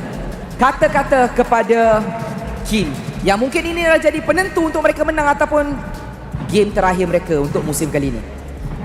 Mama harap Kim ERO boleh berjaya lah lepas ni. Menang yang game yang ke-5 ni, agak harap menang lah. Semoga kita menang lah. InsyaAllah menang. Kata-kata kepada Chibi yang berada di atas sana, Asyik. All the best, Chibi. All the best, Chibi. Inilah dia dua nadi besar di antara Fly with ERO ataupun Hala Vamos. Terima kasih kepada ibu kepada Kim. Terima kasih ibu kepada Chibi. Satu momen yang sangat memberi arti, memberi makna kepada kita sebagai anak-anak yang ingin berjaya di pentas yang tertinggi. Tanpa mereka, doa seorang ibu, apalah daya kita sebagai seorang anak. Dan kini kita bakal masuk ke dalam game kita yang seterusnya untuk kita lihat siapa yang akan pulang ataupun melangkah terus di dalam playoff ini. Thank you very much, Poji and W's in chat for Kim's mom and GB's mom. And yes, we're reading the chat, so you know what? W chat as well. Yeah. And you know what's interesting here, Wolf? What's interesting? Kim and Chibi are trash talkers, but the mom are so sweet. Yeah. Yeah. So, hey, maybe they got it from the dad. Or maybe they are very close friends, and that's why they trash talk each other a lot. And then when you're like your parents, right? They just want the best for you, and I think that's really what I learned from Kim and JB's mom. They just want what's best for their kids. Fortunately, we're now officially in Game 5, which means that by the end of this, we will know which of these teams is moving on and which will be ending their journey here at the MPL MY Playoffs. The stakes could never be higher. I mean, at least we're starting fast. True. Yep. Right? That's something that we can claim, you know, in Malaysia where we're starting things fast. Oh, yeah. AERO, they got the winning bands, man. Yuzong, Elkert, Ruby out of the table. So now like, okay. What can you play? So this should be a Lancelot ban or Farsa ban, I mean, for Vamos from game, just reading from game number 2. I don't know how they are approaching it. I believe Magic is my so they life. ban Harith instead. Your team is They can first pick the Yi Sun Shin or the Lancelot, or a Farsa first pick for AERO. How likely is it that a Farsa is first pick? It's not the most likely, but also not impossible, because Kim does play a mean Farsa, also a hero that doesn't get countered all too easily, but they will go with Lance. Okay, so the answer here for Vamos should be either Eve or Farsa, and then the CC as well. Shoutouts to Mercury's in chat. He's saying W for us and B word for Wolf. Okay. Yeah, I'm pretty sure you know what it is. But yeah, Lancelot first pick here for AERO. Yeah. This is gonna be the last one for both teams. So the Yi Sun Shin has been picked basically for 4 games in a row now for Chibi. This time they pick up the CC and YSS. Yep. All right, so no Farsa steal whatsoever, but now now AERO can go for Uranus Farsa. I think that is the right answer here for AERO. I couldn't think of any other heroes that they will pick as when it comes to their priority. Or maybe Alice is another option. Alice Farsa could be good, but I think Uranus Farsa is such a good pick and such a good answer against the existing heroes of Vamos now. Yeah, and we did talk about how certain heroes really hate Farsa, namely anyone with marksman in the title, maybe except for Roger. Yeah. Oh, but it's like going to be Farsa and Yuri. Yeah. All right. Hey, it won them the game, right? It won them the game. I think at this point you do just have to fall back on the compositions you know work, and you have the sample space to be able to use that. Yeah, I think for Vamos, it's better to pick up the Alice now. Apart from that, either Eve or Lunox. It's easy to be baited into a Lunox pick in this game because of the Uranus, but it felt like it didn't work as much in the previous game. I think it's much better to pick up the Eve, but then Alice is great. A Valentina. Or actually, you know what I want from Zorn? I want something like a Cho, something that can go to the back line. Yeah. But they do pick up the Eve. But yeah, like legit, I'm sorry, I feel like Gojas can't do it. Yeah. I think it's better to let Zorn do it. Like, let Gojas be on healing duty, and let Zorn, like, remember Leonie on that damage Cho? Oh. Like, that's something that I want, and Cho is one of Zorn's. That's something that Zorn specializes in, actually. That's the whole reason why they banned the Hellcurt. We've not seen it. We've not seen HO the entire series. You don't want your season to end with you not playing your signature hero. Yeah. I understand. The problem is it would be more effective if Chibi was on a tank, and we already know that he's going Yi Sun Shin. Oh, that's also an important factor. With the export, this is them saying that they want to make the CC play an easier game. But then, if you're AERO, you ban the Cho now, right? And the Kalea, actually. Yeah. There's also an option for banning the Gatot catch-up because Gatot Eve with the CC is also a super duper good combination. So I'm thinking Gatot catch-up as well as Talea or Cho or AERO as the bans. Yeah, I don't know. My mind is kind of locked because I really want, because Kim has been having free reign, and I think like that's criminal. If I was Vamos's owners or management, I'm like, what's going on? Sun always has to be banned here. Of course, the Sun. Man, I'm so curious. Like we really about need an this interview. Sun. We really did an interview. Like either they're getting like crazy win streak in scrims, yeah, or I mean like Nako has used Sun before, but I don't think even this season in previous season, right? So I don't think we've seen Sun at all this entire season. Hasn't been buffed. The items that Sun uses hasn't been buffed. Yeah, unless tank Sun is a thing. I have no idea. I hope not. Because logically, the item changes should be a nerf to Sun as well. Vamos banning the Kalea themselves. So they probably want Cho then, right? I hope so. I hope so. They should ban the Cho for AERO. Sand rises so they when I ban the give the Kalin word. instead. Which honestly is a pretty okay ban as well. But yeah, I'm really looking for a Cho here because if not, then AERO can pick it up. And honestly, there's no one for AERO to kick, but still, might be a good deny. Yeah. I'm thinking Lapu-Lapu for AERO. So there is also an angle for Vamos to steal it away, or maybe just go for the Esmeralda. But then for AERO, they can also go for the Esmeralda themselves. Give us a throwback where Uranus and Esmeralda are in the same team. Gatot Kacha, as we also expected to be the pick here. Not the most Zorn kind of hero, but at the same time, it fits perfectly with the composition that Vamos has right now. I want to say AERO wants to pick up the Lapu-Lapu, but then again, the Esmeralda can be available to the opponent. So I think it's much better to just pick up Esmeralda here if you're AERO, or a Bane. Hopefully, it will appear. In that scenario, you can go Badang for Zeki. Apart from that, and maybe even a Matilda. Matilda Bane last 2 picks. The thing is, Bane just doesn't scale as well as he used to, and teams are just avoiding better, him. actually. Go for high-lows. Alright, that makes a lot of sense. Against the Eve, it's a sustain hero. Yep. And actually basically nullifying the slows. Oh, going back to basics. I feel like AERO picked this up because they have this in the back of their mind. What if we do go late game, right? Yeah. You just need a little bit more. And honestly, if this comp snowballs, the range that Granger as Farsa has, it will become almost impossible for them to defend again. So now becomes the question, will this time Nako be using a late game scaler? Because right now, it's all on Easton Shin and the Eve. Well, I mean, CC does actually do quite a lot of damage. Yeah, it depends on who's using it. To lead the charge. Yeah. Maybe. Oh, Hilda, okay. So Gorgeous wants to redeem himself because his Hilda was not in game number 1. And he's trying to give his team the face of confidence, be like, I can do it, I can do it. I know I had a rough game, and it's against the same matchup as with Uranus, so it's kind of like game number 1 again.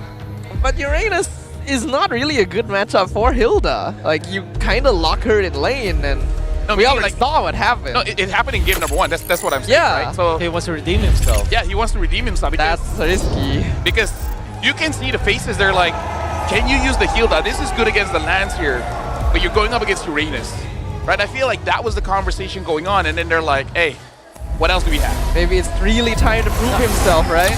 Maybe it is time for Gorgeous to ask himself the question, if I am not able to do this, do I deserve to stand on this stage? Can I bring my team forward? That kind of looks like a pause. Yep, we're jumping into a pause real quick, everyone. The problem I have with picking up the Hilda is that they don't have an actual good stun, apart from the immobilization of the real-world manipulation, the taunt, as well as the knockoff from AOG. Now that you're listing it, it's like, okay, there's quite a few. There's quite a few, but they're not like guaranteed. Yeah, not and also it's easy to get away from it. So they don't have like a, maybe a Cho stun, for example, or Throne of Ruin even. Honestly, I would have prepared the Alice for Gorgeous in this game. After the previous game, I don't know about that. Every single time you want to say a hero, You gotta put it into context, Wolf, okay? Okay. You can't just assume. Yeah. Right? Okay? Thank you very much. Thank you very much. But if we're going off of that, then we've already seen this Hilda once before as well, and it also wasn't the greatest vote of confidence. So now we get to see it again. Yeah. I'm sorry, that does not make it better. Yeah. I'm just stating what's going on. So a pause is going on, and I remember what happened was that Hilda committed with the Blade of Heptases, which made it so that Vamos had no front line. That's right. So this time I do want to see a change. And like it's basically going up against the same draft, right? Yeah. Except this time they don't have a Khalid. They have a Gatot, right? So instead of going for a Blade of Heptases, you're going up against the Parsa and the Uranus. Go for a magic robe and then decide whether you want to go Radiant Armor or for the Athena Shield. But you need some MR. Yeah. Screw damage. You got your team for that. Yeah, they have Eve as well as the Eastern Jin. Yeah. So they will not lack the damage for sure. I think we're gonna be waiting for a lot more time now. For quite a while more. And that's interesting. There's the So how's chat doing, Lavelle? Like what's up with chat? They're okay. Mirko is here, so they're talking. They're saying like Wolf is good at predicting the draft, and Mirko's rich. Second. I still put Eterna number 1 because I think she's underrated. She's in Japan. She's like Mirko still has to restream tomorrow to earn some money. Oh, big. That explains a lot. What is Eterna is spending money. Mirko is trying to earn money. So that's why he's the richest because he's still earning. That's also true. So maybe that's Eterna's meta. It was like if I spend enough, I won't be in the top 3. Oh. See? 5 head. That great analysis out there, Mr. Honestly, if I can do that, I'd be like, hey. let me spend a few so that I'm not in top 3. Yeah. So I know that Eterna is like, so there's 2 categories, right? Richest caster when it comes to salary and richest caster when it comes to like natural amount of money. Natural amount of money? Natural amount of money. You get born with a natural amount of money. Is this genetics? Like a passive skill, you know? Honestly, there are certain genders that do have that. I don't know if I can confirm that. Hey, I cannot. I cannot confirm. I'm just putting it out there. Yeah. Okay. Yeah. So, again, with those 2 categories, combine that together, Eterna is top 1. Yep. He has the natural money, whatever that whatever that means, and cast the salary. Her passive economy is strong. Second is her stream as well. Yeah. Like sponsor deals. For sure. She's getting a lot. And then Mirko second. Yeah. Pretty close though, pretty close. Yeah. But it's a pretty big flex. What's happened there? No, because he said, like I say, Eterna has 5 head. I did not. I guess I just did. Dude, whatever, man. It's a long day. I'm holding in my peace in 7 p.m. You need to go? We are on pause right now. Is that a threat? You need to go? No, why is that a threat? That's a question. You want to go outside? You want to go outside? You want to go outside? If you ask it like that, then it's a threat. You need to go. It's all about context, right? Oh my god. Oh, we have a question. Hold on. Okay, let's see. Who's the richest caster? Okay. Name all the heroes that have the Venom skin. Okay, Grog, Harley, Hanabi, Gushi. Oh my god, what's that? And Dira. There you go. All right, let's re-chat now. We're not gonna be guys. Don't body shame. Don't body shame. Are they body shaming in chat? No, they're just saying analyze Eterna's forehead. Oh, what? I see. We should not do that, guys. We gotta respect women, guys. Respect women, and respect men. Respect everyone. I think those are the only 2 genders. I could be wrong, but respect men and women. Respect everyone, actually. Even Mirko. Respect Okay, apparently we forgot Angela. Yeah, I forgot. I didn't forget. I just don't want to say it. That's fair enough. So there's 6 of them? Yeah. Ijni, Sun, Yongo, Roku. Yeah, 6. I was wondering if you would get tripped up. 1, 2, 3. 1, 2, 3, 4, 5, 6. Yeah, alright. Damn, Staffa's standing on business. They say you're standing on business. I'm standing up business? Because you asked me like, you want to go outside? Oh, I see. You want to go outside? Alright. Nah, man, I'm just asking if he wants to take the piss. Caster? DJ Wise just rich overall. You know what? Got another question apparently. Staffa, do you I trust you. Do you know that? Name the hero was zero form of crowd control. Wolf, do you know that I trust you? What? Y'all got this. I'm gonna. Okay. All right. Yeah. So he does want to go outside. He does wanna See, it was a valid question. It was a valid question. Actually, wait, who has zero crowd control? Leslie. No, Layla. Leslie does have a crowd control. Oh, yeah. Layla? No, that doesn't. Layla kind of. She has a mini stun. Yeah, mini stun. Wait, who doesn't have crowd control? Angela has. There is someone. I remember it, but Estes has crowd control. Slows are counted, right? Wait, great. Annie. Wow! Oh yeah. Oh, actually, yeah. You're right.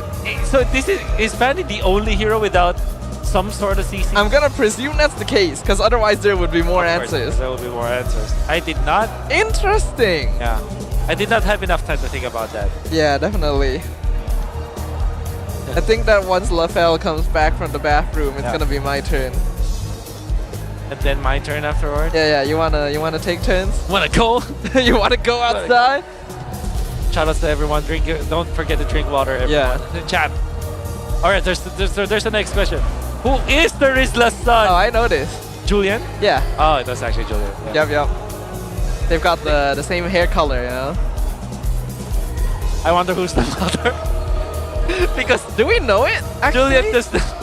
Julian does not look like Charizda apart from the hair. Well, we don't know because there's a mask, right, for Charizda. I mean, no, he just has like half his face covered. And I can see like why you would say that he doesn't look alike because Yeah. right, he's green. Okay, so the answer is. But that just happens, Julian. you know.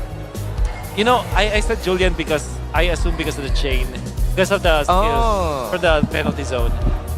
I see. Yeah. Well, you actually guessed it right. Yeah, the BM casters were surprised that Julian was Teresa's son. They didn't know. Bro, Yeah. amateurs. Wow. Touch grass. No, that's something you know if you don't touch grass. Yes, that's right. No, I knew that. It's in the lore. Yeah. Yeah. It was in like their teaser videos and everything. Do you know the story of Alice and Farsa? Okay. Alice was the one that took Farsa's eyes. And Alice turned Farsa's husband into the bird. What an evil person! Alice is evil. Alice is evil. If you look at She's all, just straight up the main villain. if you see everything that Alice has done in the Land of Dawn, she's evil, dude. Which year did the very Let's first? all cancel Alice. Which year did the very first MPL Malaysia season take place? 17. Now my question is, Yeah. is this a trick question? Are they Oh. asking MPL Malaysia or MYSG? All right, you're No. Because if it's Malaysia, then it's season 7. Yes. which is Hold on. 22. 2022. I'll take your word for it. I don't want to do math right 2017 now. or 2022, yeah. Like, Yeah. I know the season and how much years it has been. Ah, wait.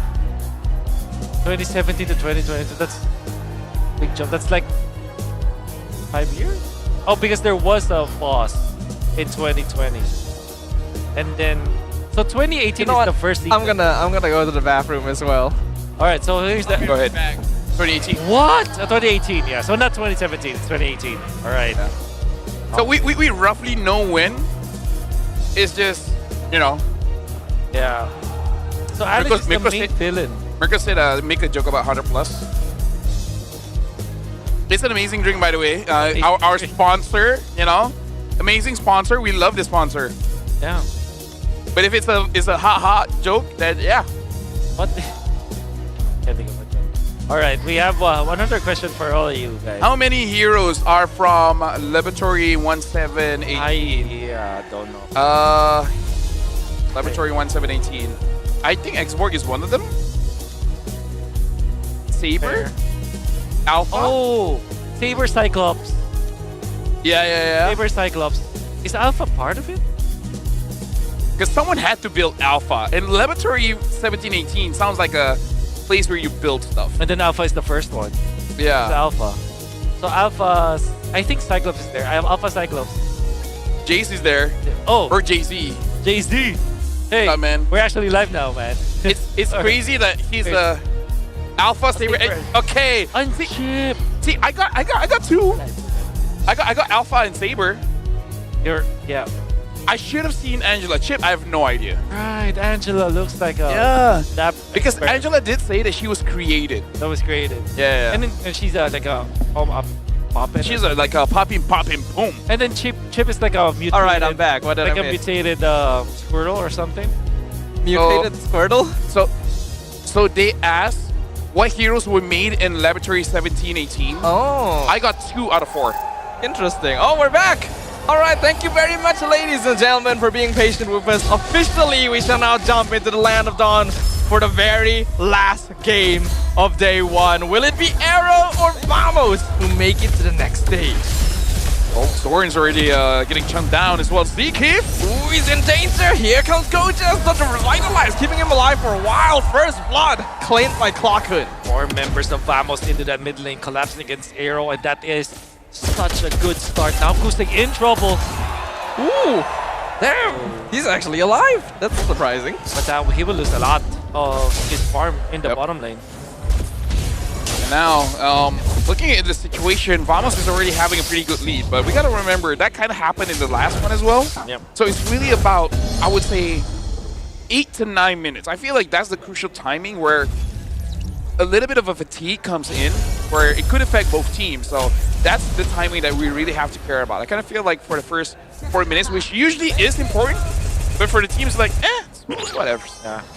Yeah, I think both these teams kind of hit a peak around that mid-game spike, right? The second turtle to first Lord range. I guess. Yeah. That's where you really see the game come to a heel. But I think what's different here is that Kim and Zakip are getting pinned down in the mid lane. Which means that they would not be able to move around as much as they would in the first 5 minutes of the game. And also, Guste is playing a Granger this time, so he's not going to be connecting constantly to his teammates. He's going to be farming some of the time just to stack up with the passive of the Granger and get the Skyscraper as well. So that really is a big difference between the fast games of the team. Oh my goodness, that's so much damage! Hazel just walked in and he's just gone!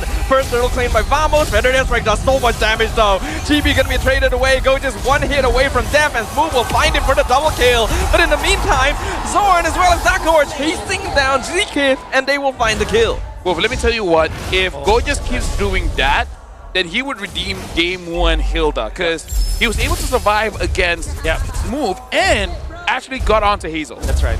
And most importantly for AERO this time, Kim's Farsa is, he just pilots this hero so well. The way that he is moving actually baited Zorn into committing that Avatar of the Guardian off the mark, and then able to output damage, pops the flicker to get out, and he's 0 deaths as of this moment. If there's any light that can shine for AERO right now, it's gonna be Kim's Farsa. Oh yeah, for sure. I would say the reason why he's able to shine right now is Vamos is putting a lot of emphasis on Hazel. Both Gorgeous and in a way Clockhood as well, because I saw that when he was using the RWM, he was trying to pin it so that it gets hot. It instantly initiates on Zorn as he walks into the bush. Glorious Pathway comes out, but the RWM going to be used in counter. Zekeep is in danger, and Gorgeous will take him down. Immediate move from Vamos. They want to go to the bottom lane or that Crammer, especially with the broken walls. They can actually find an angle. I don't know who got it, but the go-ahead play coming out from Vamos is such a good decision in this scenario where they have a lead and they want to extend that lead slowly and surely in the early stages of the game.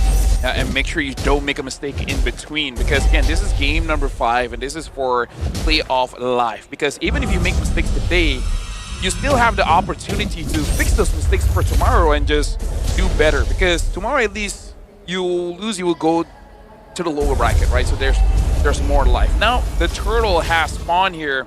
Vamos did pretty cleanly in the previous turtle fight, so wondering if they can do the same or AERO this time will catch them off guard. AERO's gonna need to make use of their positioning. Hazel is nearby. Gorgeous will scout him out. Zorn also still waiting in the bush the entire time. Turtle starting to drop. They get the stun on Gotis. Force the flicker backwards. Glorious Pathway used. RWM dropped inside the pit as well. Nako dives the backline. He's looking for Hazel. Gets the curtain call in. GB secures the turtle. And now the fight is completely disengaged. My God, what a play coming out from Vamos. Especially we love the control, the floor control coming out from Vamos.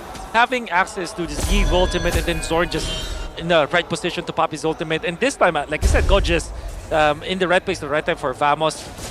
The box that they were able to move around, it seems like AERO just cannot penetrate through. And this is mainly because of the fact that they don't have a fighter in the gold lane, unlike Vamos, for example, where they can activate their heroes much faster. That's not to say that AERO does not have a chance to win this game. I think that just in the first 5 minutes of the game, Vamos has been taking the right steps to win this match. And I would say it's good on Gorgeous as well to respect the damage, using the flicker to get out of the Feta airstrike. So this time he's definitely playing more cautiously, more calculatively, and now Smooth gets caught. They found him, but the Glorious Pathway allows him to get out. Feathered airstrike as well, just for good measure. So there's going to be no casualties here. Yep. So right now, looking at how Vamos has been playing, I feel like the next step is try to get one objective on the field, because we saw how big of a momentum shift it is when you're able to get these turrets, especially considering that they're using double fighters. Eventually, it will be more difficult for them to get those objectives. So, you know, personally for me, if Smooth is having a hard time, then hey, maybe go for that. If Kusei is having a hard time, go for that. Yeah. Gonna be the effect of this for Kusei is he needs to wait for more time for AERO. This scenario, I think the big power spike here for AERO might be, I guess the reliable power spike is the second Lord if they do survive up until that point. To be fair though, we know that AERO does have the right tools to last that long. They have the Granger for the wave clear, they also have this Warsaw for the wave clear as well. Smooth, to be fair, has been having a good game. Yep. Glorious Pathway once again, Feathered airstrike, poking Gorgeous down to half HP. Zorn not able to find the taunt on Smooth, but ultimates have run out now. Atko gonna be forced back as well. Turtle gets reset. Yes, right now Vamos is doing quite a good job of baiting quite a lot from AERO. So it looks like Vamos is quite calm in this game. They're not rushing, so much different than game number 4. TB back on top of the turtle. Nako gonna get stunned from the bush here. He's dropping quite low. Gorgeous comes from flank. RWM used by Clawkun. Finds Hazel! Shuts him down. Zorn somehow secures the turtle. And Vamos is going all in. Him gonna wings by wings out of there. But Zkiv is not gonna be quite as lucky as TB takes him out. Right now, Zkiv is not having an amazing game here, guys, where either he gets caught or the plays that he makes really doesn't enable the team that much anymore. And such a weird decision there coming out from a Hazel. But even more so, the entirety of AERO, that was a fight that they did not have a chance to win anyways. They should have forced the issue before the fight or after the fight. But that, especially around the Eve ultimate, I think this is just reminiscent of games 2 and 3 where AERO were just allowing Clawkun to take full advantage of the real-world manipulation in terms of spacing, in terms of damage output. I will not be surprised if in the end of this game you will see Clawkun being the carry, dealing the most damage out of all the members in the lobby because of how AERO is allowing Clawkun to shine. And I gotta say, Hazel's gotta respect Gorgeous at this point, because game number 1 didn't do much, but look at this. He's starting to make it so that Hazel can't do any kind of farm move. Just walks into the wrong corner. He goes down. RWM stops Zkiv from chasing them down, and the AOG connects in the backline. Hazel almost dead. Gorgeous slays the Lancelot. Vamos now in full control of the mid game. No damage coming out from AERO. There were so many shots that Kusei was able to land, but they're not dealing as much.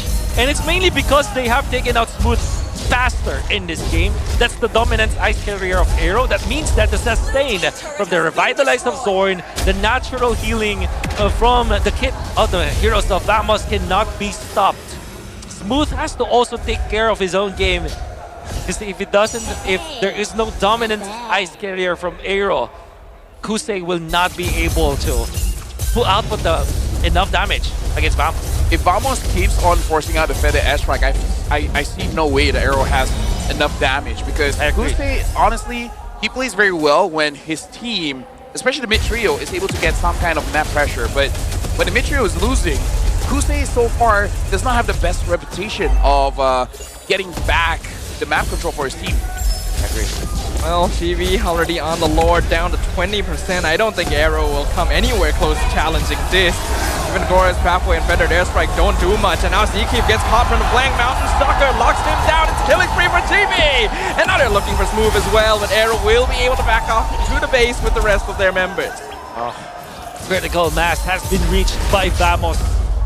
At this stage of the game with 7,000 gold, you can assume that each of the members, the laners of Vamos, will have one item advantage over the other. That's exactly the reason why anybody from AERO, even Uranus, even a Hylos, will melt in front of Vamos and it will only take just one stun. This is a very scary spot to be in if you're AERO, and they're reaping the disadvantages now of what they did in the early stages. The mistakes that they committed is now going to be biting them in the mid-game. Right now, honestly, what I want to talk about is the initiator for Vamos. And that's Glokun, man. This Eve has been starting fights with RWM, basically putting it on top of the opponents, giving that initial stun, and then Chibi following up, Zorn following up, Nako following up. It's rare that we hear this, but the mid's the one starting a perfect fight for the team. For sure. Definitely seems like mid laners have been getting a new breath of life here, but they're just pushing straight into the base, ignoring the Glorious Pathway. AOG comes in, Zkeep pops to revitalize. Will be able to keep his team alive for now, but they've lost the top inhibitor in exchange. Glokun still poking them out. 11 minutes and almost 10,000 gold. This is the most amount of gold difference we've seen the entire series. It took a while, but it looks like Vamos has gotten themselves in the game now. Yeah, and now they are they're doing that it. position. They're doing it. Go to the mid lane. They're doing it. Let's show it. Come on. Come on. Even the audience was like, oh, come on. They know what's happening. Like, even Wolf knows what's up. Yeah. You know the V. You know the V. And I think it's reversed in our perspective because yeah, it was an A. It was A for us, but it's V for them. So this is what it is. I feel like, you know one other segment of people that was upset? Yeah. It was the Clippers, man. Oh, for sure. They were waiting for it. They were waiting for it. I'm sure they were waiting. I think Prod knows, so they're like, nuh-uh, fam, nuh-uh. Or maybe they're like, you know what, Vamos, you don't deserve it. Yeah. Do it against other teams, and then we'll talk. It's interesting because in our perspective, it doesn't look like a Vamos. It actually looks like an AERO. AERO, yeah. From our perspective. It could be pumping themselves up or mocking the opponent. Either way, right? Go just tries to run through. Nako already got the curtain call. Locked down. The AOG comes in. It's a mega kill! And a killing spree for Gojus. Vamos is not letting go of the gas pedal. We keep getting reminded on how strong Gatot Kacha with the CC is. Because of the curtain call as well as the taunt, there's just so much ways for them to connect with the skill. And of course, the Eve to go with it, it's just so good when it comes to synergy. It looks like Vamos might want to try to force the end here. They're 5v3, but they only have one minion wave. I don't think they're going to be able to fully push it through, but they will be able to strip the base bare. No towers left standing for AERO. Yeah, right now in chat, we were like, cameraman. Cameramen might be like us as well, where they're very experienced. They're like, we know what's up, and nah, not yet, fam, not yet. This will get people talking way more. Yeah. Oh, Zkeep actually trying to turn the fight around. I don't think that's wise though. We can already see the damage from Natko really building up to a fever pitch. And GB able to solo the Lord for free. You know when it's over, when the beat is there, I kind of want to interview Chibi's mom. How does it feel when your son just does that on game, and then she's like, oh, I think it's cool. Don't know what's going on. Yep. But you know what's going on. It's the entirety, the 13,000 golded of Vamos hammering through AERO space right now. This could be the final blow. Vamos one step away from making it to the next stage of the playoffs. They drop through blow. AOG comes in. Feathered Airstrike canceled already. Zkeep goes down first. RWM keeping them away, and the crystal is wide open. Move goes down one by one. The members of AERO Esports are dropping like bowling pins. As team Vamos cements their position. They will take the victory in this full best of 5 series and officially eliminate AERO Esports from the competition. There were a lot of painful moments, but now the pain is felt by AERO, where their journey ends here. And Vamos has successfully gotten their revenge from last season when AERO knocked them out of the playoffs. This time, Vamos does the same. And in this game number 5, when we ask a question in game number 4, and now the answer is, this time, Vamos won the game. They themselves decided that they will take it, they moved accordingly, they drafted accordingly, and they have taken full dominance over AERO Esports. And we saw the highs and the lows of both teams. AERO had an amazing game number 1, and Vamos had an amazing game number 5. Yeah. It's almost like full circle. Hey, you know what? God is a good author, man. Like, we have a good opening and a good ending from different teams. Well, it was an entertaining series in multiple ways there, but Team Vamos, they have done it. They've rewritten history. Another team to reverse their fate and take down the team that eliminated them in the previous season. Now the question is, can they do it all the way to the grand finals? But now we got to throw it over to Poji on stage with AERO Esports. Terima kasih Aris. Adat pertandingan, ada yang kalah, ada yang menang. Ada yang gembira, ada yang sedih. AERO tewas pada hari ini. Jadi bersama saya sekarang adalah seluruh ahli pasukan AERO Esports. Hazel datang dari jauh daripada Indonesia, menjadi satu-satunya jungler import di MPL Malaysia. Apakah cabaran terbesar awak berada di sini dari segi pasukan, meta, gameplay, budaya? Ada apa-apa yang awak boleh kongsikan cabaran awak di Malaysia?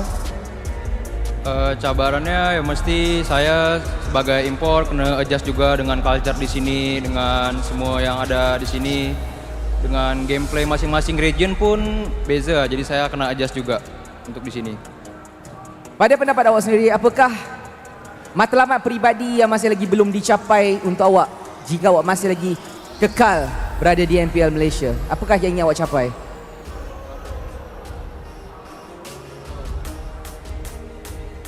Apakah misi awak sebenarnya? Target, personal target jika awak masih lagi kekal berada di MPL Malaysia? Target saya di sini, saya nak bagi yang terbaik lah sebetulnya. Buat diri saya sendiri juga, buat ya, baik. Apalah. Itu je lah. Tak mengapa, saya faham banyak perasaan di dalam hati, tapi mungkin saya boleh dapatkan Kim. Kim bersama dengan kita daripada Red Esports sehingga berubah menjadi AERO Esports. Dalam seluruh era ini, perubahan satu demi satu, apakah momen yang paling awak rindu sekali untuk MPL Malaysia? Momen paling rindu? Kalau momen paling rindu, Playoff season 14 lah kat Johor. So masa tu kita orang lawan Vamos juga. Fans dia, bukan nak kata hari ni tak ramai, tapi masa tu lagi ramai lah, penuh lah venue. So menarik lah. Pada pendapat peribadi awak sendiri, apakah yang masih lagi awak belum capai, belum puas lagi kalau boleh nak dapatkan sebenarnya? Apa yang boleh capai ni lah, ke saya top 4 lah. Sebab saya sebelum ni asyik top 4 je, tak pernah dapat top 3. So saya try lah next season untuk macam hancurkan top 4 tu lah. Mungkin top 3 ke, top 2 ke. InsyaAllah. Menuju era baru, kita menuju ke musim depan, segala-galanya baru. Adakah anda berharap untuk bersama dengan rakan pasukan yang sama ataupun akan pergi transition untuk pergi ke tim yang baru? Apakah perancangan ke depannya? Itu tak pasti lagi sebab kita orang pun tak expect kita orang balik awal. So tak tahu lagi next season macam mana untuk saya. Faham. Kuse, Araimo Kuse, I understand you tried your best. Is there anything you want to say to all your Malaysian fan or Philippine friend that is keep supporting you? To all my fans and the AERO fans dari Malay, makasih banyak. for non-stop supporting us even though we're shaky, regular season and playoffs. I hope you keep supporting AERO for upcoming next season and we will come back stronger. Makasih. Terima kasih banyak-banyak. Jadi sebelum kita mengucapkan selamat tinggal kepada AERO Esports, mewakili pihak MPL Malaysia, ada surat dan amanat yang akan saya sampaikan kepada ahli pasukan mereka, dan dengan rasa hormat dan rendah dirinya, surat ini saya serahkan kepada Kim. Dan seperti yang anda boleh lihat di LED, banyak memori yang mengingatkan kita bagaimana secara keseluruhannya mereka menghidupkan hype di MPL ini. Detik kemenangan, sorakan segala-galanya benar-benar terasa. Kita harap penonton juga akan mengingati wajah mereka sebagai wajah yang pernah mewarnai arena MPL kita. Jadi saya meminta Kim kalau boleh untuk membaca isi surat tu.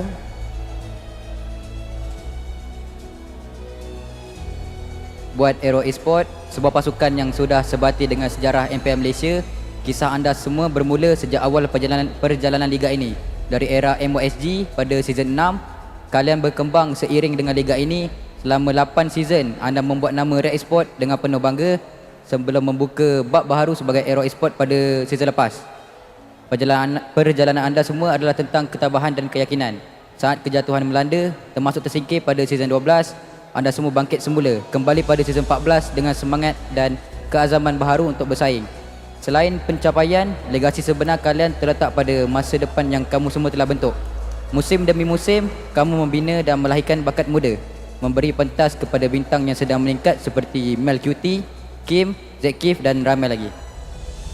Dan itulah dia, nama yang terukir menjadi sejarah, nama yang membentukkan MPL Malaysia kita. Datang dengan harapan, kadang-kadang kita terpaksa pulang dengan kesedihan. Dan inilah dia AERO Esports. Inilah dia final bow anda yang terakhir. 3, 2, 1. Terima kasih AERO Esports. Anda boleh turun. Dan sekarang kita akan bersama dengan Rose dan juga pasukan Vamos yang baru saja melangkah ke pusingan yang seterusnya. Dipersilakan. Dan inilah dia Vamos yang mask off di hari pertama MPL Malaysia Playoffs. Dan sekarang Rose bersama dengan the entire team of Vamos. First of all, Maib Serdang, a round of applause. Chibi, kita straight to the point lah.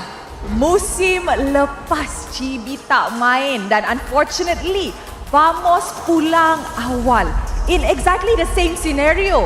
3-2 tapi masa tu AERO yang dapat menang. Tapi kali ni the opposite happen, di mana sama juga 3-2 tetapi Vamos yang menang. Apa yang beza sangat dengan musim lepas dengan musim ni? Bezanya sebab diorang bantai Vamos tak ada saya kot. So season ni diorang tak boleh bantai saya Vamos lah sebab ada saya. Oh, tak boleh lah sebab you ada? Tak boleh. So hari ni adakah you happy sangat? Happy lah sebab boleh balas dendam kan. Sebab season lepas diorang pulangkan kita orang. So season ni kita orang pulangkan diorang. Okay, now biasanya bila Chibi cakap mask off ni biasanya clean sweep. Tapi kenapa hari ni 3-2? Sebab kita orang fikir kalau kita orang kalah kita orang pulang. So dia macam pressure sikit lah. Pressure, overthinking macam tu lah. Agak susah lah, ganggu sikit. Apa dia? Dia ganggu sikit lah. Pressure tu ganggu kita orang. Kalau tak, mungkin kita orang akan menang dalam 3-1 lah. 3-1. Oh, 3-1. Alright, nampaknya pressure memang plays a big part dalam pro player punya kehidupan, especially dalam mentality mereka. Tetapi selepas kita saksikan a full best of 5 series, hanya seorang yang boleh menjadi MVP of the game. Agak-agaknya siapa? Mari kita sama-sama tengok MVP of the game in 3, 2, 1. MVP jatuh kepada Zorn! Ni tak scripted dia just beria.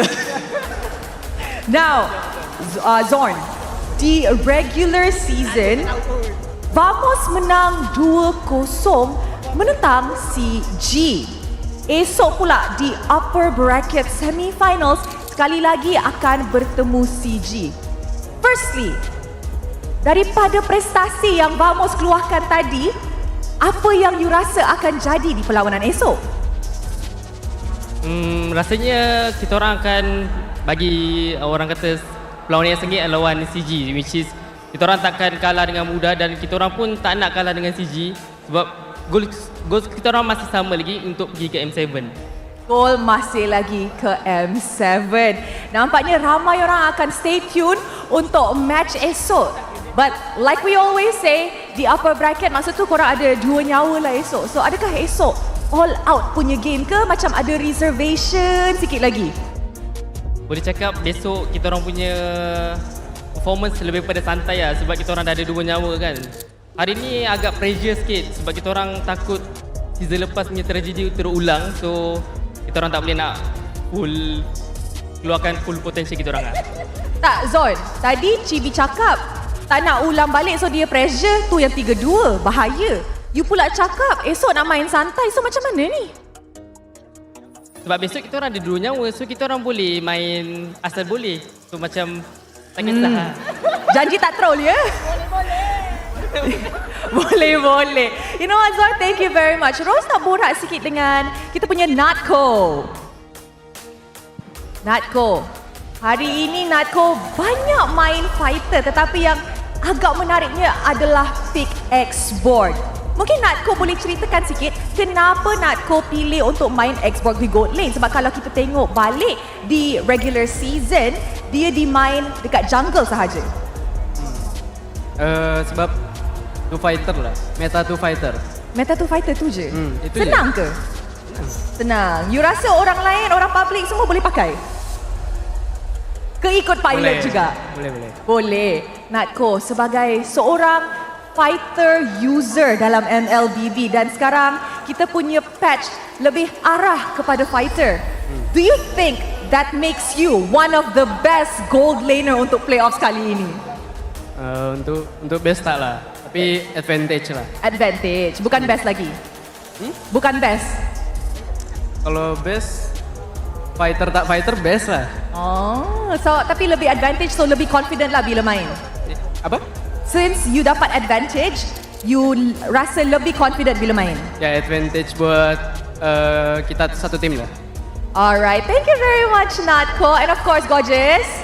Sini Gorgeous, jangan merajuk dah. Yeah. Okay, Gorgeous. Yeah. Hari ni main sangat-sangat baik. Is there any last word sebelum kita tutup hari ini? Last word, okay lah. Untuk last word, terima kasih kepada semua yang datang dan dari jauh, yang dekat. Terima kasih juga kepada family saya sebab datang, family player-player lain yang datang. Terima kasih kepada Forza Vamos. Yeah. Dan tak lupa juga dengan sponsor Cobra dan Realme. Dan untuk esok, saya mengharapkan CG tak main bowling lagi. Itu yang you harap esok Alright. Thank you very much. Vamos, you may now celebrate your victory. Terima kasih. Jumpa korang esok. Wush. Kita pun sudah habis hari pertama playoffs and unfortunately we had to say our goodbyes to both Homebois dan juga AERO Esports. Betul Rose, tapi kita kena faham ini adalah jalan menuju playoff, jalan menuju ke era baru. Ada macam-macam keputusan yang boleh berlaku, ada macam-macam kejadian yang bakal berlaku. Tapi saya tahu kalah menang adalah satu perpisahan yang berat untuk kita terima. Yes, betul tu Poji. Tapi kan, esok adalah permulaan yang baru. And before kita betul-betul cakap say goodbye to our 2 teams, esok pun kita akan cakap goodbye kepada seorang rakan lah yang actually teman kita di MPL MY almost setiap hari bila ada MPL. 3 musim dia jadi kawan rapat kita, Ros. Kami tak senang mengalah. kami luar biasa semangat membara. Jadi itulah roh pantang mengalah yang ada dah serap dalam diri kita. Nak nyanyi sekali lagi tak sebelum kita memang betul-betul end? Laungkanlah sama-sama laungkan, bergema di kiri dan kanan, tak berhenti marah ke hadapan, tak mengalah berdepan cabaran, jago. Wait, ada backup lagi. And of course guys, sebab kita akan cakap selamat tinggal kepada Jago, esok kita akan ada lagu melodi yang baru yang akan teman kita setiap hari di MPL Malaysia. Untuk lagu baru ni, saya difahamkan lagu ni akan lebih luar biasa. Dia lebih menyala. Dia lagi menarik sebab dia umpama macam, kalau kita boleh bagi hint lah kan, RM2. What? RM2? Ya. Tak tahulah, tapi mungkin korang semua yang tengah tengok live stream ini tahu. And with that, itu sahaja daripada Rose dan juga Poji untuk hari pertama MPL Malaysia musim ke-16 playoff. Jumpa korang di playoff hari kedua semi-finals upper bracket esok. Good night everybody. Bye-bye semua. Terima kasih kepada anda yang datang dan tonton MPL Malaysia. Jumpa esok.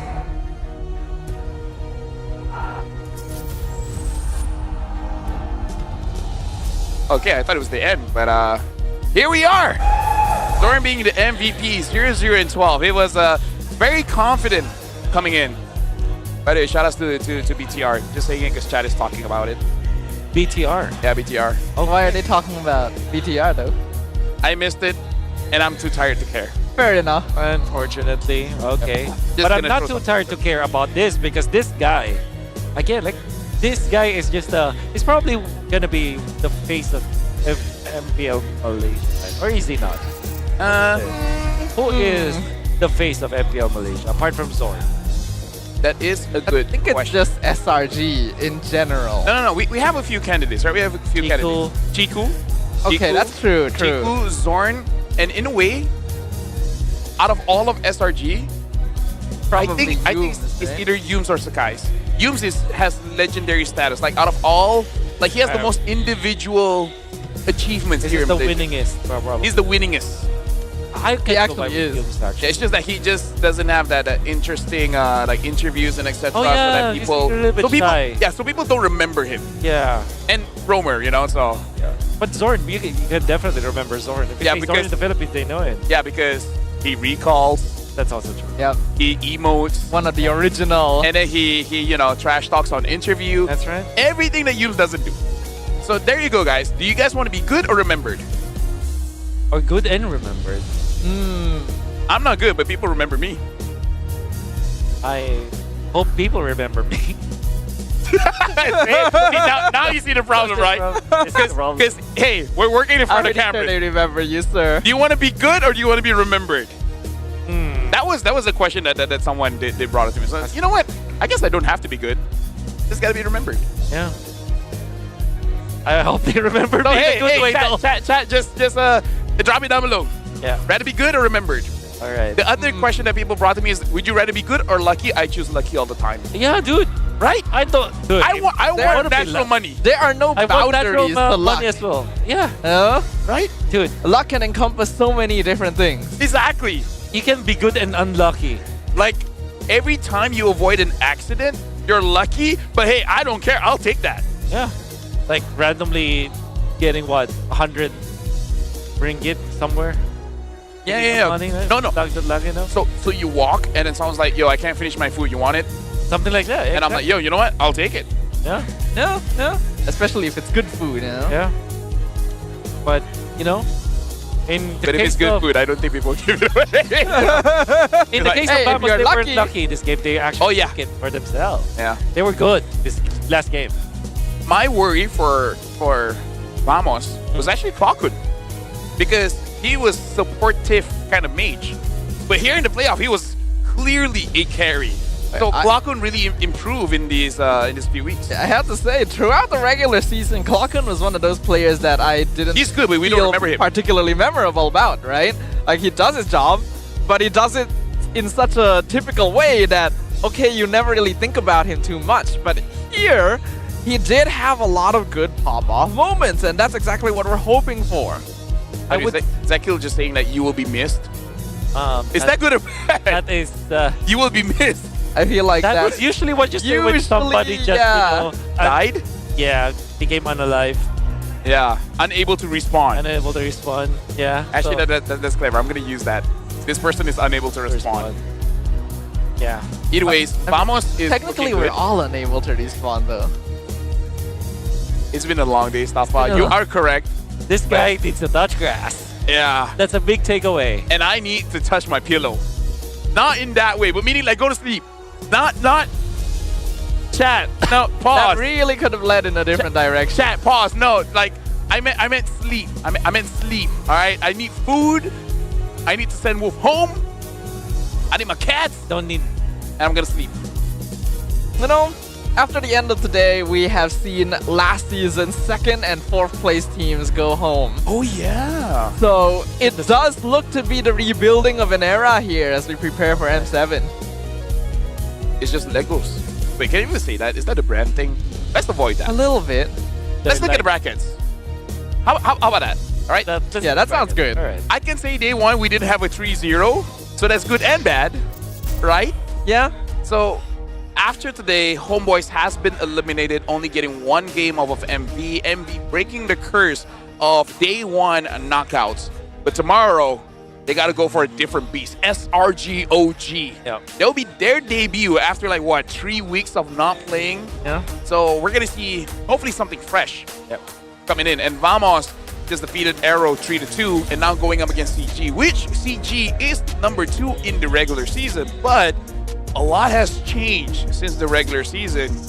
I wonder if they're on form. Yeah, CG was actually one of the shakier teams towards the end of the season, and only remained in the upper bracket because of how well they did in the first half. That's right. So it's a very strange situation here where we don't really know how well they'll actually perform despite being our 2nd seed. It's gonna be interesting. I think I'm just gonna be watching tomorrow from the sidelines, and I'm already excited about the 2nd match because I feel like between all of the matches that we've seen so far that's been laid out, the 4 matches that has been laid out today, CG versus Vamos probably will be the better matchup. Actually, no, SRG and I MV, think we can't count out MV. Yeah, I think there's potential there. I think there's potential. Okay.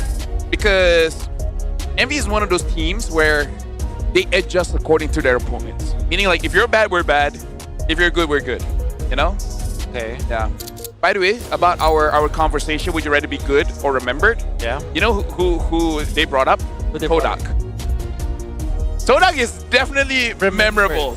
Oh. Right? What a good example. Exactly. Well done, chat. Right? People are like, hey, we all remember Nafari. Then the next time that somebody asks me, is X player good? My answer will be, he's remembered. he will be remembered, or he will be missed. No. No, okay. No. I will say he's memorable. He's he's not good, he's memorable. Aaron asked me one player. Name one player and ask me. Like, okay. Someone that is memorable. What do you think about Gorgeous? Gorgeous is memorable. It works. It's valid? It works pretty well, yeah. Is that valid? He popped off in game 5. It is memorable. Guys, that is all for today.